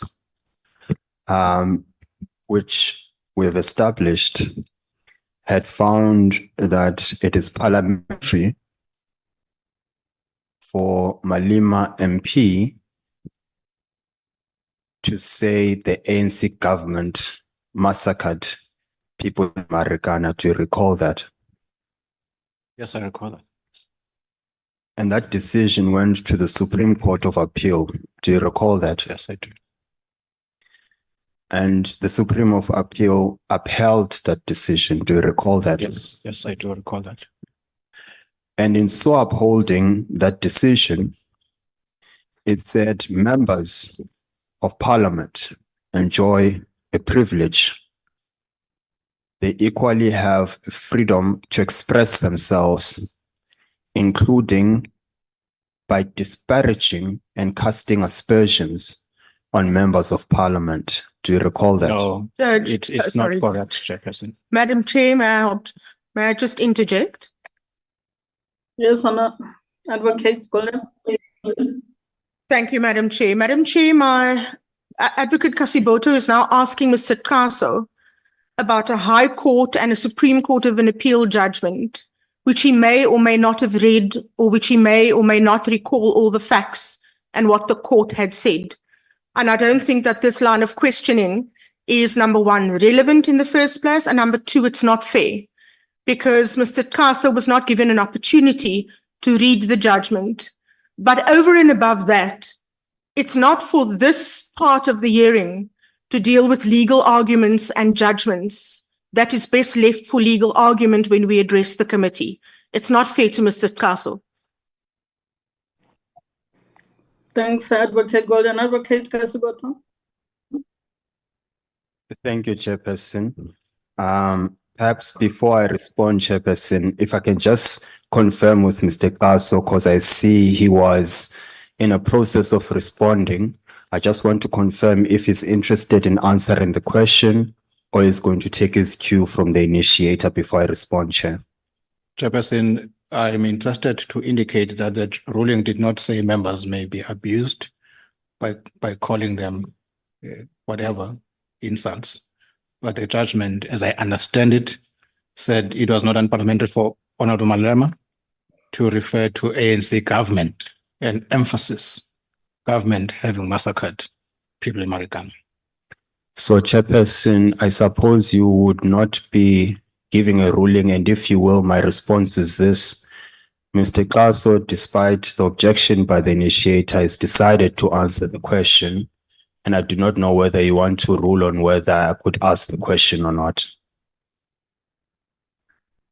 The horses have bolted. We have already done that, but let's refrain as per the request of Advocate Golden. So let's deal with questions that will be fair to the witness. Yes, he might not remember. He might have not been given a chance to read the judgments. So let's exercise caution on questions for fairness. Very well, Chairperson. I'll desist from that line of questioning. But I must place on record that the point is simply this. If a court finds it is parliamentary to call ANC government, and I'll submit that ANC government is not tins or desks or cups, it is human beings that mean government. So by extension, reference is being made to individuals. That's the submission I'm going to make. Government is incapable as an inanimate being of murdering. It therefore stands to reason particular individuals are spoken about, and I'll submit specifically the president of the country, the then minister, and the various commissioners. That's the point I was getting at, Chairperson. With that being said, Mr. Kaso, your evidence earlier on, and just to round that off, and if I'm correct on that basis, that it is permissible to call people murderers in parliament, it must be equally, by extension, be parliamentary to call someone a money launderer or a criminal. That's the point I was getting at. Mr. Kaso, if we then just take a step back, you had earlier testified that it was never brought to the attention of the speaker that someone had suggested that Shibambu MP is a murderer. Do you recall that? Yes, I said there was no point of order and the speaker may not have heard that. Yes. Let's go to page 283. 23. 283. 283.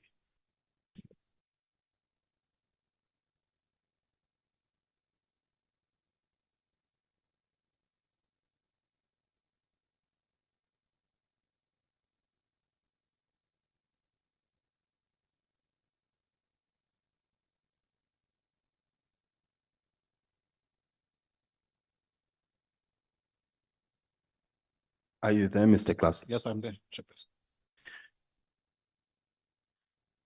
At the end, at 283, Shibambu MP speaks. Thank you very much, Chair. After being recognized by the speaker, sorry. So what comes before it says the speaker says, thank you, Honorable Litsie. Honorable Shibambu, followed by Honorable Makubel. So the speaker recognizes and can hear Shibambu speak. Shibambu says, Shibambu MP, thank you very much, Speaker. During the interventions, there was one ANC member here who said we are murderers. They are mistaking us for their president who killed workers in Marikana. We don't kill people in the EFF. It's your president who kills people and it goes on. Presumably the speaker is listening and he can hear this objection. I'm talking about the point you made that the speaker didn't know. I didn't say the speaker didn't know. To your chairperson. Didn't hear. I said the speaker may not have heard. Okay, very well. And then you continue.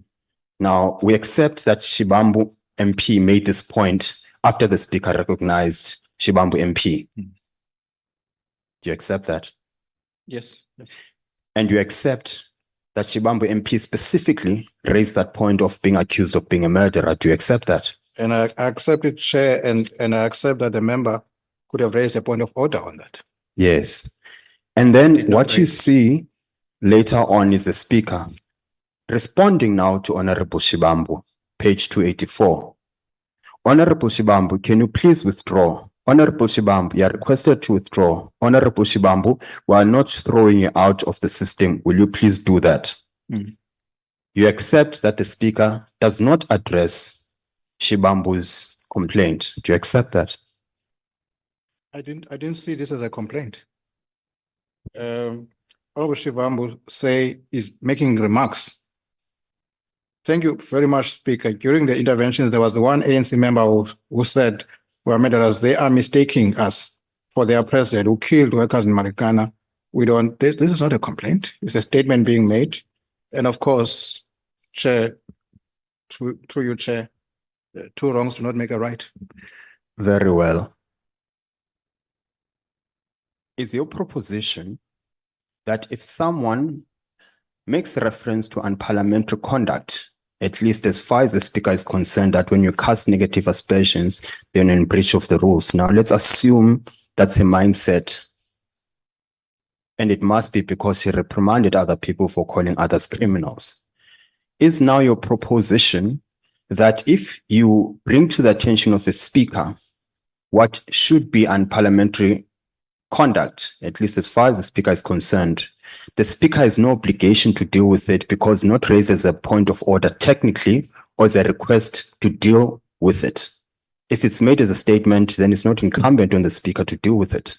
Chairperson, all I'm saying is that I don't know why it was not dealt with, but members know the processes, that when you are aggrieved by something that has been said by a member, you raise it as a point of order. And that is what happens in the majority of cases. And there are instances where the speaker would immediately rule on the matter as it is raised. But what we can accept is that it was brought to the attention of the speaker that someone called Shibambu MP a murderer, and the speaker did nothing about it to your best of your knowledge. That's the point I'm getting at.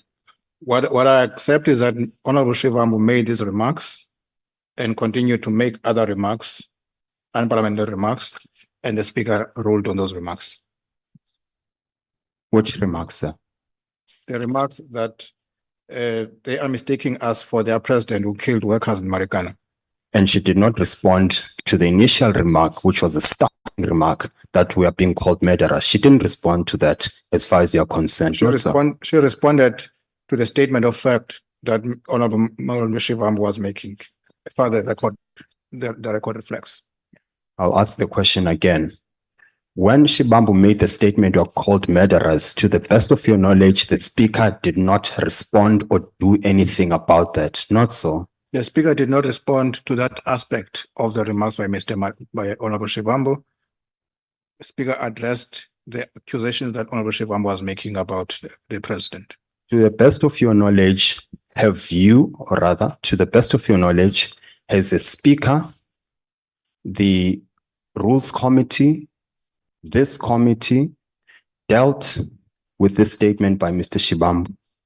No, and of course the member also had a duty to bring it as a point of order to the speaker, or any other member could have raised that.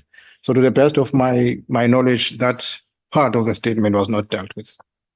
The conceptual difficulty I have with that is when some of the church members called the president a criminal, no one raised an objection. The speaker responded immediately by saying, withdraw that. Can you accept that? Yes, I can accept it. And no one had brought that to the attention of the speaker because the speaker heard it. Not so. Yes. Yes. Surely then it is inconsistent of you to suggest that because no one brought a complaint to the speaker, therefore the speaker can't have done anything about it. Chairperson, I've made a submission. And that's the submission I've made on the matter. Yes. You are unfair.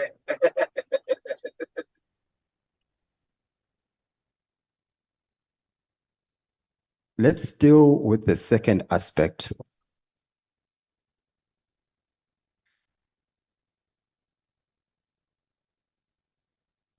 Let's go to page 285. 285. Yes, sir. I am there, Chairperson. There you see at the start, Malema MP raising a point of order. The speaker then addresses another issue and then something else happens. And then Malema MP raises a point of order again. And then the speaker says, there's no point of order, Honorable Malema. I'm not allowing you to speak. He speaks nonetheless. He says the issue of Honorable Shibambu was ruled on by the court. And I'm suggesting there was only one matter that relates to Shibambu MP before the courts, and that was the VBS matter. Can you accept that? Chair, I mean, if you say that, I don't know it for a fact. So I have nothing to accept. Well, let me assist you. The page before that was the VBS comment by Ms. Piri, Yes. MP. And then after she had spoken, not long after, Malema MP then deals with the issue of Shibambu Yes. and the court. So it stands to reason he's addressing that issue. Can you accept that? Yes, no, I can accept that. Okay. And then right at the end, Malema MP continues. The issue of Honorable Shibambu was ruled on by the court that we can call Cyril Ramaphosa a murderer. This is after, and this is part of the problem, and we'll deal with the issue with the Hansard. There's clearly omitted text there. Can you accept that in the recordal of what Malema MP is saying? It seems to be something missing. Yes. Yes. So there's text missing there, and I'll make submissions as to what it is he said there. But anyway, then he says there's a court ruling on that. And then there's a court ruling on the matter. Now, the point is simply this. Can you then insist that the speaker was not aware of the discussion around VBS?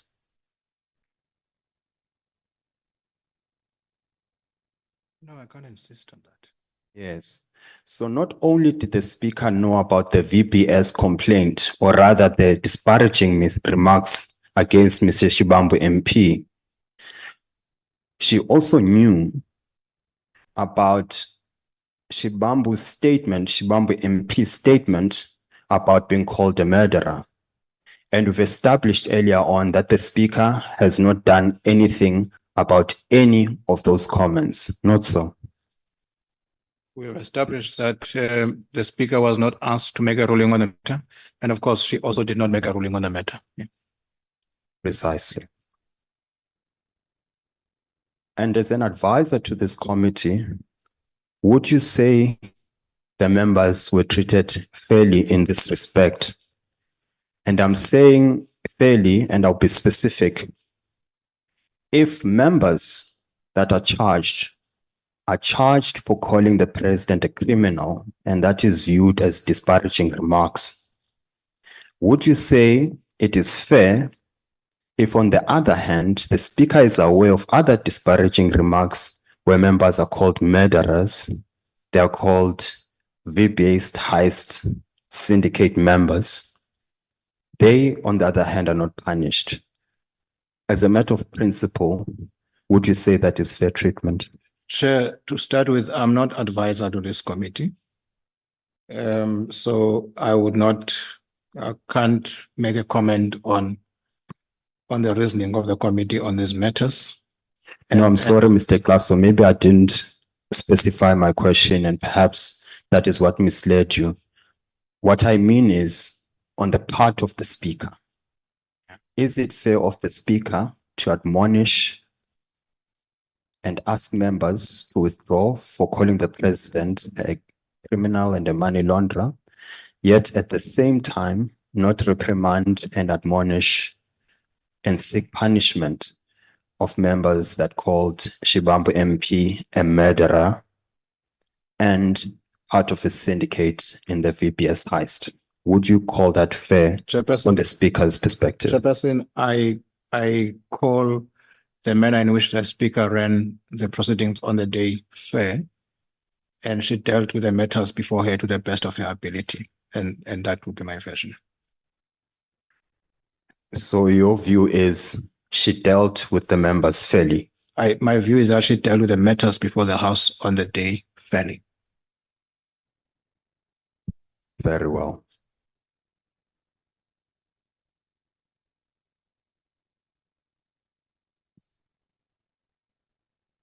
Chairperson, I want to start a new topic of cross-examination. It will take me beyond 4 o'clock. I do not know whether now would be an appropriate time to then adjourn. Alternatively, I continue with the line of examination, starting a new topic. I'm in your hands, Chair.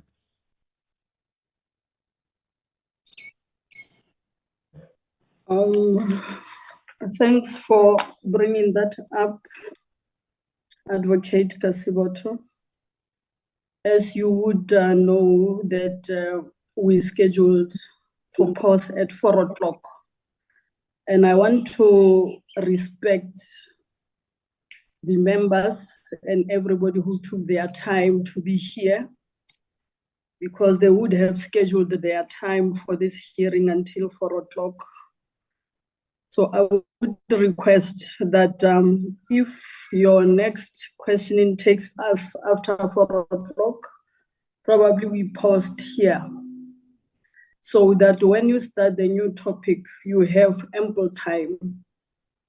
Honorable members would have noted that the initiator took about 4 hours yesterday. I was keeping records, and you just went starting from 12:25, we took a break for lunch. Then we are here about over 2 hours. Sorry, Chair, sorry to interject, but I'm sure that my opponents will also confirm this, but we can hardly hear you. Your online presence and your audio is very broken up, and we can't hear anything. Thanks, Advocate Golden. It happens usually when I want to switch on my video and speak to and address the members, but let me switch it off for audibility. I was saying I appreciate the indication from Advocate Kasiboto that his line of questioning will be a new topic that will take us over 4 p.m. We have scheduled, honorable members, these hearings until 4 o'clock, and I want to respect the people who are here and the honorable members, affected members, and everybody. I don't want to trample over their time beyond 4 o'clock. So if that is the case, I would request that we put a pause here.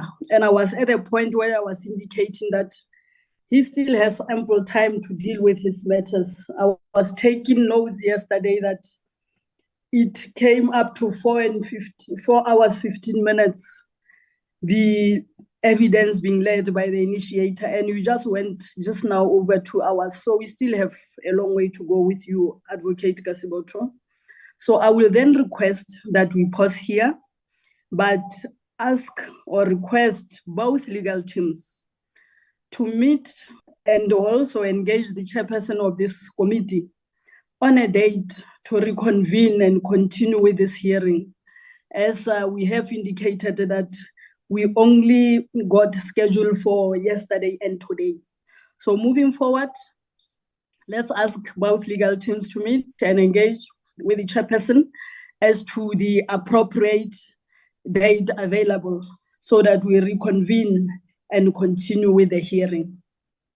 That is what I wanted to say to honorable members, except that thanking you, honorable members, for having allowed me to facilitate these 2-day sessions, and I really appreciate your indulgence with myself, and I hope that moving forward, one will improve, and as and when opportunity arise for any other person who's requested to chair, it's not an easy task, but all members and the legal teams has been guiding us, and we managed to navigate these 2 days. Can we then pause here, as I've requested? We will resume when we are given the date by the chairperson of this committee.